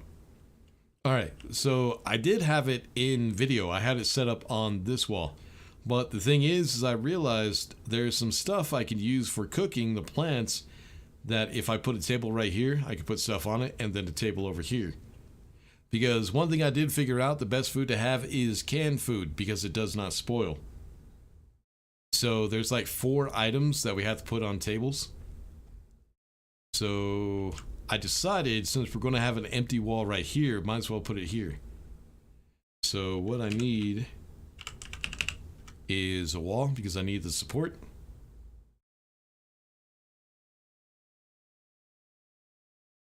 All right, let's rotate like that. All right, so here we're gonna have passive vents. So let me put those in. Those are gonna be for the filtration system. So the top one, I think I have to face it down because it'll just go straight to the atmospheric filter. This one actually has to be pointed up because there's going to be piping from the atmospheric from our scrubber, which actually needs to go over here. So I think that should be good. So with the consoles, there's a few things that I would like to have. First, we need our air control, which let's actually rotate you that way.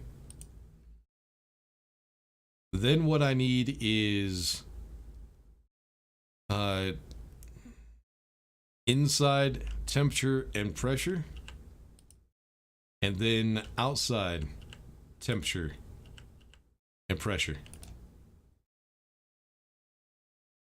Then I could also do I could do some consoles for power input and output, but I'm not sure how to do those. So I don't think I'm going to worry about those right now. All right, let's get those connected. Let's actually go ahead and turn them on.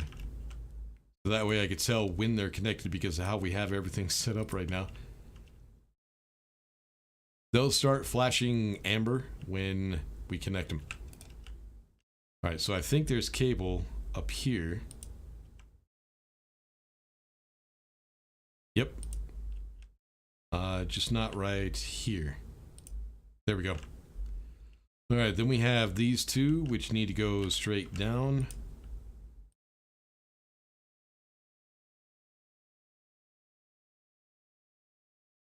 And then I need you. There we go. And they are now connected. All right, so where did I? Oh, I need a sensor. That's right. I need my air sensor inside of the base. All right, so cable.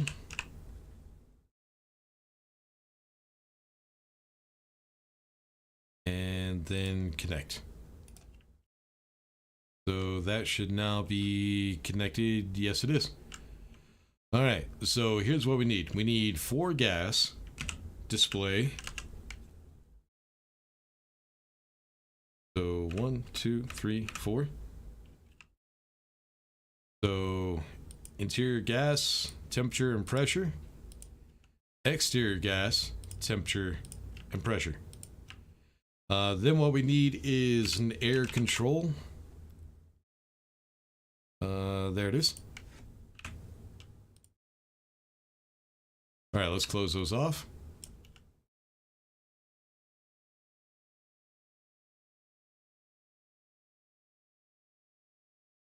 All right, now I need my data disk to get these set up. So this is going to be the inside pressure. We're going to go ahead and name, before I forget. Oh, I need to set up the vents too. I completely forgot about those. All right, this sensor we're going to name air.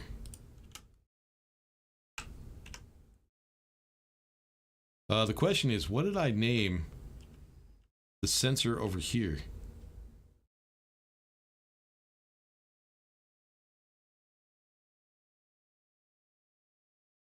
AC. All right, we'll use that sensor for the external temperature and pressures. All right, so air. Now I need to go ahead and get the active vents out here, so that way the control will actually control them. So we'll go ahead and do 2 active vents. But I need you... Nope. That way. There we go. Then vent. Active. Then I need to connect those to power. Alright, make sure they're connected to piping. And this is why I couldn't bring the cables straight in on these pumps right here. Because the vents would have been in the way.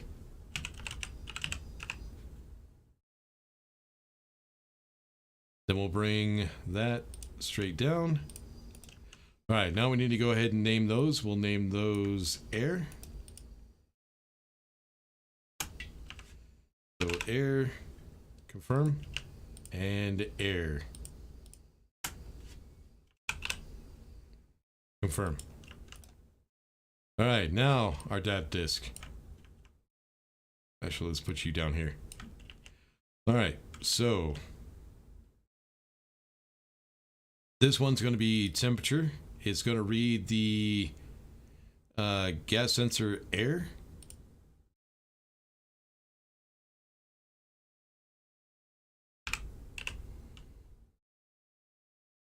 Gas sensor air. So that's the temperature. This one is going to read pressure from the gas sensor air.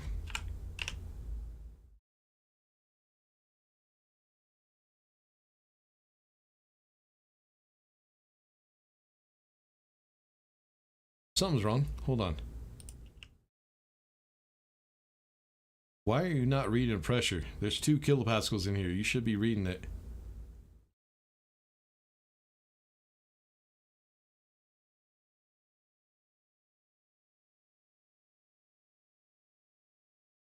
I have no idea. Hold on. Alright, so this one's going to read AC. I probably hooked it up to the wrong fucking thing. I'll check here in a second. Oh, there it was. Gas sensor air AC temperature, that's the outside temperature. And then the outside pressure. So probably don't need this one, but we got it anyways.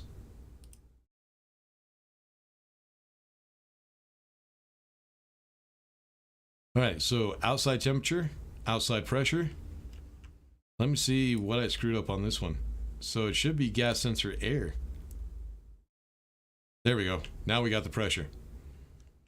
So inside temperature, inside pressure. Is it really that cold in here right now? Yeah, it is. Shit.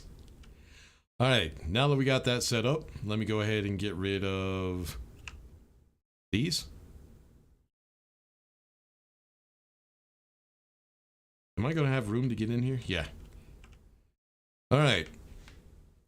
Now we need to pressurize the entire base, but before we can pressurize, we need to go ahead and get rid of the toxic gases that are in here right now. And if we take a look, right now inside of the base, we have CO2, O2, N2, and pollutant. I want to go ahead and get rid of those. So we'll turn this on. And what that'll do is it will create a vacuum inside of the base after about 20 minutes. That's how long it takes. You saw the video you released yesterday, so I understand what's going on. Yeah, that's what I'm doing right now. Trying to get that finalized. But right now we're getting to the point where I'm actually now further than I was in videos. So there's a couple things I'm not quite sure how to set up, but I got an idea and we're going to see if they work.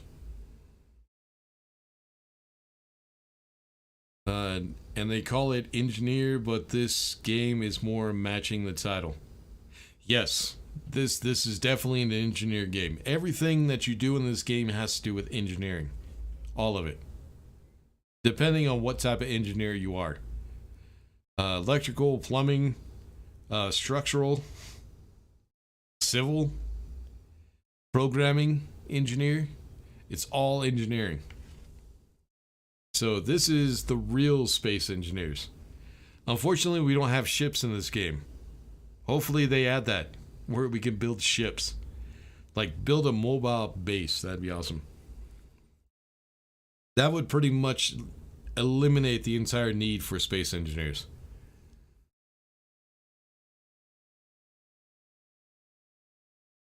All this investment for a starter base. Yeah, but it's completely automated. Well, almost completely automated. Two things that are not going to be automated. One, well, actually, no, there's a few more. The advanced furnace is not going to be automated because, yeah, I haven't figured that out yet. Without using IC chips, I haven't figured it out. This right here, which is the active vent, so we could grab some CO2 from the outside atmosphere, that's not going to be automated. I didn't worry about automating that because that's really not going to be on all that often. Plant. The growing will be somewhat automated, but the cooking to make the food is not going to be automated. And then, of course, building the materials that you need, the stuff you need to build with the printers, which are going to go right here. That's not going to be automated. So I'd say this base is about 90-95% automated. And it is just starter stuff. It's just to get you the basic stuff you need in order to survive on the planet. So we got power, which, as you can see, we got plenty. We got plenty of power. Water. All the gases that you need for like oxygen, waste disposal, that's the waste disposal right there. So propellant for your jetpack, oxygen for your suit, and then fuel for your welder, which we might not need once we get an arc welder, but it's there. Then what else? So electricity, gases, water, and then food. We still got to finish the food, but that's not going to take too much. All right, let's check the pressure. Right now it says 0 pressure inside of the space, but yeah, there's still a little bit. 85 Pascal. I want to get all the gases out. So what we can do is, let's go ahead and get this set up real quick. So I need everything that is called air. That should be 2 active vents and then the gas sensor.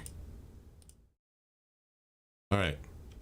Now this is not going to work because we still need to change the mode to pressurize, and it will not work.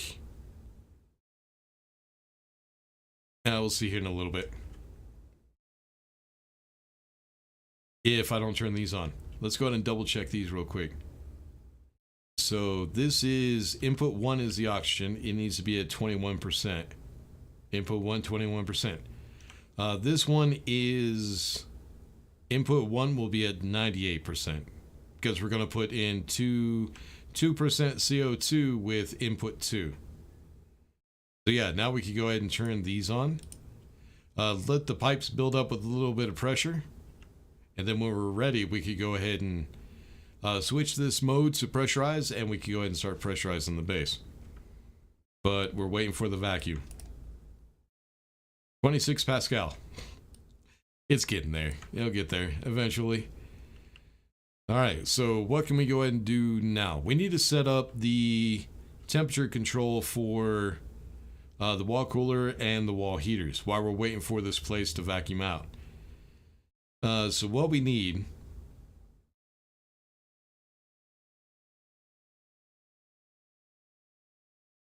All right, so we're going to need to read the information from that sensor. And that's going to give us our temperature. So we only need 1 logic reader.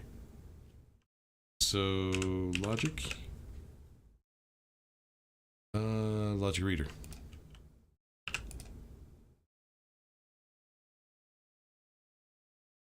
I'm going to put you... No, I need a reader. There we go. Right here.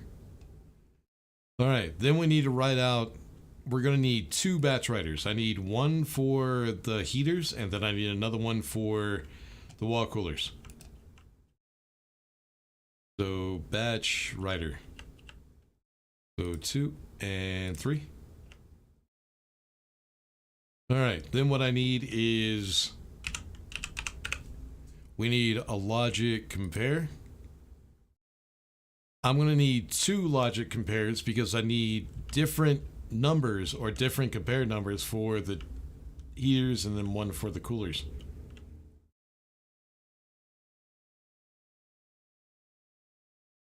Yeah, let's put it right here. All right, so logic compare unit.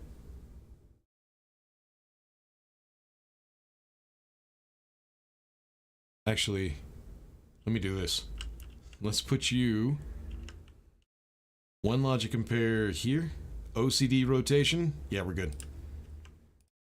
Let me go ahead and take you, and I'll move you.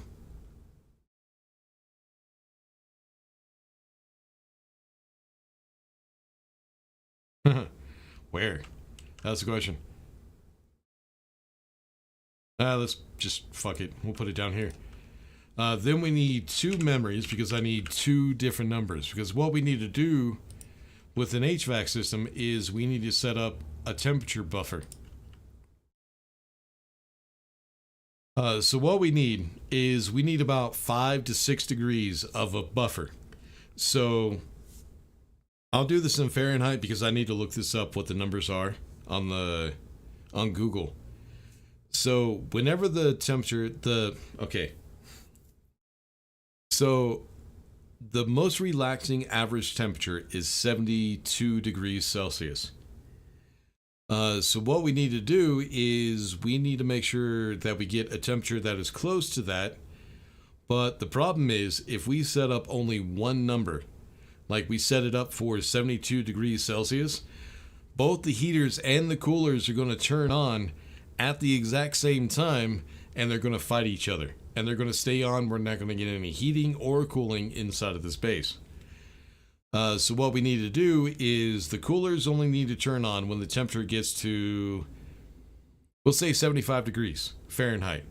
When the temperature gets to 75, the wall coolers will turn on. If the temperature drops to, let's say, 69. Yep, it's got to be 69. Why the fuck not? We'll say 69. If the temperature drops below 69 degrees Fahrenheit, we'll have to turn on the heaters. So that way they're not turning on at the same time, and we got like a buffer, so that way they're not on continuously and we're not using up as much power. If you have an HVAC system at home, which I do, you will notice that's kind of how they work. Which does actually make some fucking sense. Alright, so now we need to get everything connected. And I'll catch up in the chat as well. Just joined the live stream, but doesn't look a bit too much as Space Engineers. Not that I mind, it's an amazing game, so this should too. Yeah, this is an awesome game. Space Engineers is like kiddie game compared to this. Space Engineers is more like Minecraft without mods. Yeah, Minecraft in space. Yeah, pretty much. This is like Greg Tech 5, if you know what I'm talking about. I have no idea what the fuck you're talking about. Does this need a college degree or a partner to play? No. I don't have, well, I do. I don't have a degree in engineering. I have a partial degree in engineering, but I didn't finish. But no, you don't need one. You just, it's mostly just common sense. A lot of the stuff, if it's just, the older you are, the more you pick up shit throughout your life. And that's pretty much what this is, just common sense.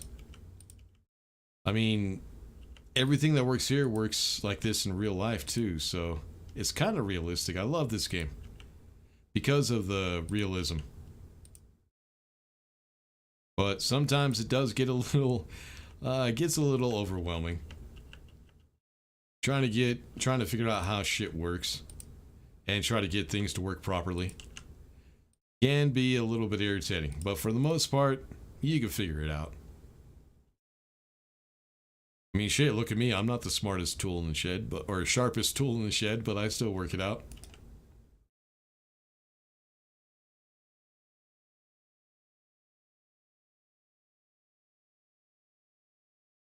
All right, so we need straight. Get everything connected. All right, so I need you connect here.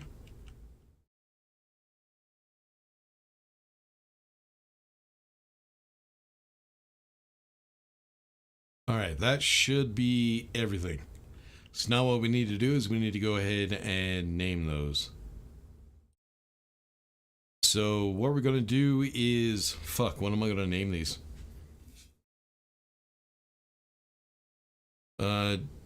Don't you have a rover in this game? Yeah, there are two, I think. There's a small one and a large one, but I haven't really messed with either one. That's a lot of logic chips. Wouldn't IC be easier if you understand how to use it? This is for just a starter base, man, for those people just learning so they can see how to set this shit up. And this is not a lot of logic. This logic right here is controlling this entire base, and it's only this little bit and that little bit. Oh, and then also we have the solar tracking, which is outside. But yeah, this is not much. I've seen people fill in this wall all the way to the other side, then that wall with logic. I've seen a lot more logic than this. I just need to figure out what the fuck I'm going to call this. Let's call these HVAC. So HVAC. Confirm. Actually, let's do this. Let's go ahead and Control C this shit. All right, batch writer. We need one for HVAC heating and then HVAC cooling.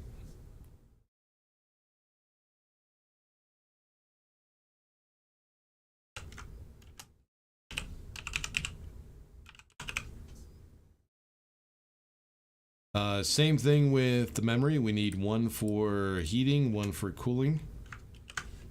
So heat.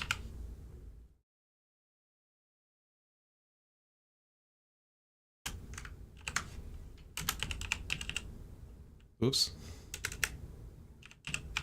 But yeah, this base is pretty much what anybody who starts playing the game can make. Alright, did I have... Oh, here. I put it right here. Alright, so we need one logic compare for heating and then another one for cooling as well.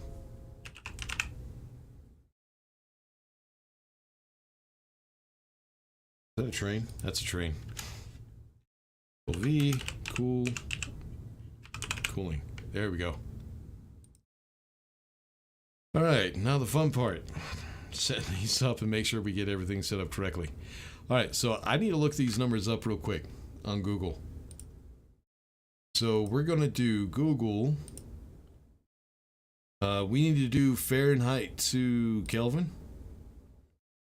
So we'll set up the heating first. So what we need to do is we need to turn on the heating when it's below 69 degrees Fahrenheit.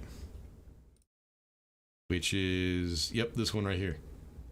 So we need to change, actually, let me grab labeler. So 69 degrees 69 degrees Fahrenheit is 293.706 Kelvin. All right, then the cooling one, we need to actually turn on the cooling when the temperature gets above 75 degrees Fahrenheit, which is 297.039 Kelvin. And there we go.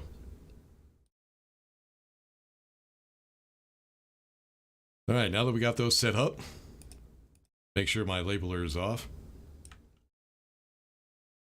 And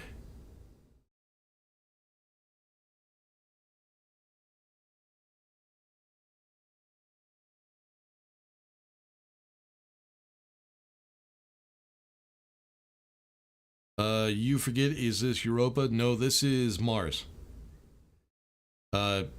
It's the first, I just started playing the game, so of course I'm doing the easiest world. At some point, I'm hoping to be able to move on to Venus, which is apparently supposed to be the most difficult planet, but we'll see how that goes. And logic looks like 1992 Radio Shack threw up on the floor. Yeah, this is the really old way of setting it up, but it still worked. No, that abbreviation would fucking confuse the shit out of me, Phoenix. We're good. We're good. I got it set up, man. We'll just do HVAC. I should be able to know that. And no, I'm not gonna... Why do people sit there and whine about Fahrenheit and Celsius so fucking much? If you want to know what the fuck it is, look it up. You got Google? I'm pretty sure you do. Either you have a cell phone, or you have a computer, or a tablet. You have access to the internet. Don't bitch about me saying Fahrenheit instead of Celsius. We live in 2021. I live in America. We use Fahrenheit here. So, fuck you. Don't worry about it, Drew. I'm just messing with you. Venus is really, really hard. Yeah, I know. That's why I'm hoping to be able to get there. All right, so what we need to do is we need to read the information from that sensor, which I named gas sensor air. So in shit, this is gonna take a while. Gas sensor, where are you?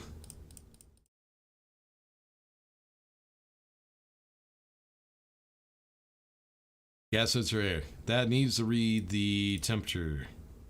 Head on. This is America. Everything America is right. Pretty much. Alright, fucking Brits, man. Shut the fuck up. Or Europeans. Shut the fuck up with your Celsius bullshit. Nobody gives a shit about Celsius. I love how arrogant Brits are, man. Or just Europeans in general. It's like, our way of doing it is right, and if you don't do it our way, you're wrong. Just like we call football soccer. Who gives a shit? Alright, so... Alright, we got our memory set up, so now we need the logic compare. So this is the logic compare. I'm just messing with Drew. Just fucking with him. Don't sit there and complain about, you know, like little shit that doesn't really fucking matter. I mean, fucking drama queens bitching about, oh, you said Fahrenheit instead of Celsius. Who gives a shit?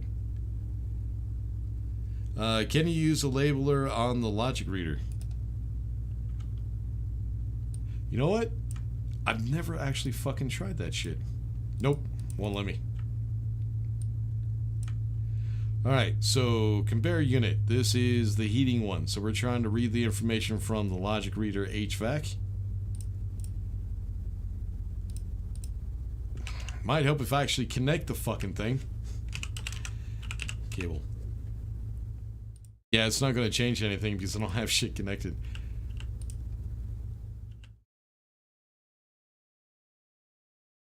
There we go. Alright, so logic reader HVAC.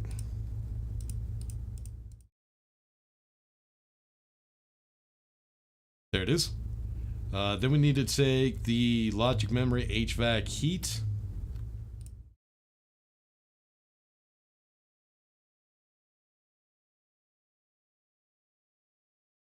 There we go.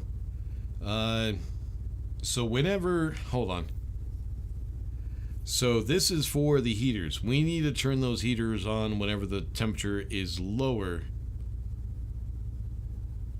than 293. So this would be less. Yes. So yeah, whenever the temperature inside of this base is less than what I said at 69 degrees Fahrenheit, it would turn the heaters on. We're good. Okay. All right, so we need to read the information from Logic Compare HVAC heat. Logic Compare HVAC heat. That's going to go out to the wall heaters, and that's going to tell them to turn on. So right now it's extremely cold in here, so those heaters should be on. It's because we don't have the place pressurized. All right, so yeah, we do now have a complete vacuum inside of the space.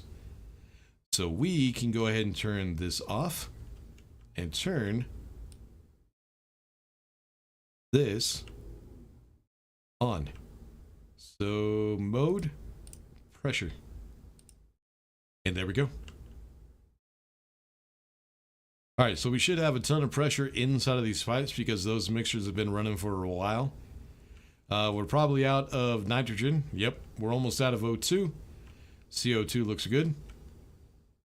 All right, but the gases that are coming in are going to be 19.3 degrees. So yeah, that's still not warm enough for the heaters. All right, while we're waiting for that, let's go ahead and I need to switch out you and where's my drill? There it is. I need some more nitrogen.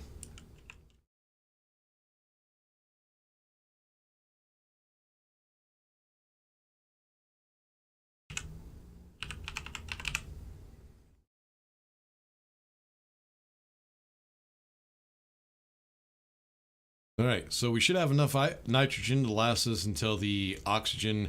Actually, the oxygen and the nitrogen might run out at exactly the same time. We'll see. But now our pressure is up to 26.5.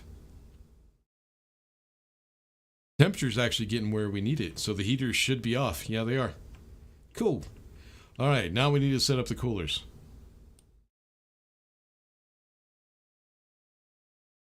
And I need some more filters for my suit. All right, so we got the logic reader. We need the logic compare, which is over here.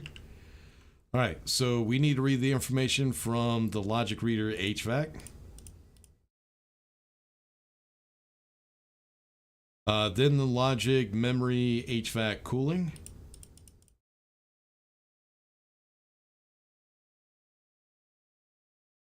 HVAC cooling.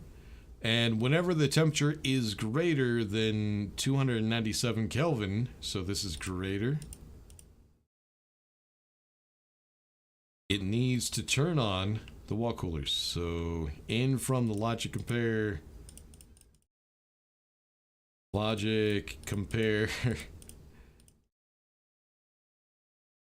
HVAC cooling. And that will go out to the wall coolers, and that will tell them to turn on. Let me see if we have enough pressure. Yes, we do. So they are going to work. All right, but the temperature is not cold enough. It needs to be, what did we set that at? We set that at 297 right now. The temperature is 294. So 3 more Kelvin and the coolers will turn on. All right, how are we doing on pressure? How are we doing on gases? We still got both. All right. So yeah, now the whole base is going to pressurize, which is going to take a little bit of time. So we could go ahead and get some other stuff set up. I do want to, there's one thing I do want to do.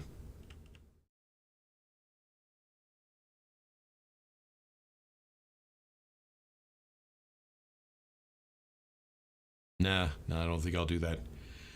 So the temperature inside of those pipes are now 258 Kelvin. So they're still below zero, which means the gases are pretty cold. So the wall cooler should cool this place down pretty damn fucking quick. Just trying to go through and see what else we need to do. Not a whole lot to do until we get this place pressurized. Filtration system, let's do that. Because we do need to set up some logic for that as well. So what we're going to be using, there is two options for a scrubber system. Pretty much just scrub toxic airs, toxic gases out of the air. So we do have the portable one, which you cannot automate. You can't set that up with logic. So we're just going to use atmospherics. We're going to change that to a filter. So I need my magic wand. So nope, that's electrolyzer. Filtration, there we go. Alright, we need to connect that to cable.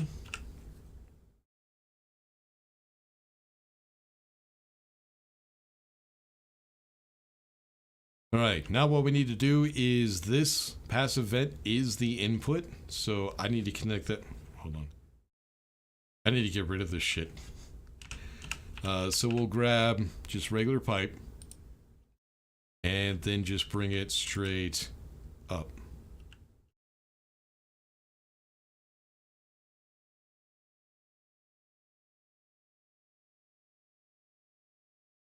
Alright, so that will be the input.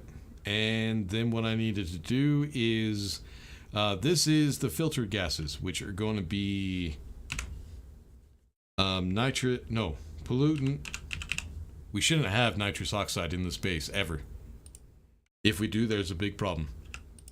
Alright, so pollutant, and then any extra carbon dioxide.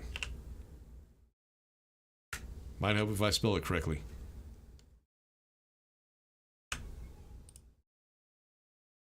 Alright, so we need to set up a logic system that will read the CO2 in the base, the air inside of the base. But what I need to figure out is how much carbon dioxide is too much. I think what we'll do,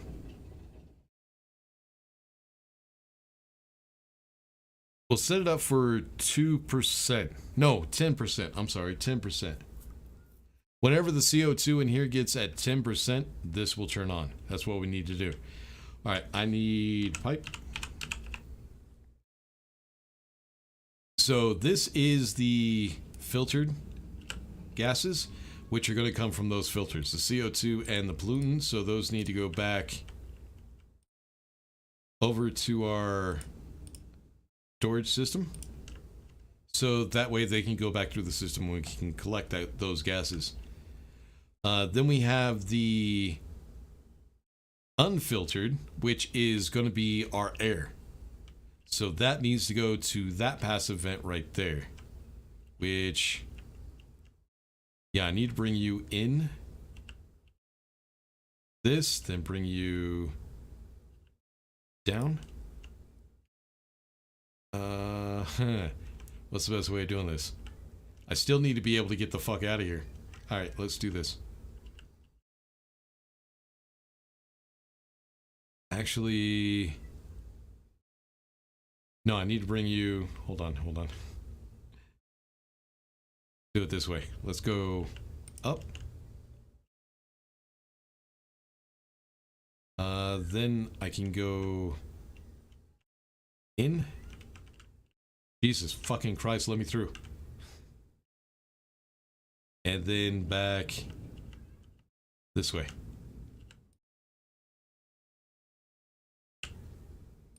And then up. Can I please get the fuck in here? There we go.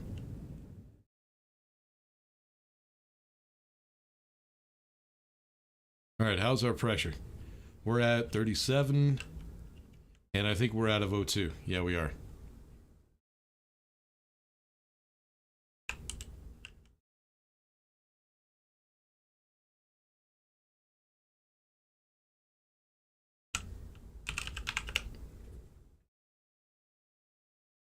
Get that connected.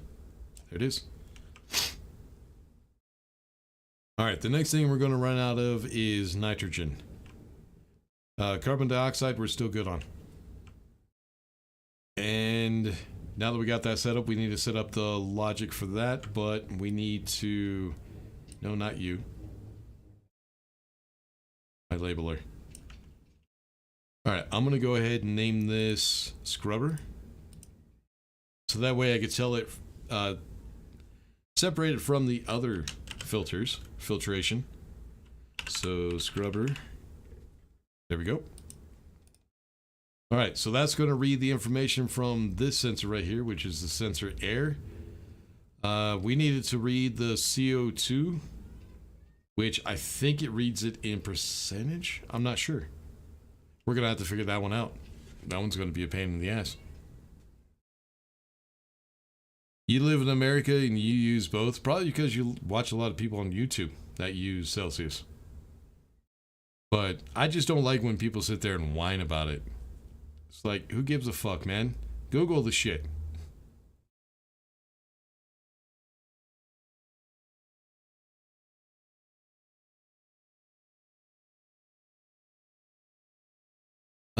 It's not only Europe. Most of the world uses Celsius. No, it doesn't. The Americas use Fahrenheit. North America, South America. Canada, I'm not sure. I think they use Celsius. I'm not sure about Canada. I think they use both. Not sure. Countries in Africa use Fahrenheit. There's countries in Europe that use Fahrenheit. So it's not most of the world. It's like half the world.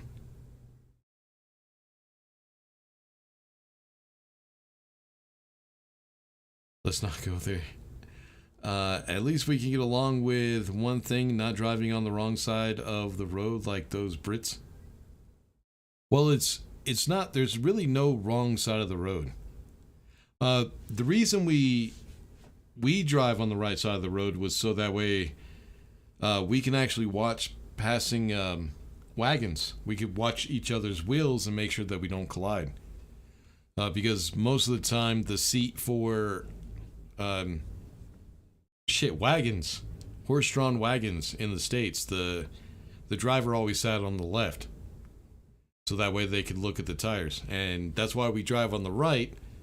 It's not really necessary. Why the British drive on the left side of the road, I don't know. I guess it would be the same thing, but I'm not sure. But there is no right, no wrong.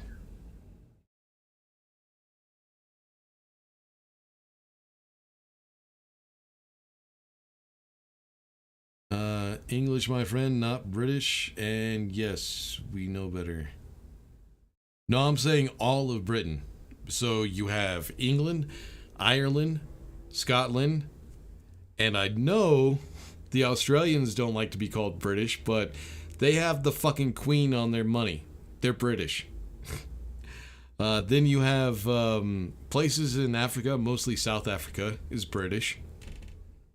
So I'm talking about everybody that uses Celsius, so British.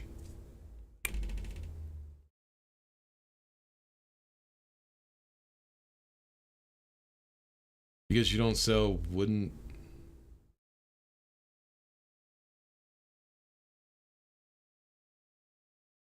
F1 check gas sensor CO2 reading label.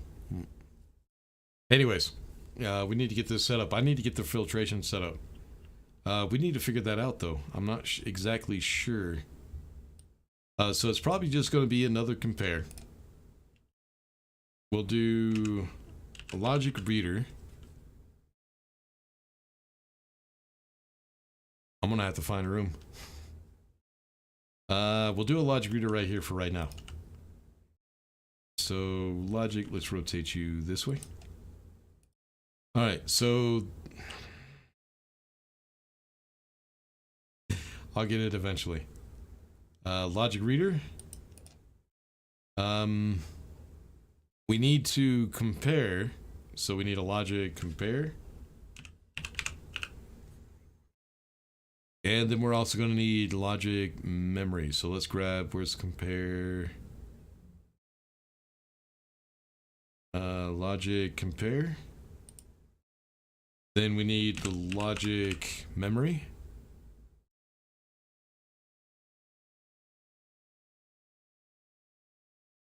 Trying to find room for everything. Shit. Door needs to go right here, so I can't put that there. You know what? Fuck it. It doesn't really matter where we put it. This shit's gonna be hidden anyways. But I don't want to put it anywhere really fucking stupid. Alright, then we need the logic IO, so I can go ahead and do a logic writer.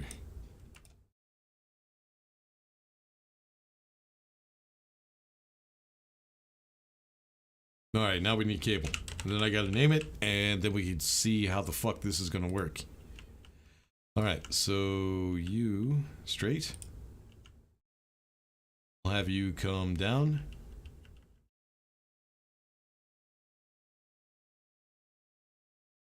Whoops, I had it.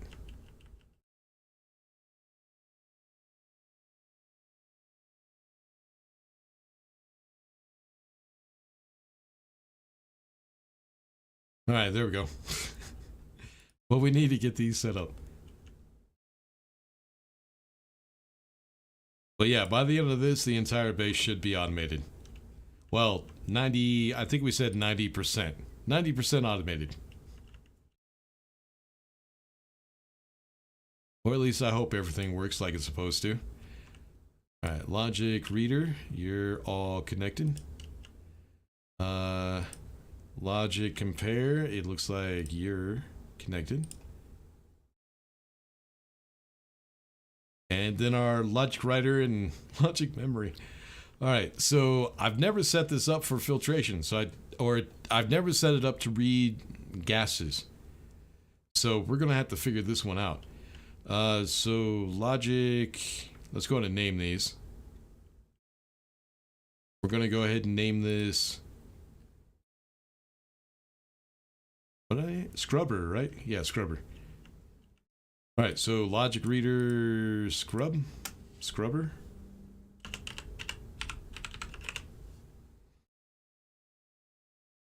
So control C, there we go. Alright, logic compare, scrubber. Logic memory, scrubber. And logic writer, scrubber. Alright, so we'll see if I'm actually correct and we need to compare a unit. Might be another unit that I need that I don't know how to use. Which wouldn't surprise me. Alright, so the logic reader, we need to read the information from that sensor. So gas sensor air.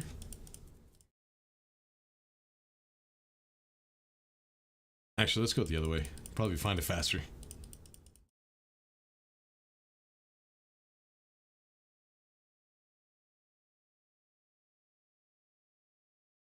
Something keeps turning on and off. I gotta see what the fuck that is. Gas mixer. Gas sensor air. The variable will be ratio CO2 or carbon dioxide.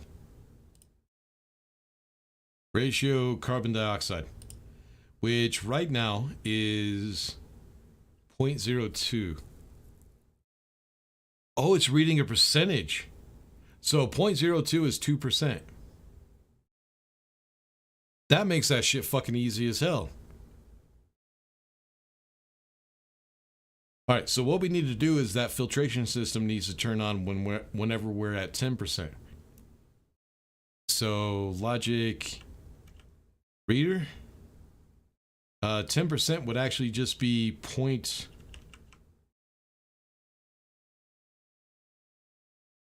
How do I set this up on the memory though? Just set it up as 0.1. That would be 10%, right?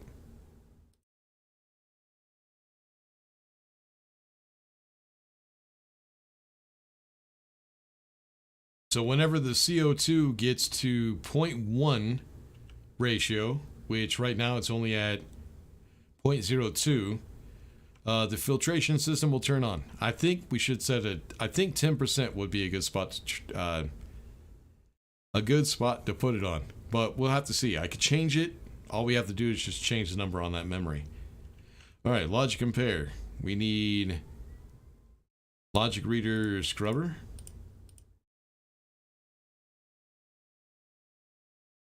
Logic memory scrubber.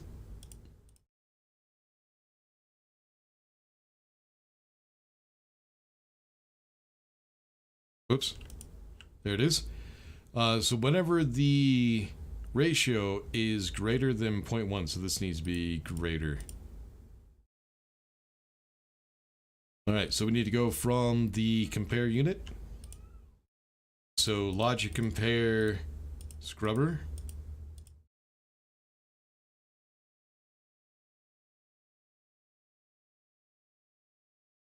There we go. This goes out to filtration scrubber.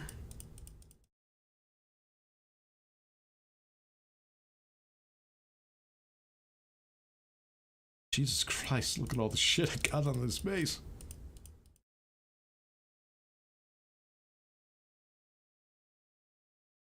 Oh.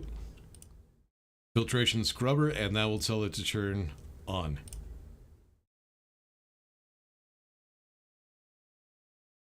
Okay, I think that's it. The only way to test that out is to fill this motherfucker with CO2. Oh, nitrogen. Yep.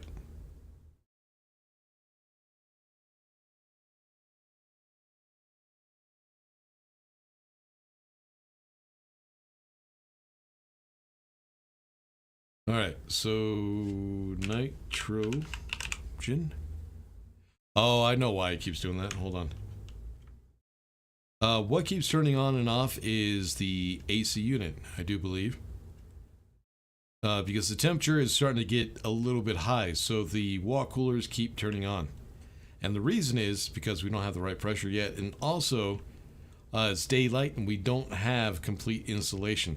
So we do have walls set up which do insulate the base a little bit, but I need to set up internal walls as well to get us a little bit more. So that wall cooler will actually turn on less once we get the internal walls done. So I think that's it. I'm hoping that's set up right because it looks like that's what it reads. Where is it? So yeah, right now we're at 0.02% or 2% it should be.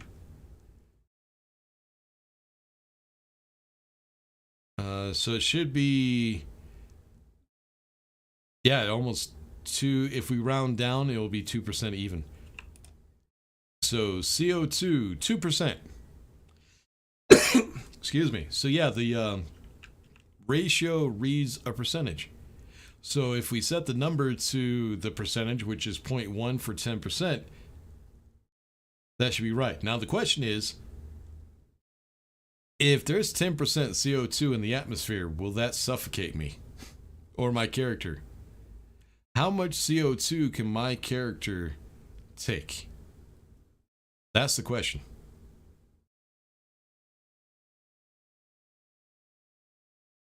Also, the Australian flag has the British flag. Let's not pick on the Australians. We'll leave them alone. Just leave them alone. We drive on the other side because of the old days of sword fighting. So we can have swipes at each other. It's just leftover from the old days when we still use swords. That makes sense because if you're right-handed. But yeah, there's reasons for each. Driving on the left side of the road, there was a reason for it. Driving on the right side of the road, there was a reason for it. But it's just nice to know that the reason Americans do it is so that way we're not crashing into each other and not, being kind to one another. And the British do it because they wanted to be able to kill people better. So that makes me feel better about us driving on the right side of the road. If a peasant passed a night on the right side, they were breaking the law. Really? Huh. Oh, because the knight can't defend themselves? Because they're on their left? No idea. Anyways. It was raising your helmet visor to identify yourself. That's where the salute came in. Depends on where you're from. Some places it came from the helmet visor.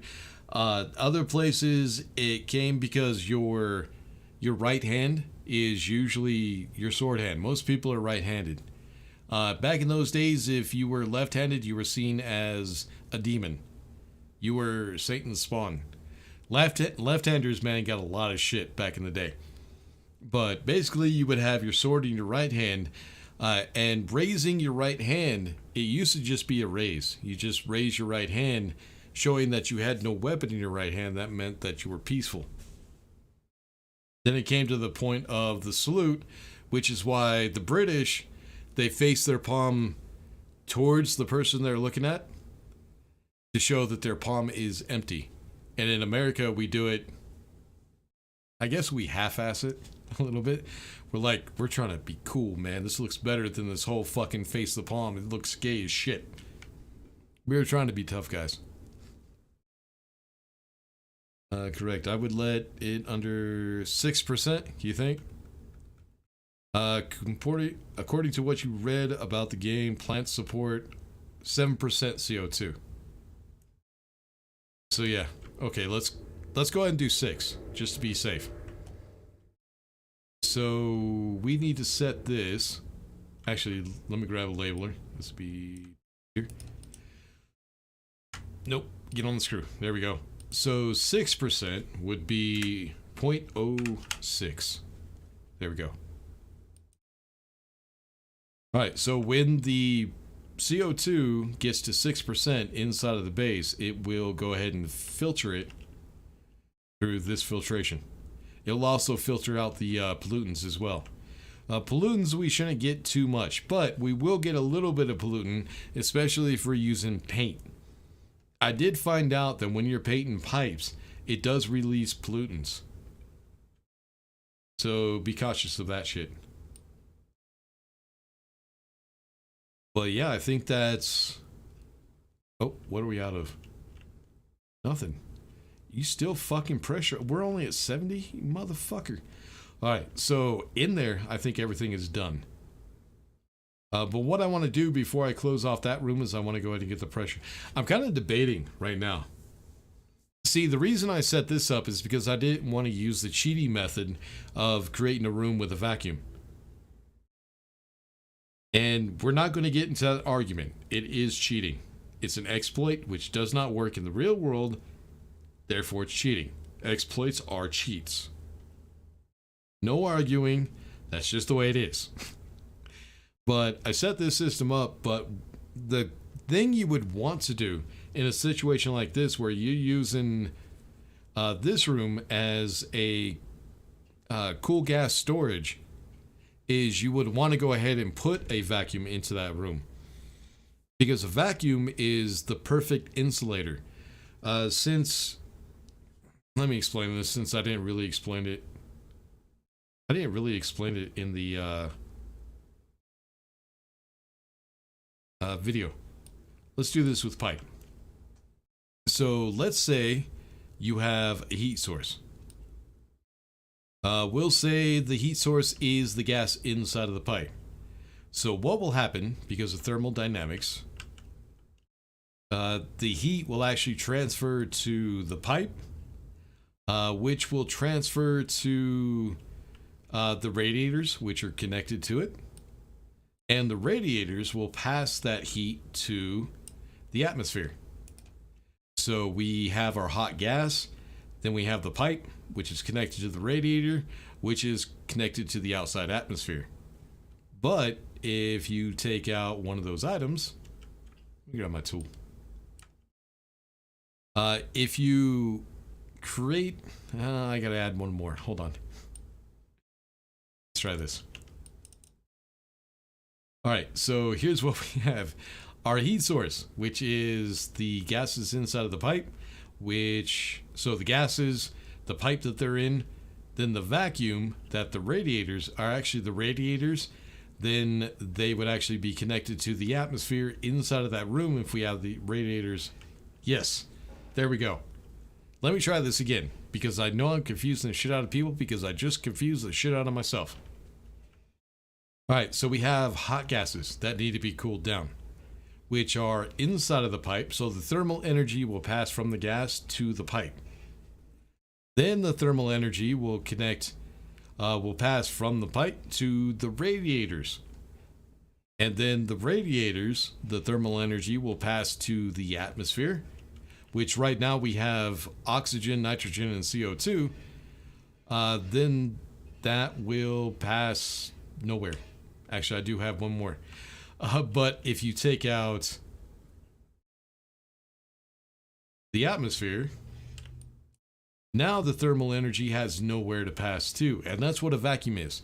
A vacuum is the lack of gas. It does not have gas. It does not have elements, which means it has nowhere for that thermal energy to pass.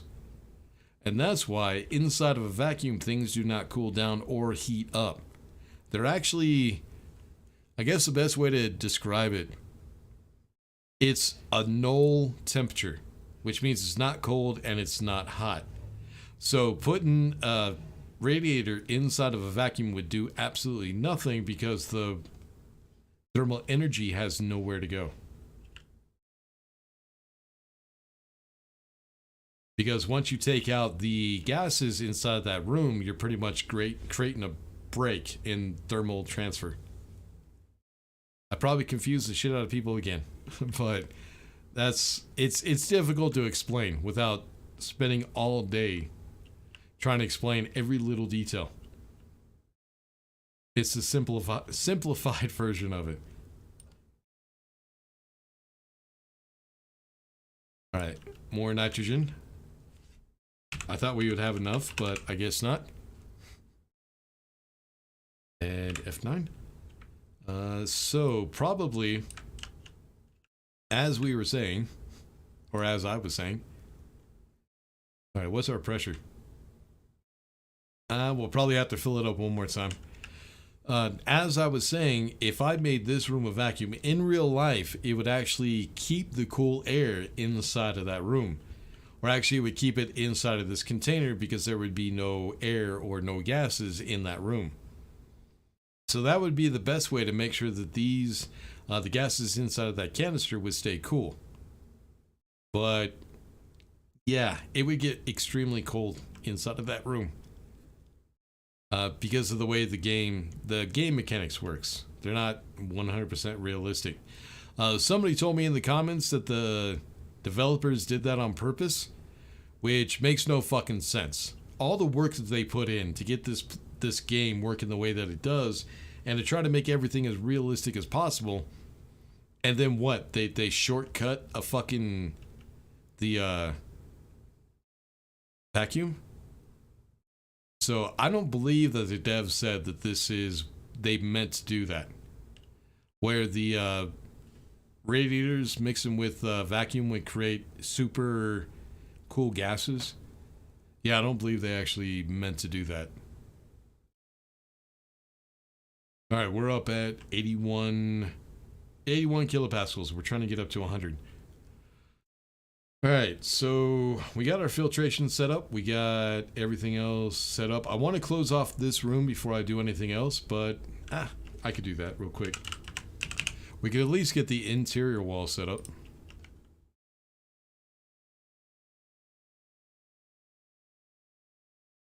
All right, so you're rotated that way. You and you. And then I need an inside wall here.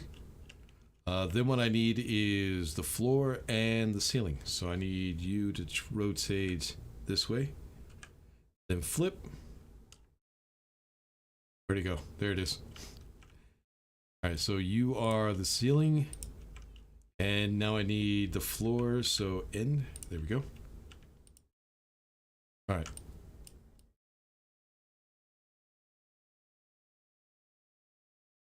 Oh, no. Wall.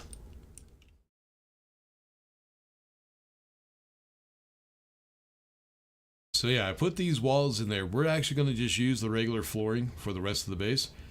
But I went ahead and put these walls in here because they do add a little bit of insulation, which should help keep that that room cool. 87? Yeah, we still got a little while. Might run out of oxygen. Don't know yet.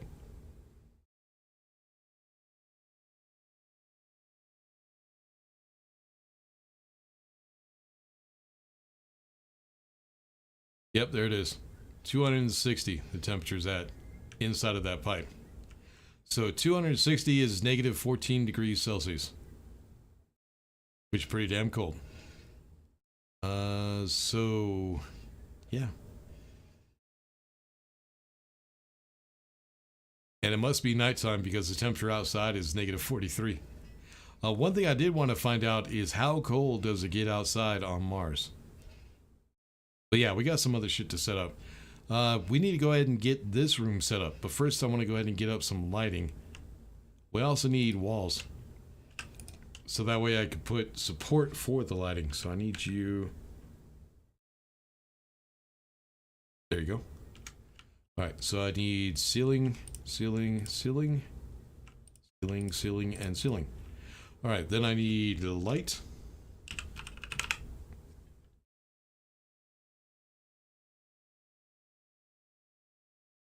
Alright, we're going to use the... What is it called? Wall light long wide. Put it right here, and there, and then here. And here. All right, let me go and get rid of the ceiling so that way I can see where the cable is going.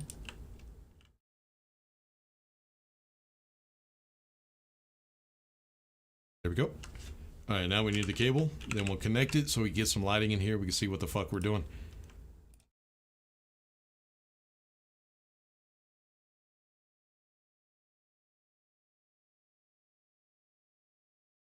And then we'll just bring it all the way over to there. So find the middle.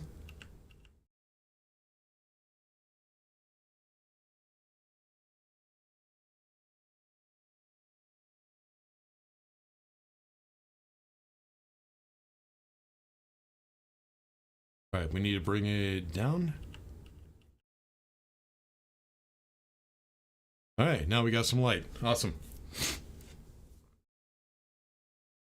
You tried to use the labeler on a logic compare that was disconnected. Oh, did I? Sure it doesn't work? Let me try again. Let's see.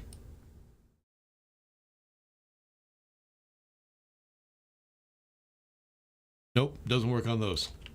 Nope, you have to do those by hand. Which makes sense because you would have to... that's how you look for named items or object items. So you would have to know the object. That would actually be kind of difficult to set up. To be able to set these up with the labeler. That would kind of be a pain in the ass. Yeah, we need to go ahead and get the printers set up. So let me do this. We just need these set up temporarily. So that way I could go ahead and put in some chutes. We also need to make sure that we leave a little bit of room. Because if I put this one all the way up against the wall, we won't have room for anything else. So you.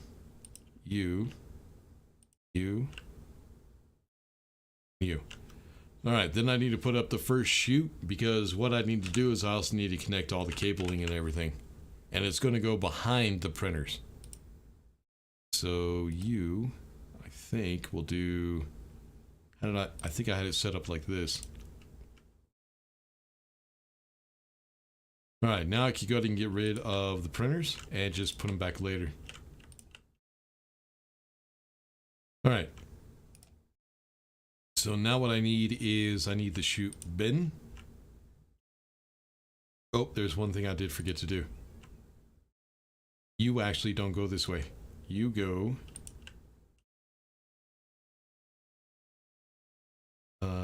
down.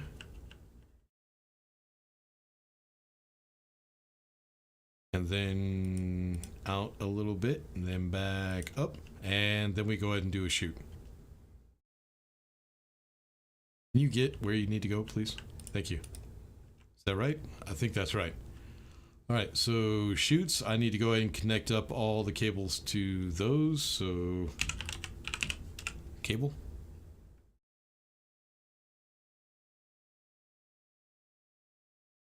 Yep, I need more nitrogen.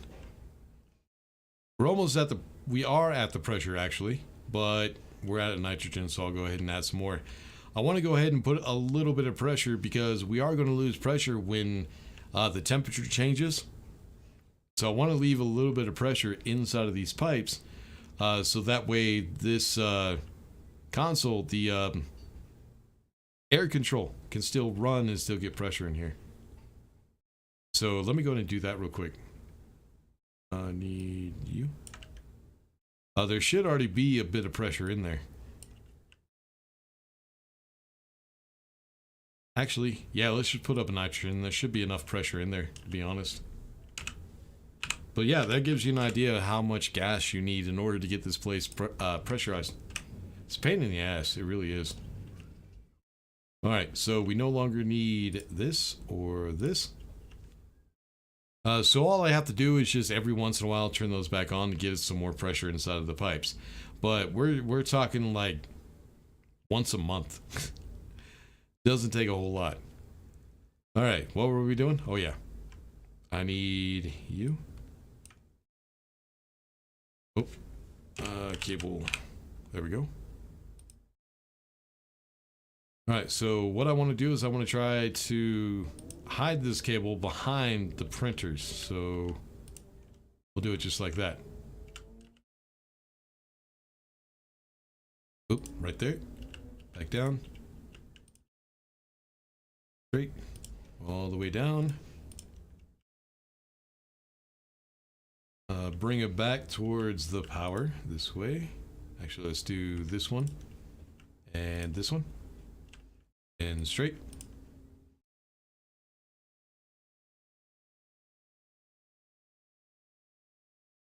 Then I need to bring it all the way back. I need an elbow.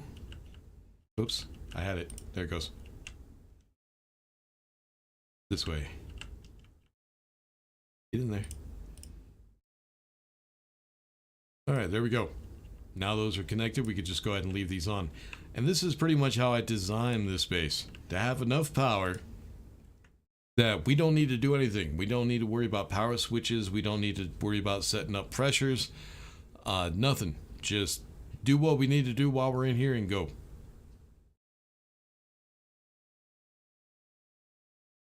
I also need to grab some more water. Anyways. Alright, so 4 printers that we need. We need tool printer. And these are the printers that we need in the beginning for starter base. Of course, later on we could add more. There is a security printer, which you can print weapons and explosives. The next one's going to be the auto lathe. And an automated oven. Never even saw that one. Anyways. Rotate for me, would you? Thank you. Auto lathe.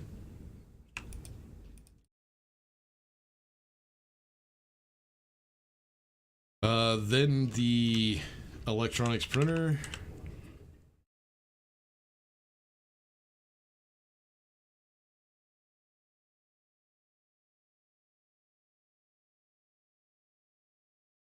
And then the pipe bender. I think I did all this in episode 3. I'm not sure.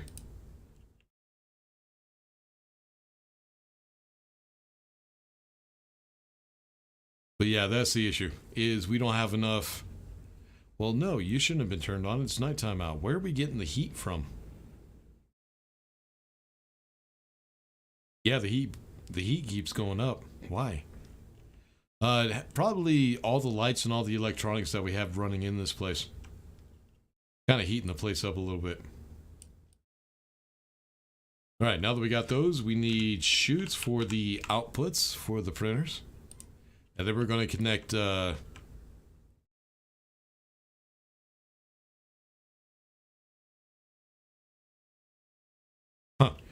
then we're gonna connect stackers so we can go ahead and stack items. All right, now stack.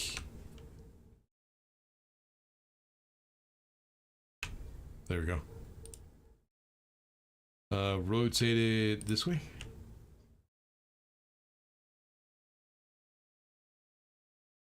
All right, connect those to cable. Connect everything to cable.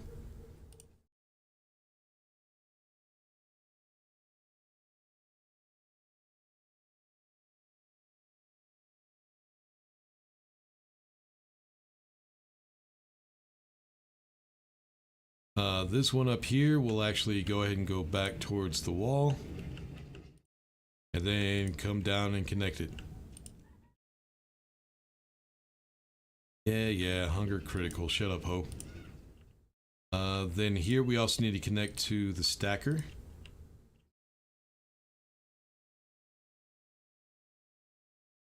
I think people were surprised. Last stream I called the AI a cunt. I don't think people like that too much. Alright, now what we can do is we can go ahead and turn everything on and just leave it on.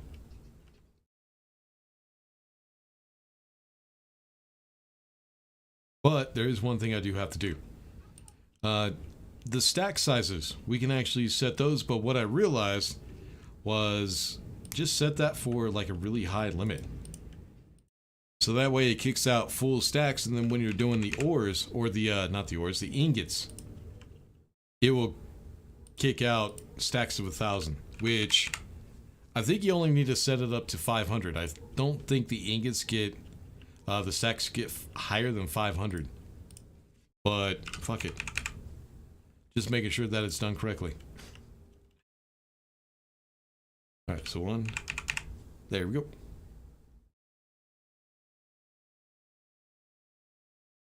Oh yeah, food. Alright, motherfucker, just so you'll shut the fuck up. There we go.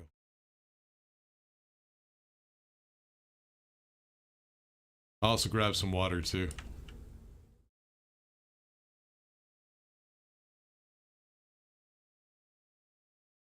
Alright. Now, why the fuck are you like that? Did I put something here? Huh. Now that we have the printer set up, the next thing we need to go ahead and set up is the hydroponics, which I still have not done in survival yet, but screw it. So hydroponics, I think we need hydroponic station. Yep. We need 2 of these because we need to grow a few different types of plants. The one plant that I'm not really going to waste my time on, I looked it up. Mushrooms are kind of worthless. They really aren't used to make anything. Or at least not that I saw. So I'm not going to worry about mushrooms. But yeah, we can go ahead and leave these on. Alright, so the thing about these is they are automated. They do have automation for water, and they also do have their own grow lights. So all we have to do is connect them to power and connect them to the water, and they run on their own. And that's it. So actually pretty fucking simple. So connect these. So I've seen people set up entire greenhouses, and it kind of, I don't know why when you have a system like this that is automated and you don't have to worry about anything like that. I don't know. Anyways. Cable.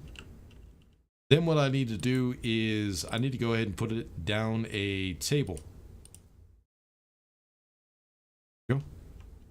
Because I need to figure out, we need piping for the water to go all the way to that side, but I don't want it interfering to where the tables need to go. So we're actually going to have 2 tables. We're going to have one here and then another one here, because there are a number of, see if I can find them. There are a number of appliances that we can actually use.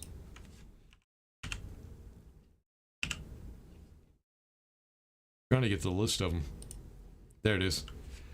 So chemistry station, paint mixer, microwave, reagent mixer. There's also a canner. A can, whatever it's called. This right here, packaging machine. So chemistry station that's used to make stuff like milk, pills. So milk we will need for making like cakes and shit like that. We have a microwave, which is used for just about everything, making cooked food. Wait a minute, fries? What? Did I just see that correctly?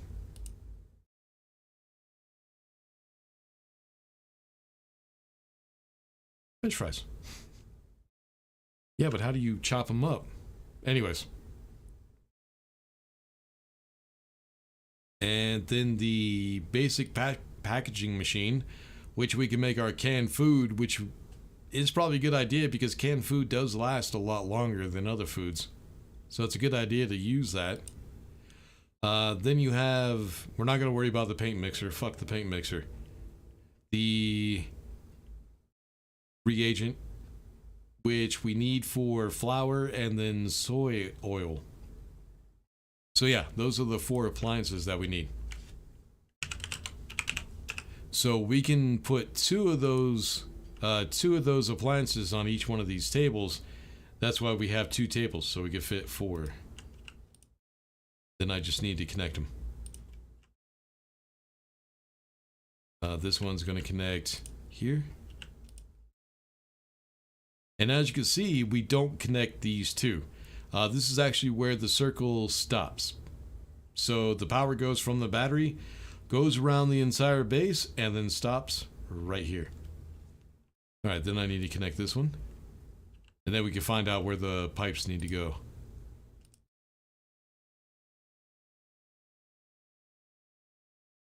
There we go. Alright, so I need to bring the pipes out to right here, apparently. Alright, so pipe.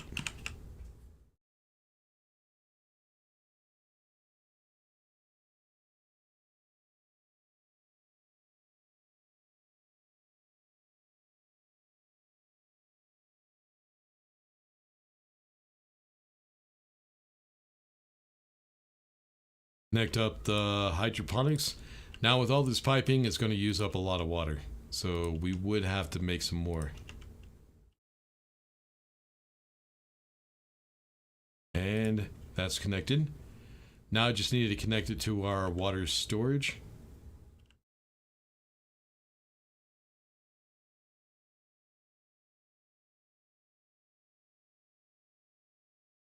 And there we go. Alright, now those are connected, they could actually start growing some food. And yep, that used up a lot of water. Alright, so our pressure inside of the base is good. The temperature is good.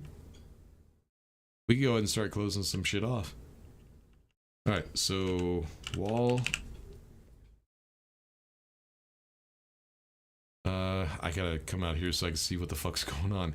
I need you to be on the inside, so I need home.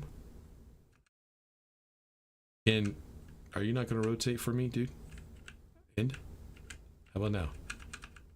Oh, it doesn't do it. Okay, fuck you then. There we go. Alright, so we'll do these inside walls first, and then we'll go around the entire base and go ahead and close everything off. Alright, so the pressure inside of that room will stay the same, I hope. I don't know. That's something I'll have to test out and see how that works out. So now, we're going to cover every ounce of this base with internal walls.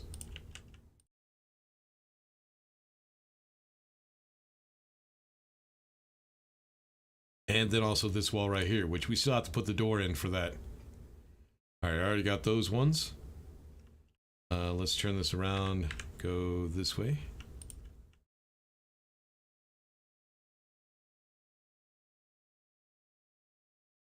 Oh, that's right. I need a window here. There we go. Then we also need the walls that are inside the airlock. You need to rotate this way. Thank you. And you go back this way. And you go... Nope, other way. This one's a window. Nope, other way. There we go.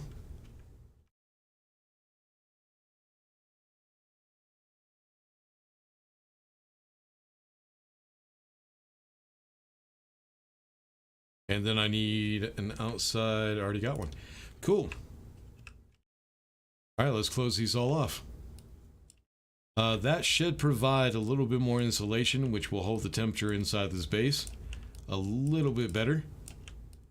Now, of course, on Venus, it wouldn't be too helpful. But there is a little trick you can do on Venus to help you with temperature control. I just don't know if it would work in this game. That's the biggest problem about trying to figure this game out. You can know how things work in the real world. And you could think something is like really simple because, hey, it works this way.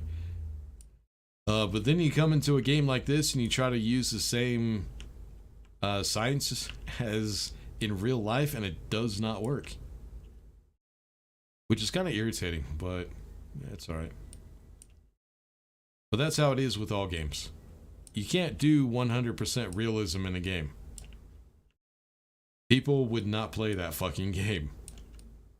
I mean, look at this game. Not a whole lot of people play this game. It's definitely not as popular as Space Engineers because it's too realistic and it's too difficult. Space Engineers is for the kiddies. Like it's like, who said it? Somebody said it was Minecraft, but for button space. Yeah. All right, let's go ahead and I need you on the ceiling. There we go. All right, so let's do the window here and here. Bring you to wall. We're just gonna go ahead and use the same panels on the ceiling as we did the walls. Keep it simple, nice and simple. I need one inside of the, oh, do I already have one in the airlock? I guess I do.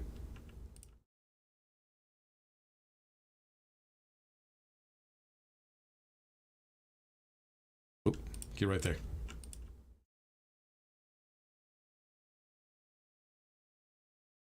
And that should be, oh, nope, right here.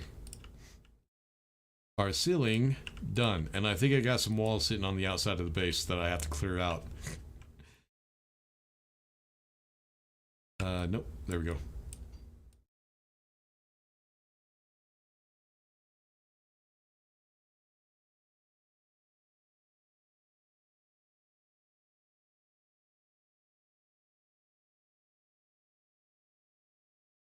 All right, walls.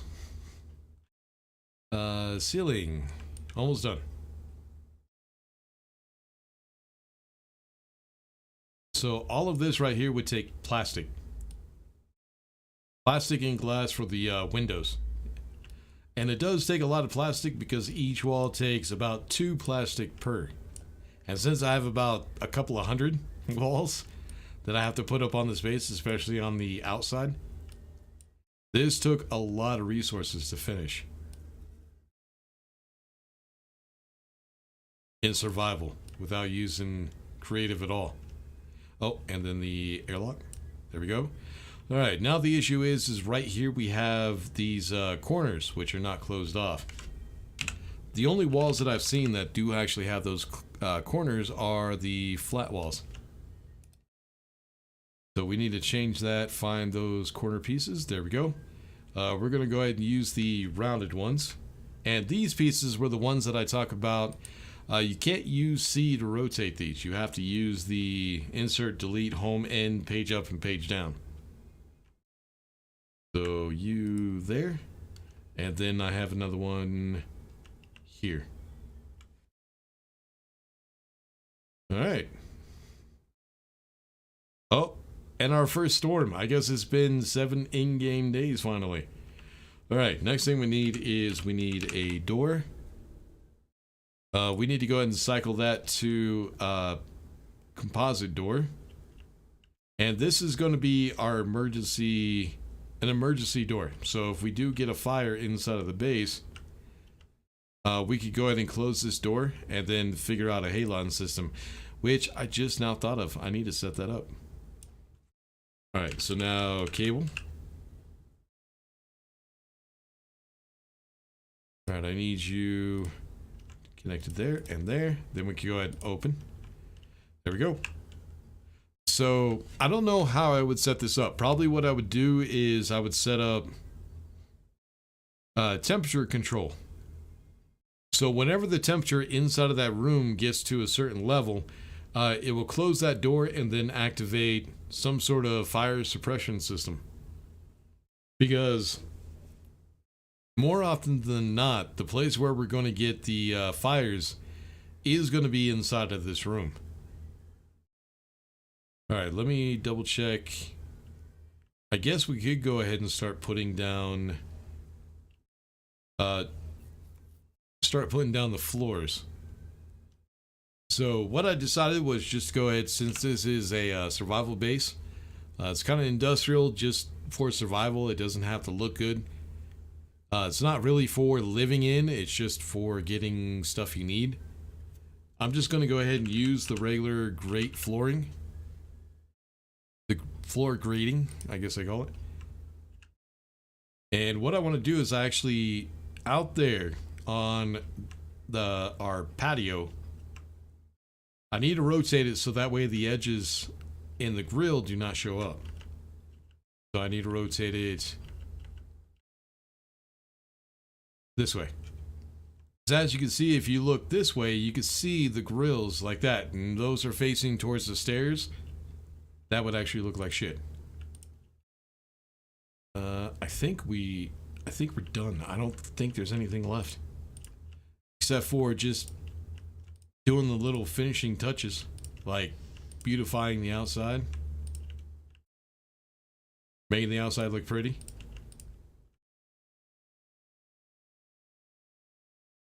Did I get one in here? Yes, I did.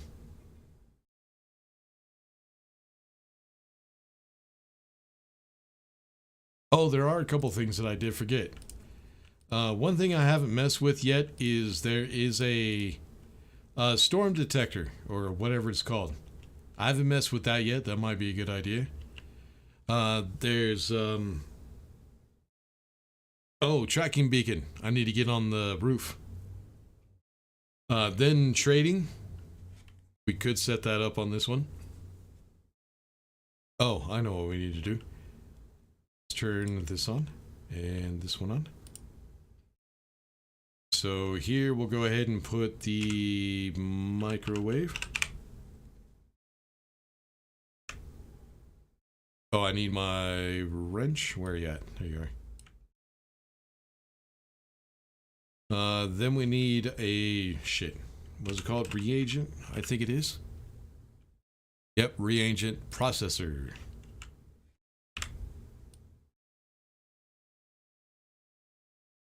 Then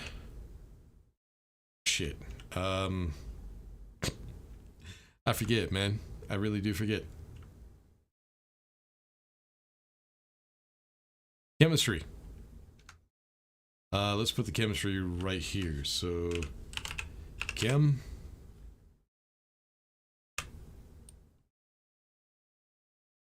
Then packager.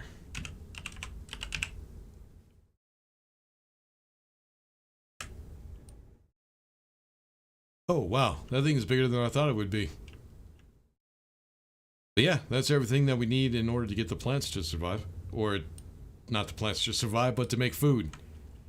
Alright, next thing we need to do is go ahead and plant some shit. So we have corn.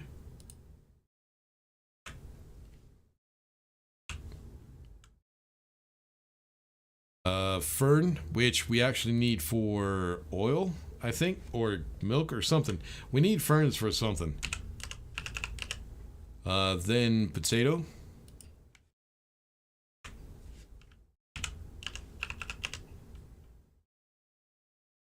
Pumpkin.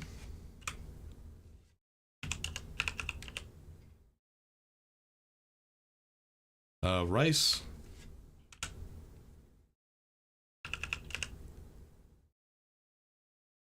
Soybean.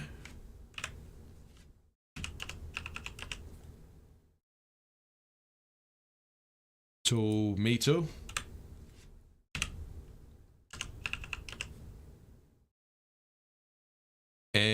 1 wheat. Now, if you're playing solo by yourself, 1 plant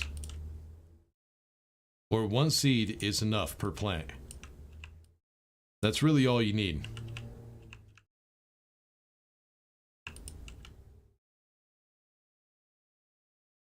Oops.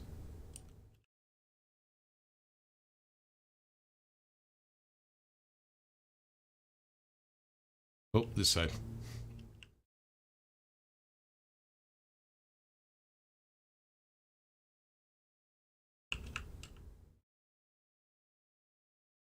And there we go. Just enough space. And Q, and Q. Now, I haven't figured out what mushrooms are good for. I'm not even going to worry about it. Can you connect all the shoots together so you don't have to pass them between the machines? It's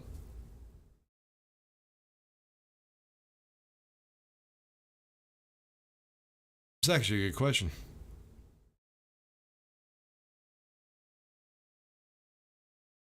Problem is, I don't know how that would look.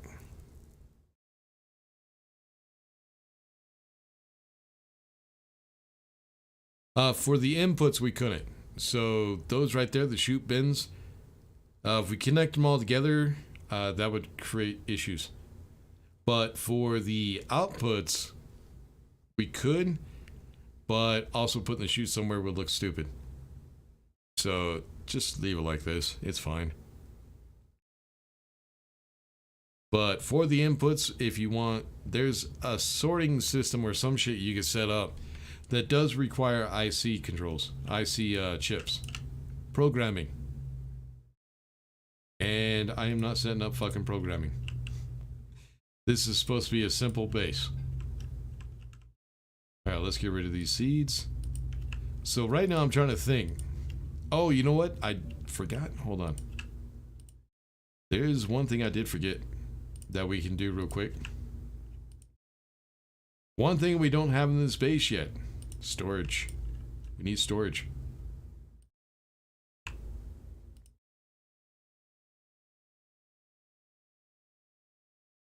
I think I got some room to do a little bit of storage. Alright, let's go with locker. Now, of course, with the lockers, we do have a few different designs for storage. Oops, I guess I didn't need to do that. Alright, so we have the regular locker, which is actually 2 lockers in one. That's actually good to have. That we could actually store our...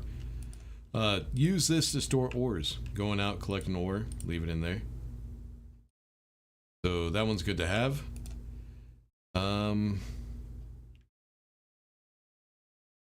Actually, you know what? Let's try... I think there's a shelf. There's this locker, which is a 1x1. Actually, I don't think that would work. That doesn't fit. Unfortunately, I have the logic in the way, so I don't think I could place anything here.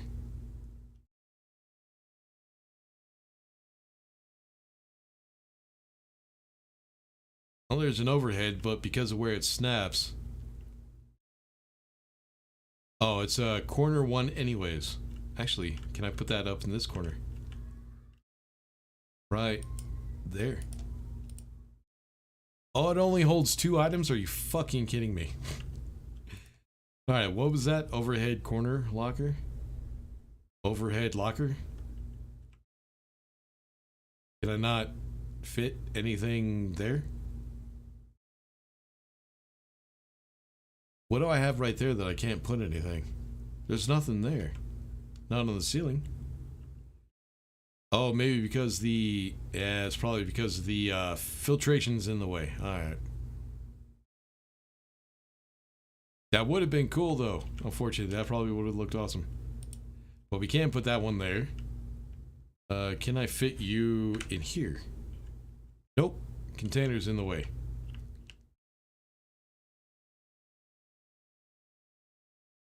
Well, that sucks. That would have been cool. C. Nope. You're too big. Corner. Nope. Short locker. Locker. Thought there was a oh, there it is. That doesn't quite fit. Nope, doesn't quite fit. Nope. How about in the corners? We could put one here and one here. Definitely would paint those. Change the color. Can't put one there. Can't put one there. Can put one there. I think the regular lockers would actually block that wall cooler. So, how about above here? Well, I could put one there. Well, I could. Nah, I think I'll leave it like that. Let's see. I could put a locker here or a shelf. But yeah, I can't fit anything because that's where the pipes and everything are. So yeah, not a whole lot of storage, but a little bit. That'll do.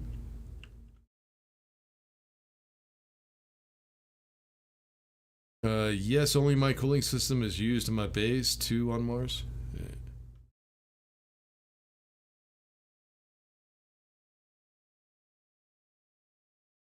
And everything's growing. Trying to think of what else we need to do.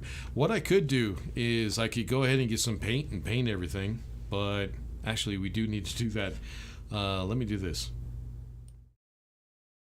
So I only need to paint these because I need to know what those canisters are. So the first one is going to be green. That's going to be for propellant. So propellant. Then we need white.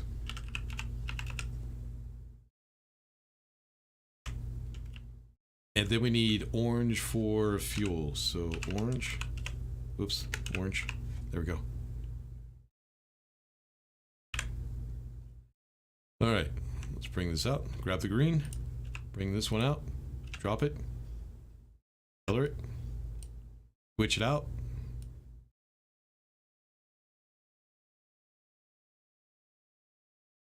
Take this one. Put it back in. Here we go. Then I need to go ahead and paint that. There we go. All right, now the white. I need to delete that. Paint this. Grab canister. Paint that bitch. Grab this canister. Paint that bitch.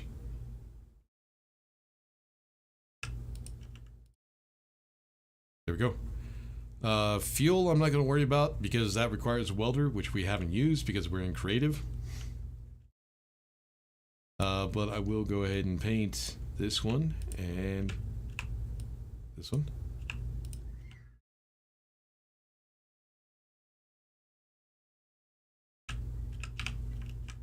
There we go. Probably a good idea to paint these as well. So we have volatiles, which we're going to keep red.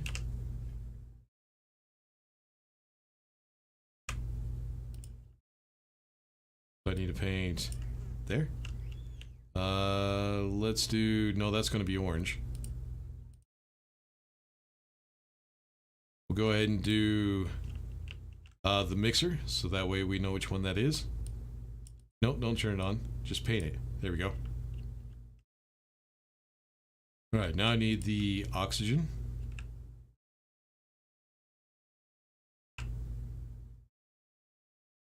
Which, no, I don't need. I'm not going to worry about these pipes. Not going to worry about them. Just going to leave them yellow. I think it looks better if they're not colored. Oh, yeah, down here. Knew there was something I needed to paint. Alright, nitrogen. I decided to make that black.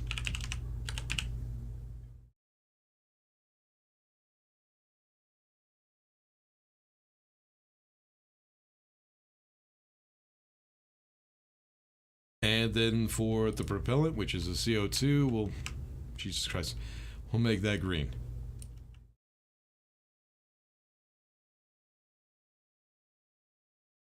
It does kind of suck. I can't connect those together. That would look kind of cool. Oh Filters. Let's do this.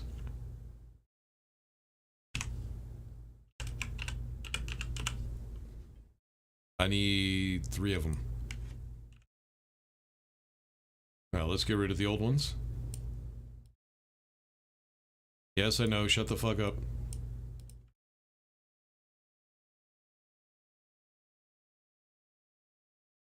Alright, so the waste tank is going to stay yellow as well.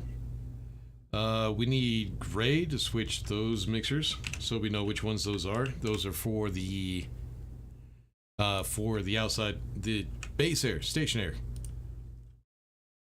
Or inside of the base.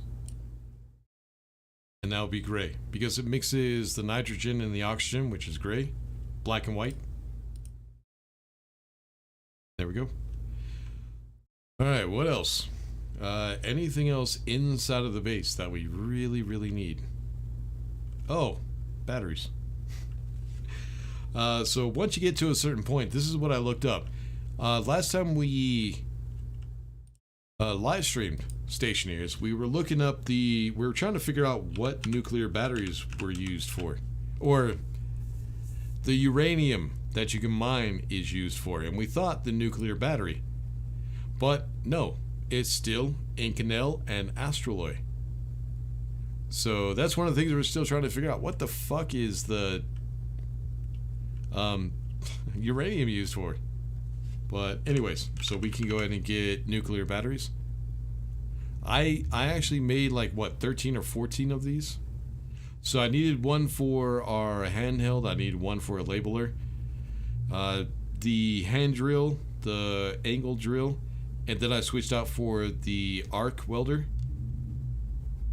And then I filled up all 10 of these, which I probably didn't need to do, but I did anyway, so fuck it. So 1, 2, 3, 4, 5, 6, 7, 8, 9, 10.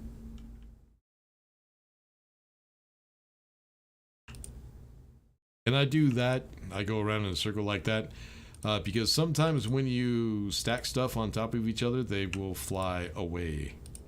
And I didn't want these disappearing.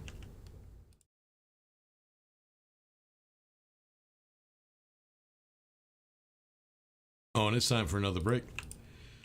Alright, so batteries, food. So we got power. We have our gases. We have water. I need to go ahead and get some more ice. Yeah, we got enough.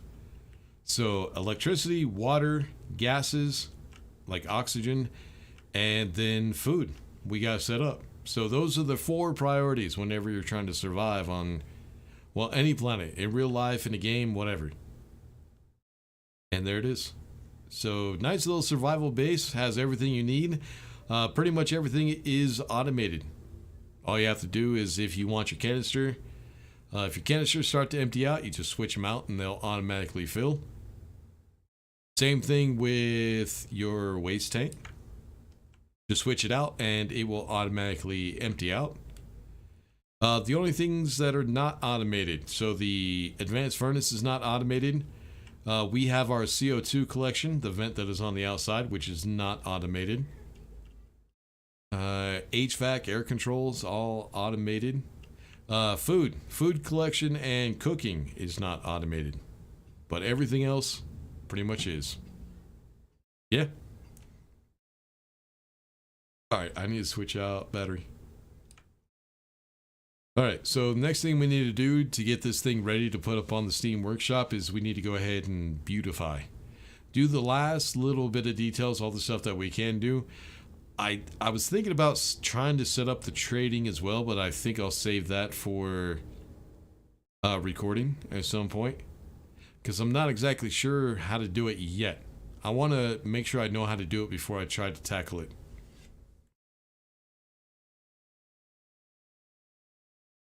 This game looks really cool. It's been on your wish list for a long time. You should get it, man. It's a lot of work. It takes a lot of learning to be able to play it, but not too much. It's alright. So, survival base, I would think, would need a weather station, but the problem is I haven't messed with the weather station. I have no idea how it works. So I don't really want to mess with it. Yeah, that still takes a really long time. All right, here we go. All right, so yeah, we got to put up some walls. We got a shit ton of walls to put up. And, oh yeah, I was right. Hold on.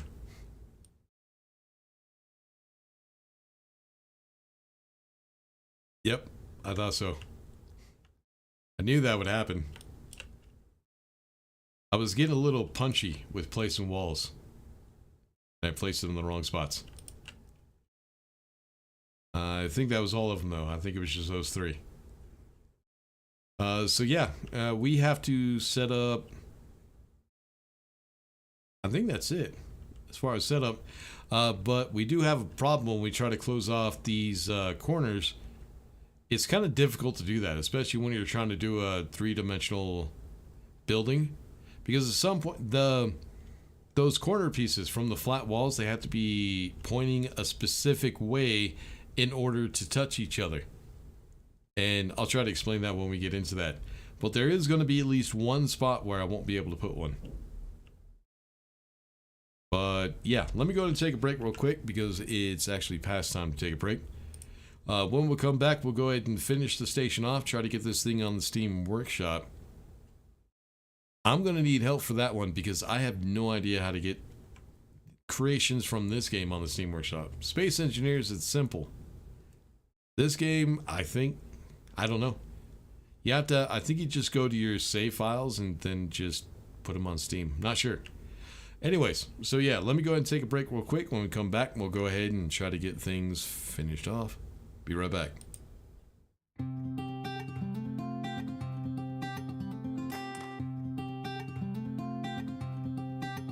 We've been waiting around for too long for something to show.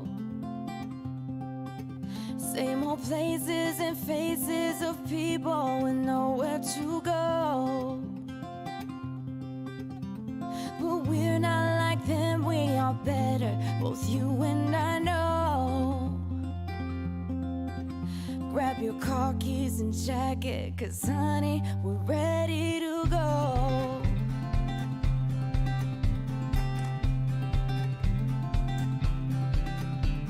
Let's get in the car and you'll drive, we're leaving tonight. Away from these streets and the cold buzzing neon lights.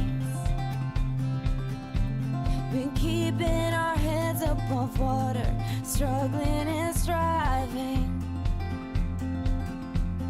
We ain't gonna turn back this time, we'll just keep driving. You've got one hand on money, one hand on the steering wheel, worlds passing by outside. The flickering light of the white lines in the corner of my eye. I'll never leave your side, I'll never leave your side, I'll never leave your side. The windows are rolled down, the radio's on, and my eyes are open wide. I'll never leave your side, I'll never leave your side.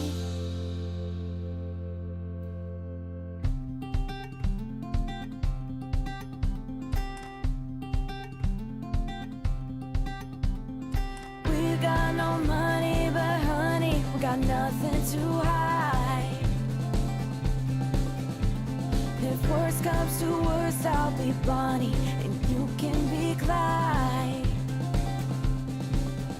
We've got 2 hearts ready to fire and enough ammunition. A 62 hardtop DeVille with a 4-speed transmission. You've got one hand on money, one hand on the steering wheel, worlds passing by outside. The flickering light of the white lines in the corner of my eye. I'll never leave your side, I'll never leave your side, I'll never leave your side. The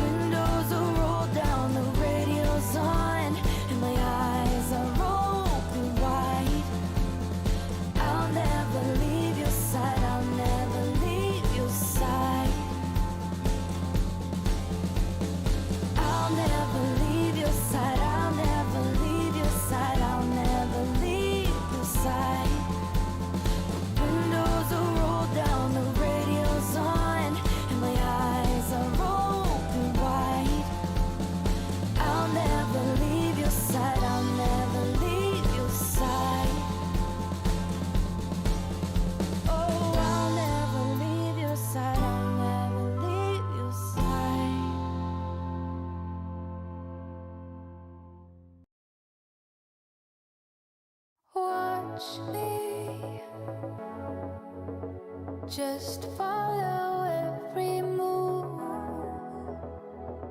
Touch me. Let me know you want it too. Don't have what you need, but I got what you want, babe. No, we don't have to leave. The night is still young. All we need is now. Don't ever let me go. We got the whole night. Just let me feel you close, close around me. Don't ever let me go. Come surround me. Just let me feel you close, slowly. But don't wait for too long. Just hold me. We're right where we belong. Don't have what you need, but I got what you want, babe. We don't have to leave. The night is still young. Stay in the light. I want you to see it. Just for tonight, I want to believe. So keep on coming closer. Keep me hanging on. Let me feel your body. I want you to know. All we need is now. Don't ever let me go. We got the whole night. Just let me feel you close, close around me. Don't ever let me go. Come surround me. Just let me feel you close. Oh yeah.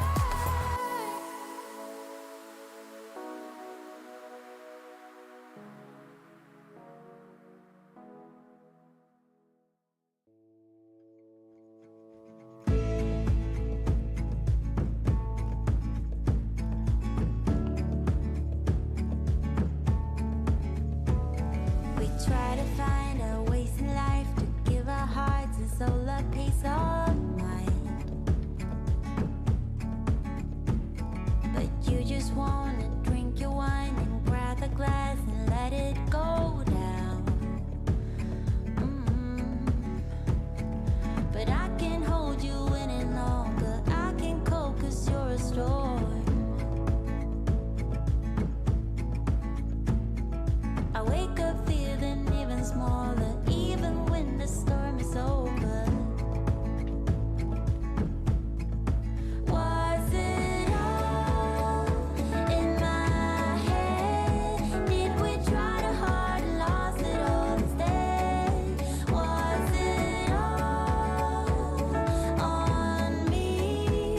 Oh, you backed away so far I couldn't see how far you drifted away. Along the street, how far you drifted away, away from me. I held your hand when time was rough. I tried to keep your feet on the ground. But you just wanna drink your beer and grab the glass and let it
I'm back. No other song. We'll go ahead and look on. Let's go ahead and finish it with my favorite album for a little bit. There we go. And now we need to do the last little bits. Just we need a tracking beacon. The one we start out with the game, you can't actually connect to the station, but we have this beacon, which we can. I need to get outside. And as I showed in the video, the cool thing about that tracking beacon is it allows us, it shows a light from pretty far away. I haven't tested how far, but it does help you find your base. Alright, you know what? Let's cancel. There we go. Alright, now what we need to do is put the beacon up here. Rotate it, need power. Connect it to cable.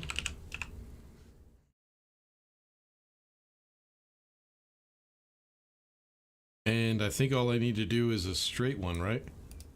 Yep. And turn it on, and there we go. Now it's just going to draw power from the station, so we don't have to worry about it losing battery power. And we also don't have to worry about it flying away because it's connected to the station. Now we have a shit ton, literal shit ton of walls that we need to put up. We need to close this entire place up. Close the entire place up. So this should be easier doing it this way.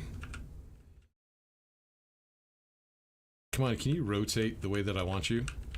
Yeah, see, it only rotates like that. All right, let's do it this way.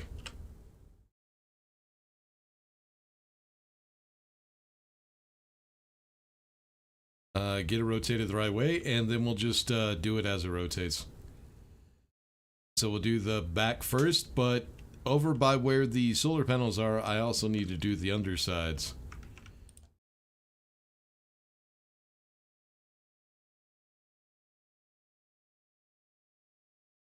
But yeah, doing it this way should take a lot less time. It's actually cool.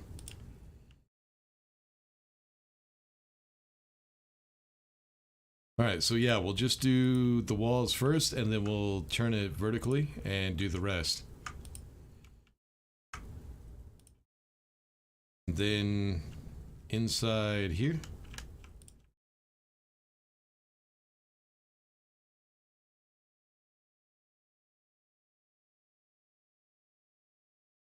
The other pillar and the inside of the platform.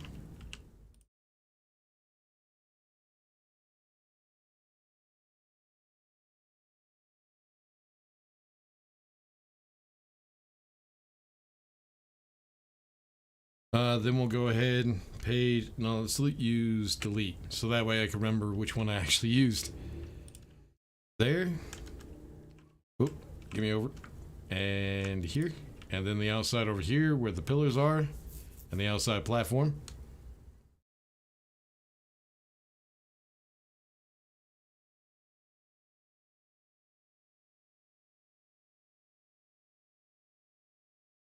And then here in a second, there is something I wanted to test out. One thing I did think about doing was turning this part right here, this into a garage, but I'm not sure if that's going to work. That's something I wanted to try out. So I think what we'll do is we'll get a rover and see if it can actually fit in there. Alright, that side all has walls, so now we need to do this side. Here, there.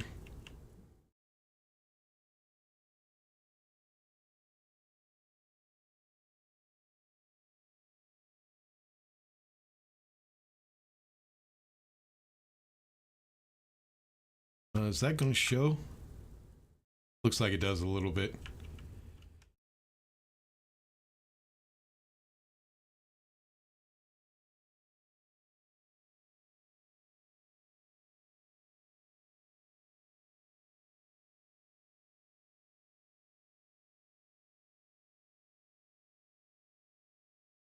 Come on, down there. All right, now the platforms.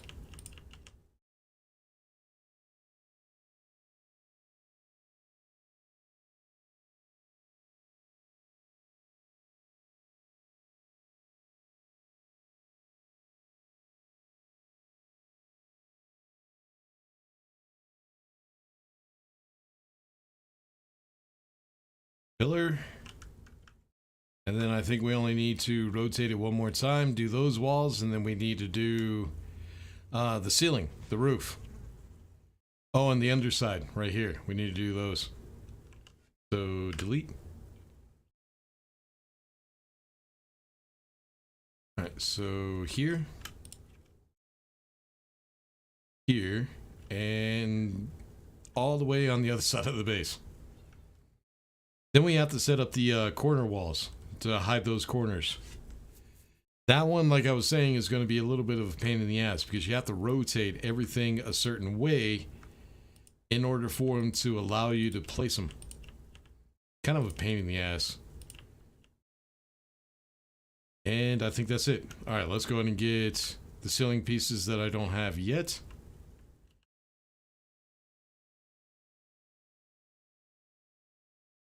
Here we go.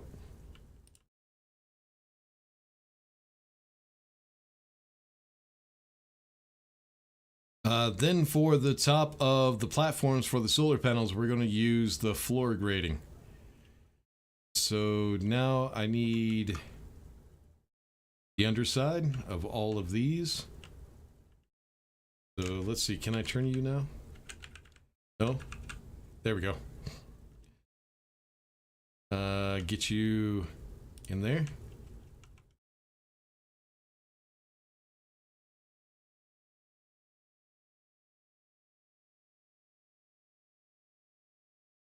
Oh, looks like I forgot that part right there.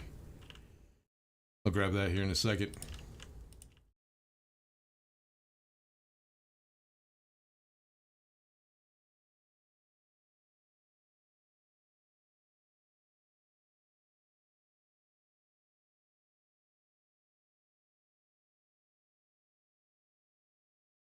So you can kind of tell just how many fucking plates of plastic I needed to finish this shit off. It took a lot. I need, let's say, no, not that way, this way. No, not that way. Fuck you. I'll just use C then.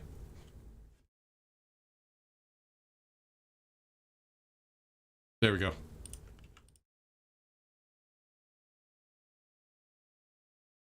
But yeah, this took a lot of silicon for that plastic. All right, now that we got those done, I need to go ahead and close them all off. Wish there was a faster way of doing this as well.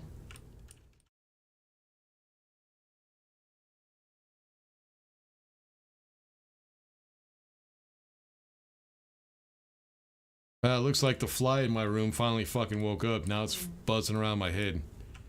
Little bastard.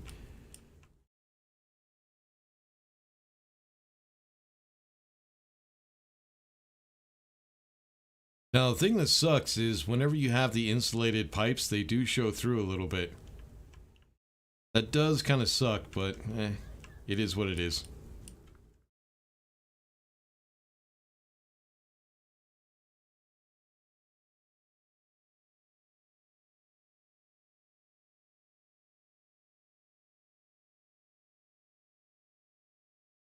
What did I just open up something?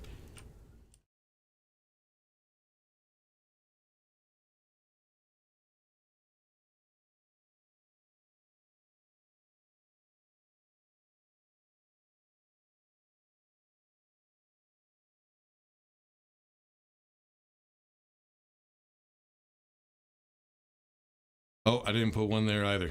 Shit.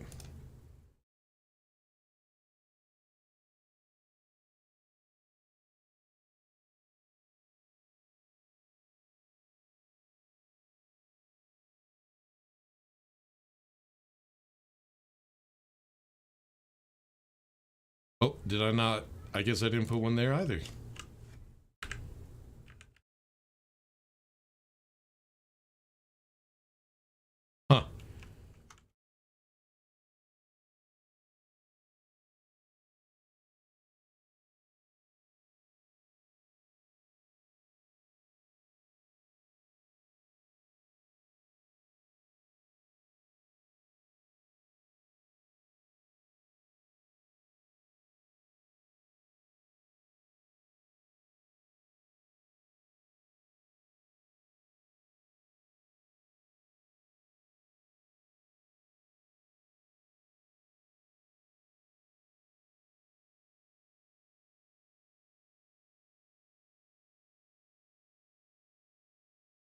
Alright, that pillar is done. This one. And that should be it for the sidewalls. Then we just need to do the underneath. Yeah, I think... Oh, and then the inside of the platform.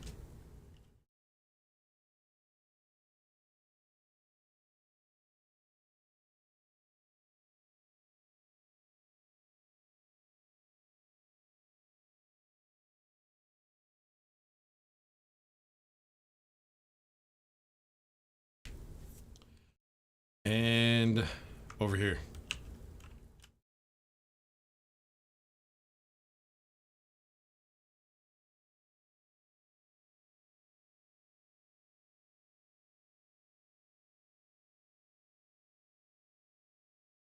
All right, now the underneath.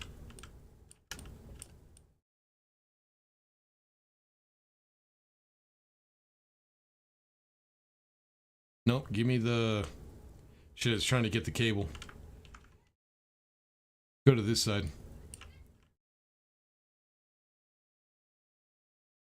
There we go.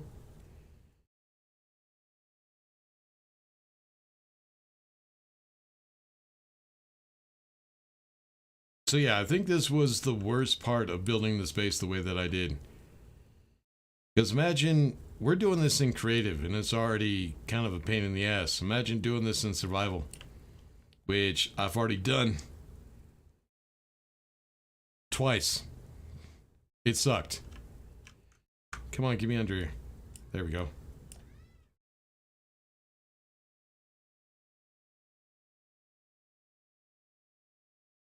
Alright, now what we need to do is set up the corners, kind of close those off a little bit. But I'm still trying to figure out how to do this so I can get all the corners covered up. Because the issue you'll have is if we go to the flat,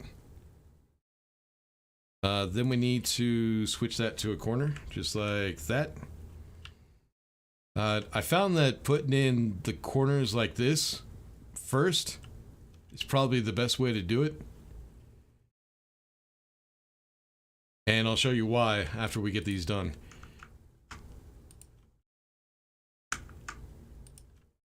Problem is, for some reason, sometimes they don't like to be placed.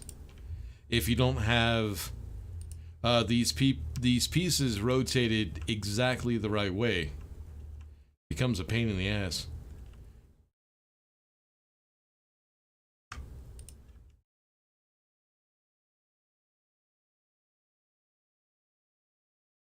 Oh, no, right there. Alright, so yeah, I'll just get all these corners and then we'll start doing the other ones. That's where it's going to get difficult. I have to set it up first before I could actually... I'll stop talking about it because I want to show it as I explain it.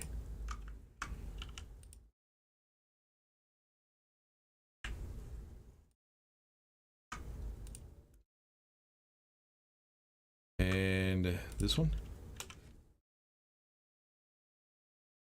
Yeah, this would take a ton of silicon.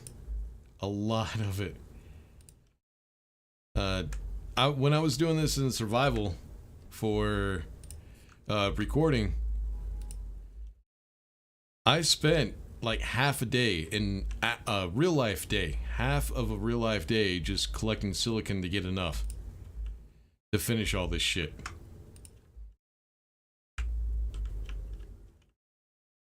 And I had to go out pretty far because I started running out of silicon around my base.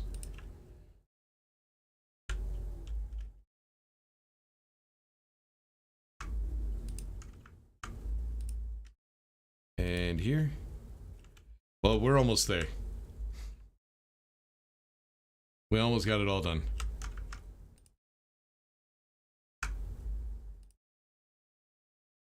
Alright, so that's it for this. This is where it starts to get difficult. We got all the outside wall corners. Now we need to do the roof corners. But if we do it like this, the problem we'll have, if I could get it rotated the right way, hold on. You have to kind of face this way to get it to work properly. There we go. Alright, if I try to place this one right here, it will let me place it. But if I go over to this side and I just do a straight rotation, so that way they lined up, it might not let me put it here. Yeah, it won't let me. So what I got to do is we'll try switching it the other way. And if I try to do the same thing over here, it might not let me put it there. So see, and the reason I have to do that is, yeah, see, it won't let me do it. The reason we have to do that is if I place a piece like this and I rotate it the other way, it won't let me place it. They have to be kind of facing the same direction. So unfortunately, I still haven't figured out how to do this. So let me actually show you. If I rotate it the other way, so it won't let me do it either way. So it's kind of a pain in the ass, and this one will let me connect. But how about this one?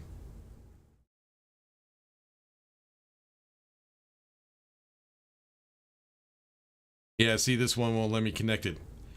So I have to rotate it like that. So yeah, that's what becomes a pain in the ass, is trying to figure out how to get these set so you can connect them all, but there's going to be like 1 or 2 spots that it just will not let you connect it. And it's really fucking irritating. I mean, it's just with OCD, man, it's just one little spot that you can't do anything about. Now, you could change that piece right there, right here, but then when you try to put in the ceiling piece, it won't, or the roof piece, it won't let you do it either. So yeah, it really is a pain in the ass. I think that's something they should try to fix.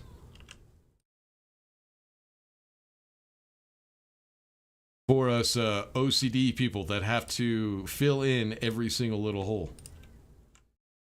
Because goddamn. Yeah, see, just one little piece, I can't put it in there. That's alright. We'll just leave it open. It's alright.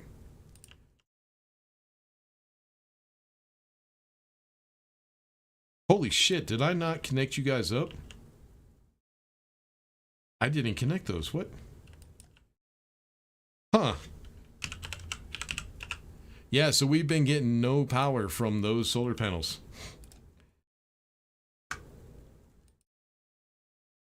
Well, that's a good thing. That means I have way more than I need.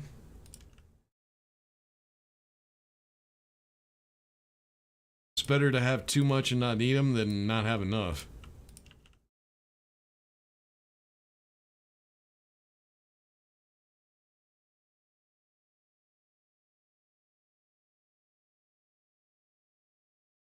Alright, there we go. Let's go back to the flat walls and hopefully it's rotated the same way. Or this is going to suck. Yes, it is. Awesome.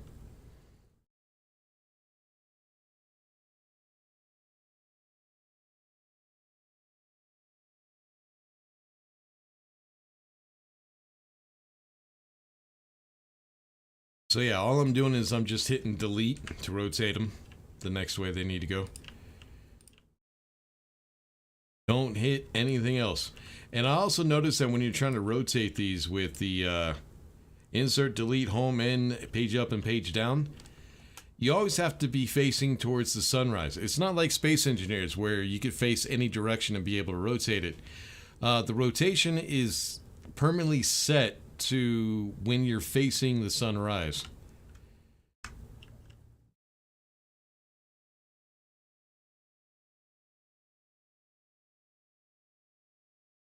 All right, that's that set. Now we need to get this one and the roof up there, and then we need to get the underside of this platform.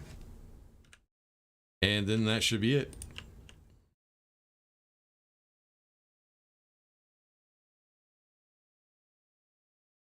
Then we get to have fun trying to figure out how to get this thing on the fucking Steam Workshop.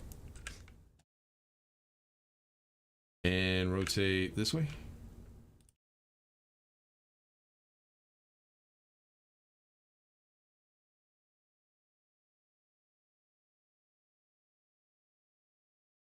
All right, So there's that platform. Now we need to do the... Did I not finish you guys off?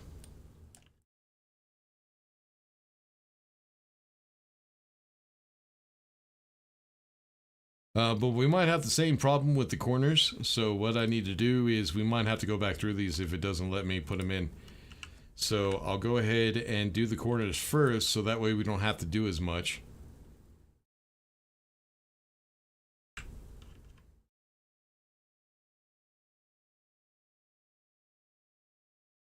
Just to make sure they actually do go in.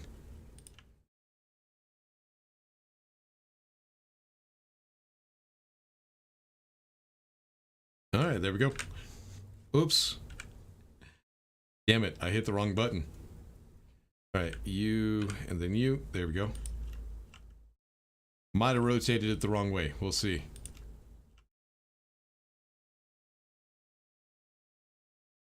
Nope, we're good. Alright, so... Oh, and right here. Alright, now we need to do the underneath. So, end. Yep, that's right. Alright, I need you there. That one doesn't show, so we're good on that.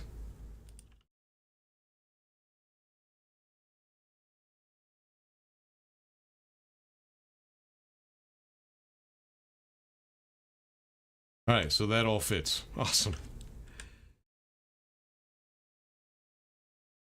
So yeah, I figured this out when I went into creative to check out some of the different walls that we have in the game and how they would look if they were connected together, but then I had problems with these corner pieces snapping and showing up red. So it took me a little while to figure out what the problem was, and the problem was something's up with... Oh yeah, I can't put that one in. Oh no, there we go. Something's up with the collisions. For some reason it's showing as I'm trying to clip two walls together, and I couldn't figure out a way around it. Did the best I could. I mean, one piece missing is not the end of the world. I know, it is. With OCD, it definitely is the end of the world, but I'm trying not to worry about it.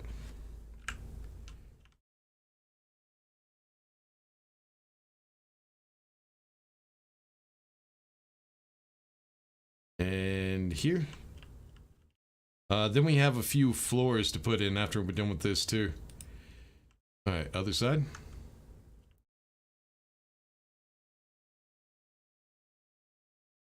Did I get all of it? Yeah, I did.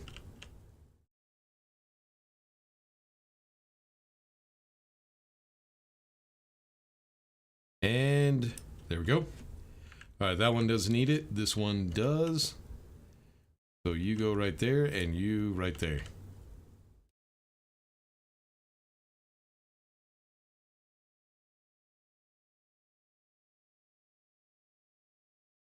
One more rotation, and I think we are done with those pieces.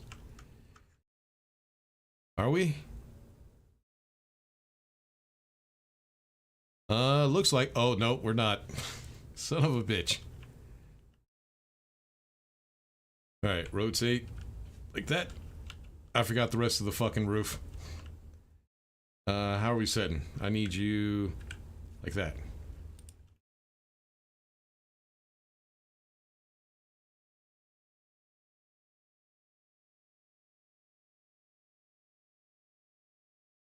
Yep, completely forgot about him. Alright, the front, I'm pretty sure... Yeah, we did get that.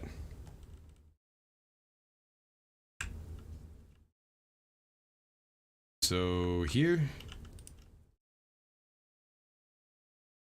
Alright, now I think we're done with those pieces. Alright, now what we need is the floor grating. And I need to make sure it's pointed the right way, because what I want is rotating it this way.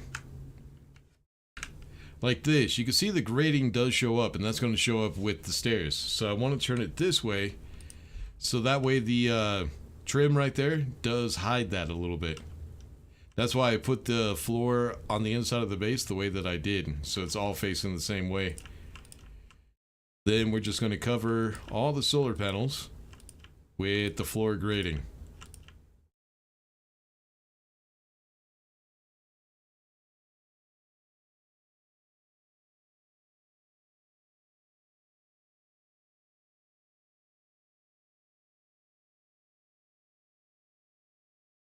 And one more line.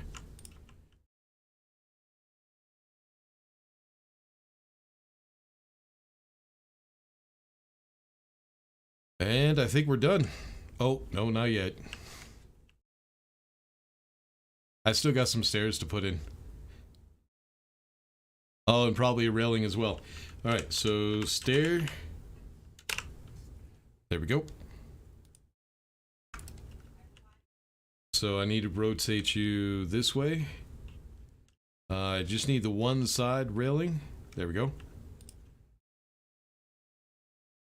Just like that.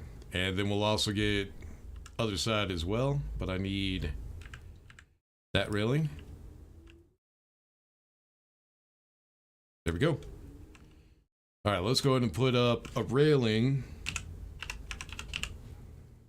And that should complete it. Try to match up the railing with the stair railing. There we go.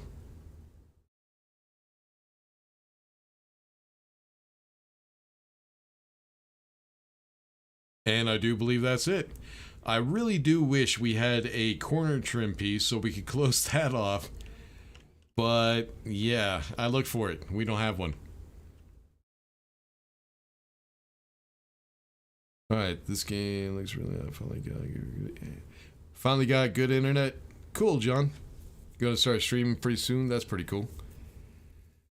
I like how there is a wiring system in this game. I know it can be tedious, but I wish Space Engineers had something similar. Instead of just being on the same grid and auto-connecting. Yeah, that's one of the things I always wished in Space Engineers. For some reason, while listening, curled up in the corner, listening, crying to 80s music, YouTube suggested watching you. Cool.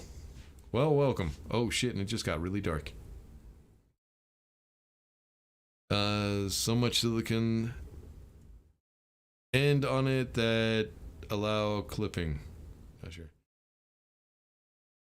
What if you push C on it? Will it flip to fit auto? No, it doesn't.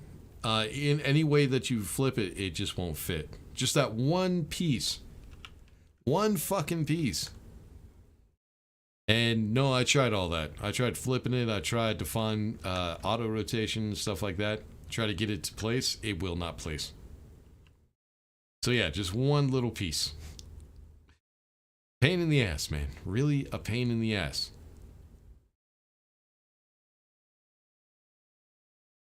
Can you put like a ramp on or stairs at the spot you can't put the corner on? Maybe that would hide it for you. Yeah, but why would I have stairs back here? There's nothing back here. I don't know. It's all right. We just ignore it. We don't look. We don't look at it, and it will go away.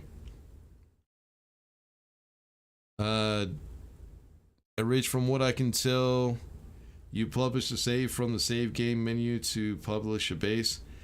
If you want to switch it out of creative, there is an XML to modify and put it in survival mode. We'll leave it in creative. We'll let people do their own thing. But so far, I think that's it.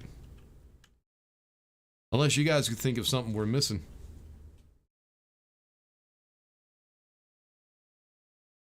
Let me think real quick.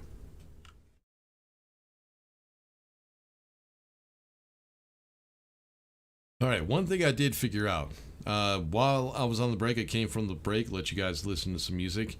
What I kind of learned is you kind of want to have the sensor for the air control in the same room as the vents, and I'll show you why. Because if you look at these little lines, these little heat lines, whatever they're called, they're going to keep going. and the vent is going to keep turning on and off for about 2 minutes after you go through an airlock. The reason for that is the vents are filling up this room first, and then the air leaks into here. But this sensor is showing the air in here. So basically what's happening is it's trying to fill this up, but then it has more pressure in here because the vents are in here, and it just cycles through and it takes a little bit. See, they keep going on and off, which is not a big deal. It is a little bit irritating though. Oh, and here comes our cooling because it's getting hot in here. Yep, but as you see, they only turn on for like a second and then turn off, so that's not a whole lot of power being used. Solar maintenance? Don't need solar maintenance. What are you talking about, solar maintenance? Those are the heavy solar panels. They don't need maintenance, if that was what you were talking about. One thing we can do real quick, go down the list of all the items that are in the game. Give us an idea of what we might be missing. So, appliance chemistry station, I think that's the one that we have up. Desk lamps, if you set up a desk. We have all that. A paint mixer, don't really need it because you can make the paint in the tool maker. Cardboard box, discs. Don't need any of the circuits. Crate. Oh, there is one thing I did want to do. I completely forgot about. Storage. Dynamic generator. I'd never even use that fucking thing. You do spawn with one when you first start the game. Never used it. The ground penetrating radar. Never used it. This thing, dynamic light, which is might be good if you don't have any lighting set up in your base yet. There's the scrubber, which we actually set up on an automated system. A skeleton. Fertilizer. Oh, that's right. There's a composter. Well, yeah, I wouldn't worry about that unless we were trying to build a greenhouse. So we could get better tools. We could get better suit. Astraloy sheets? I didn't see astraloy sheets. Wonder what the fuck that would be for. I don't remember seeing that. That must be stuff they're working on. Basketball. Got our chargers, got our beacon. There's food. I still haven't figured out the cable fuse. What the fuck do you need a cable fuse for? Anyways. Alright, canned food, granola bar, chem lights. Coffee mug. Some soup. Cooked corn, mushrooms. A bunch of other shit you can cook. Dirt canister. I guess that goes with a terrain tool. Haven't messed with that at all.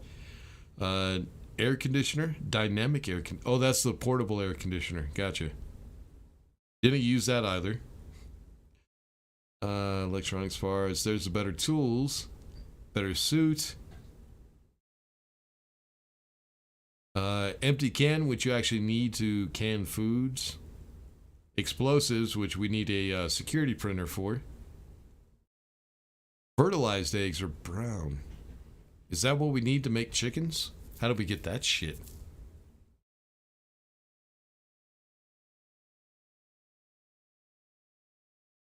For real, I have to upgrade my base to heavy. Yeah, you really do need to upgrade your base to heavy. The heavy solar panels do not get damaged in storms. But it takes a ton of astraloy, man. It takes a lot. Fire extinguisher. I didn't even realize we had fire extinguishers in the game. Oh, I never did make a fire suppression system. That's alright. I'd do that in active base. Some plants, which I haven't seen yet. I guess we could get those when we're doing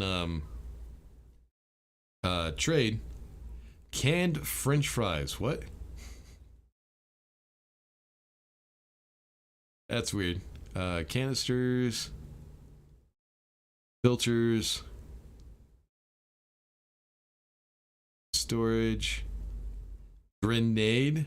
Oh god, you know what? Fuck this. Definitely.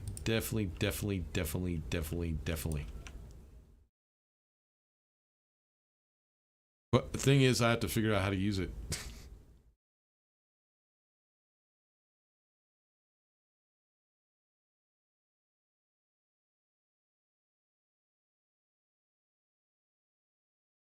Ah, fuck you. We'll skip you. Alright, so probably have to pull the pin first, and then we just throw it. So... pull, and throw.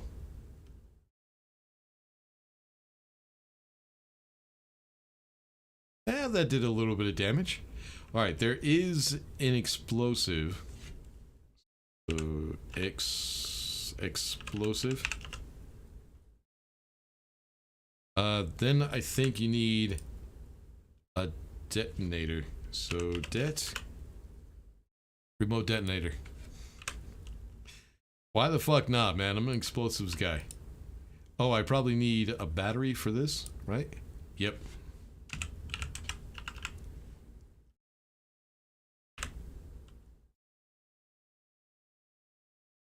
Alright, so explosives.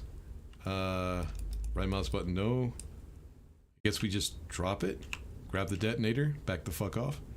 Well, do we turn it on or what?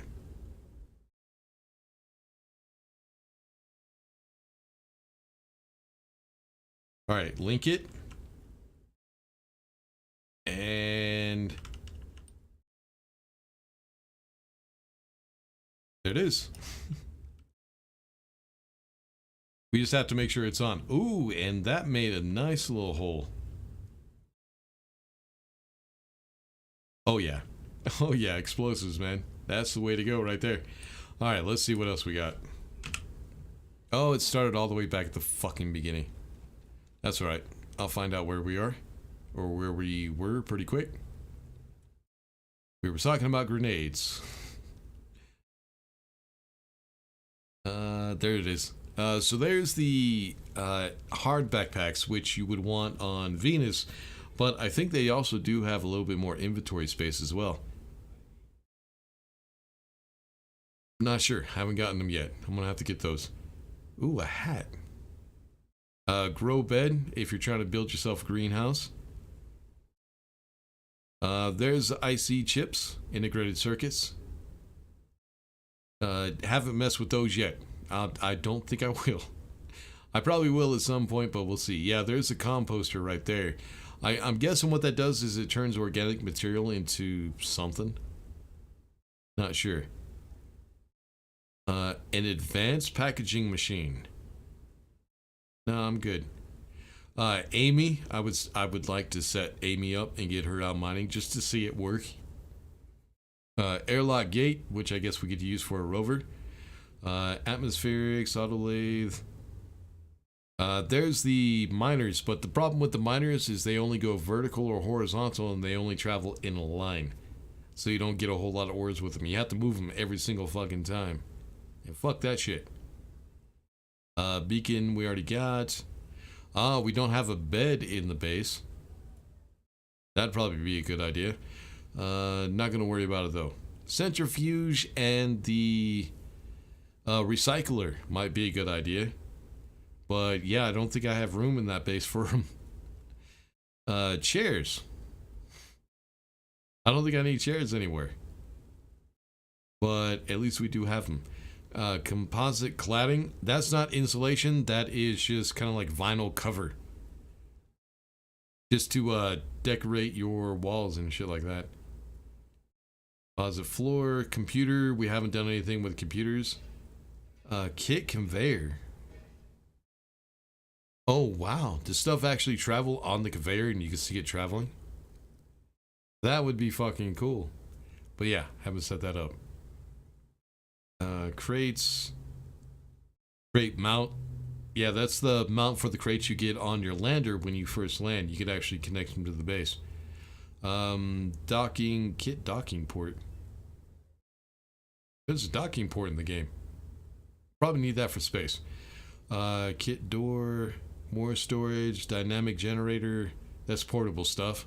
Hydroponics. Electronics. Elevator. Shit, I would love to build an elevator. Yeah, my dogs are going off. What is this? A kit engine large. Oh, I think that's the fuel generator.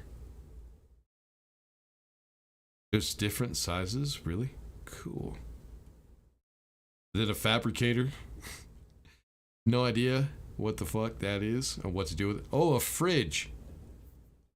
I'll probably make like canned food, so I won't really need a fridge.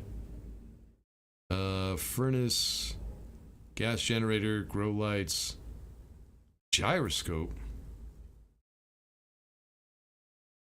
Well, that actually gives me hope that we might have ships in the future if we need gyroscopes. Harvey, that's the horizontal miner. Piece of shit. Heat exchanger. I need to test that out and figure that out. That might actually be a good way on Venus to go ahead and cool down your base. If it works like it's supposed to. Miner, hydraulics. Hydraulic pipe bender, my bad. Hydroponics. Ice crusher. Piping. Oh, ladders. There's a landing pad for trading, which we didn't get to. Liquid regulator, liquid tank. Lockers. Logic. The rocket, which we could actually apparently set up a rocket for trading. We could also set it up to go to a different planet when we're done on this one. But yeah, that'd be kind of cool. I would love to try to test that out at some point if I ever get that far. A picture frame. Wow. Might want to do that. Oh, pipe organs. If I did set up a storm, the storm detector or the weather thing, whatever it's called, basically what I would do is I would try to figure out how I can set it up with a loudspeaker so it would notify me if I'm outside of the base. Then we have pressure plates. That might actually be a good way to set up a couple things. Railing. There's a recycler. Didn't get that set up. Reinforced windows. Research machine. I guess that's obsolete. They don't have research in the game anymore. Respawn point might be a good idea, so we respawn inside of the base. There's the rover. Parts of the rover. Satellite dish for trading. The hopper, which I don't think that's something I would ever use. The security printer. A sign. Huh. Sleeper. Apparently there's cryo chambers in this game as well. Solar panels. Solid generator. Sorters. There's your loudspeaker. So yeah, set that up with however you can set it up so it would notify you if a storm's coming. Stacker. Stairs. What the fuck is a stellar anchor? That thing right there. No idea. Anyways. Structure, launch pad. I guess that's for the rocket as well. Yeah, this looks like all the rocket stuff. Suit storage. That could have been handy in the base, but I didn't get that set up. Then we got storage tanks, tool manufacturer, transformer. Didn't use any of those. I don't really see the point. Turbo fans for windmills. You get power, but I don't think they give you a whole lot. Whoa, wait. Hold up. A turret? Oh, please tell me that is a weapons turret. Where's my buddy? There's my buddy. Come here. It says gun and play. Oh, hold on. Hold on. Do I need to finish it? No, it's already finished.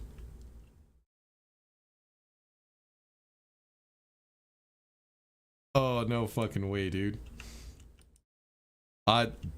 Damn.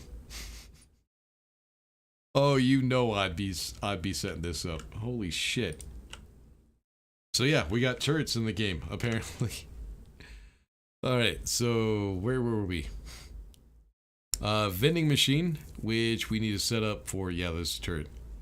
Vending machine, which we need to set up for trading. You could also use it for other things as well. Refrigerated vending machine, the walls, bottle filler, weather station, there it is. Window shutters, that might actually be kind of cool. But not on Mars, we don't have weather that's bad enough for that. Wind turbine, labeler, light sword, lightsaber, baby. Yeah, I'm not gonna mess with that. Probably doesn't work. I don't see this. Liquid pipe heater. I don't really know of a reason for that, but that's something that you would have to experiment with. Marine uniform. Better belts. A mining charge. Is that different than the explosive that we already let off? This miner right here, the mining drill heavy. Definitely get that. The first thing, when you have the resources to get that thing, get it. It's definitely worth getting. Better tools. There's some food. NVGs, night vision goggles. That might be handy. That probably goes in your glasses slot. Might actually be a good idea to get that, if it is actually in the game. There's more flowers, pills. Pipe label. Oh, you can label your pipes. Damn, that actually would be handy. Let's see, pipe meter. Don't think I mess with that. Some more food. Power connector. What the fuck is a power connector for? Anyways. Reagent. What are these? Research capsule. I don't think that's in the game anymore. There's RTGs. An item scanner. Kind of reminds me of the Star Trek scanners a little bit. Don't know what that's for. So right now I'm trying to look through and see if there's like stuff that we still need to put on the space before I put it on the Steam Workshop. And now that the sun is up, we could actually look around a little bit better. Yeah, there's the terrain manipulator. I never mess with that. Uranium, still haven't figured out what that's good for. What is that? What can you build with it? Lamp you can wear on your head, apparently. Wheat. The rest, I think, is just scrap pieces. So yeah, I think that's it. I think we built everything that we want to build to get this station working. Yeah, that light is awesome. So yeah, mining, anything you get to help you mine is very helpful. Is important. That beacon, did it just explode? No, it didn't. It looked like it did. That beacon right there, which you can connect to the station, so that way you don't have to worry about blowing away. You can leave it on all the time, and it draws power from the station. Very handy to have. Then the heavy mining drill. Definitely get that, and then get yourself some nuclear batteries. That will save a lot of time, and it will be very, very helpful for future progression. But yeah, there's our base. So what I need to do is I need to go ahead and save this. So let's hit F2 to turn off the HUD. So we get a black blank screen to try to make a thumbnail screenshot. Unfortunately, my character shadow is going to be in the picture. That's all right. No big deal. Let's go ahead and fit it to the frame right there. All right. Oh, that's the issue though. I can't see the escape menu when you hit escape. Save game. Oh, it's all right. It doesn't show anyways. We're going to go ahead and replace the other creative world that I had and overwrite. All right, now we need to figure out how the fuck cancel. Let me do it this way. I probably have to exit out.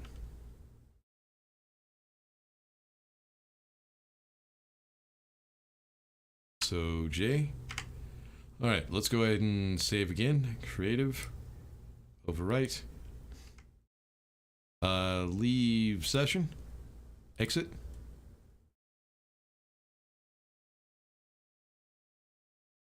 We need to go main menu.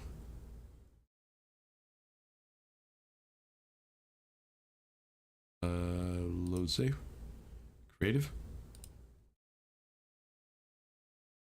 There it is. Publish. Oh, can't. Hold on. I gotta load it back up. We need a better screenshot than that. Because of where I was standing when I saved it. God damn it.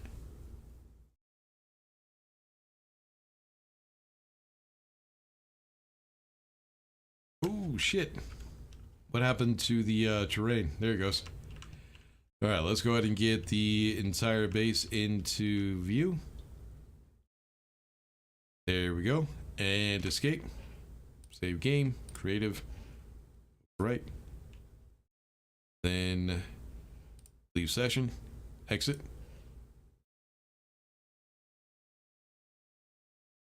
Alright, go back to main menu. Go to load saves. This is stuff that I was checking out. I was watching some videos from Cows Are Evil. You should check him out. He has some pretty good shit. But he has some stuff on the workshop, and I wanted to check him out to see if they could help me out, and they did not. They didn't help me out at all. Just the stuff that he builds is very technical, and it kind of killed me a little bit. All right, so creative and publish. Are you sure you want to publish this world to the workshop? Publish.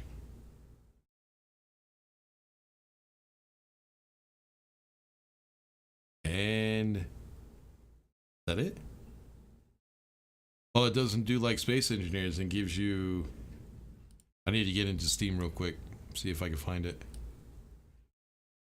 Because I probably need to change the title and everything. So, Rich, view my profile. Workshop items. And there it is. It's in there. Alright, so I need to go ahead and edit it. We'll call it the DNG DNG Survival Base.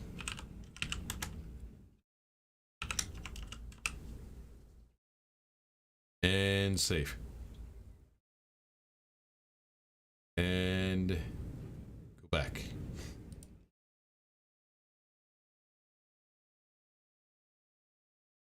Alright, so view profile. Shop items, make sure it's actually in there. Yep, there it is. Alright, so if you want to get it yourself, there should be to get to my Steam workshop, to get to my Steam account, period, there should be a link down in the description. If I added it, I might not have. It'd be kind of a pain in the ass if I didn't. But you guys go ahead and get that base and check it out on your own. Maybe give you some ideas on how to build your base and fix some of the issues you might have with your base. It is almost, it's like 90% automated, and I am completely proud of that base for one good reason. I built that base entirely on my own. Not one, nowhere did I actually copy somebody else's work. All of it is stuff that I learned over time. It took me quite some time to learn everything to get this base up and running, but it's pretty much all automated. It's all ready to go. All you have to do is just run in, grab what you want, and go. Except for processing. So the advanced furnace still needs to be done by hand, which it's actually pretty simple. It's not that difficult. A Oh, if you want to get some carbon dioxide, you have to pull the lever that is above the waste tank storage, the emptier. And plants, cooking, stuff like that is not automated. But everything else is. You just have to run in, grab what you want, and go. The temperature is automated. The air is automated. The scrubbing system to get rid of extra CO2 is automated. Canister filling is automated. Water filling is automated. Power is automated. There's nothing to do on that base. You could use it for a survival world where you just use it to build another base that is even bigger, which I might end up doing at some point. Not sure. I have no idea what I'm going to do with Stationeers, but as for this live stream, that's about all the time I have, so make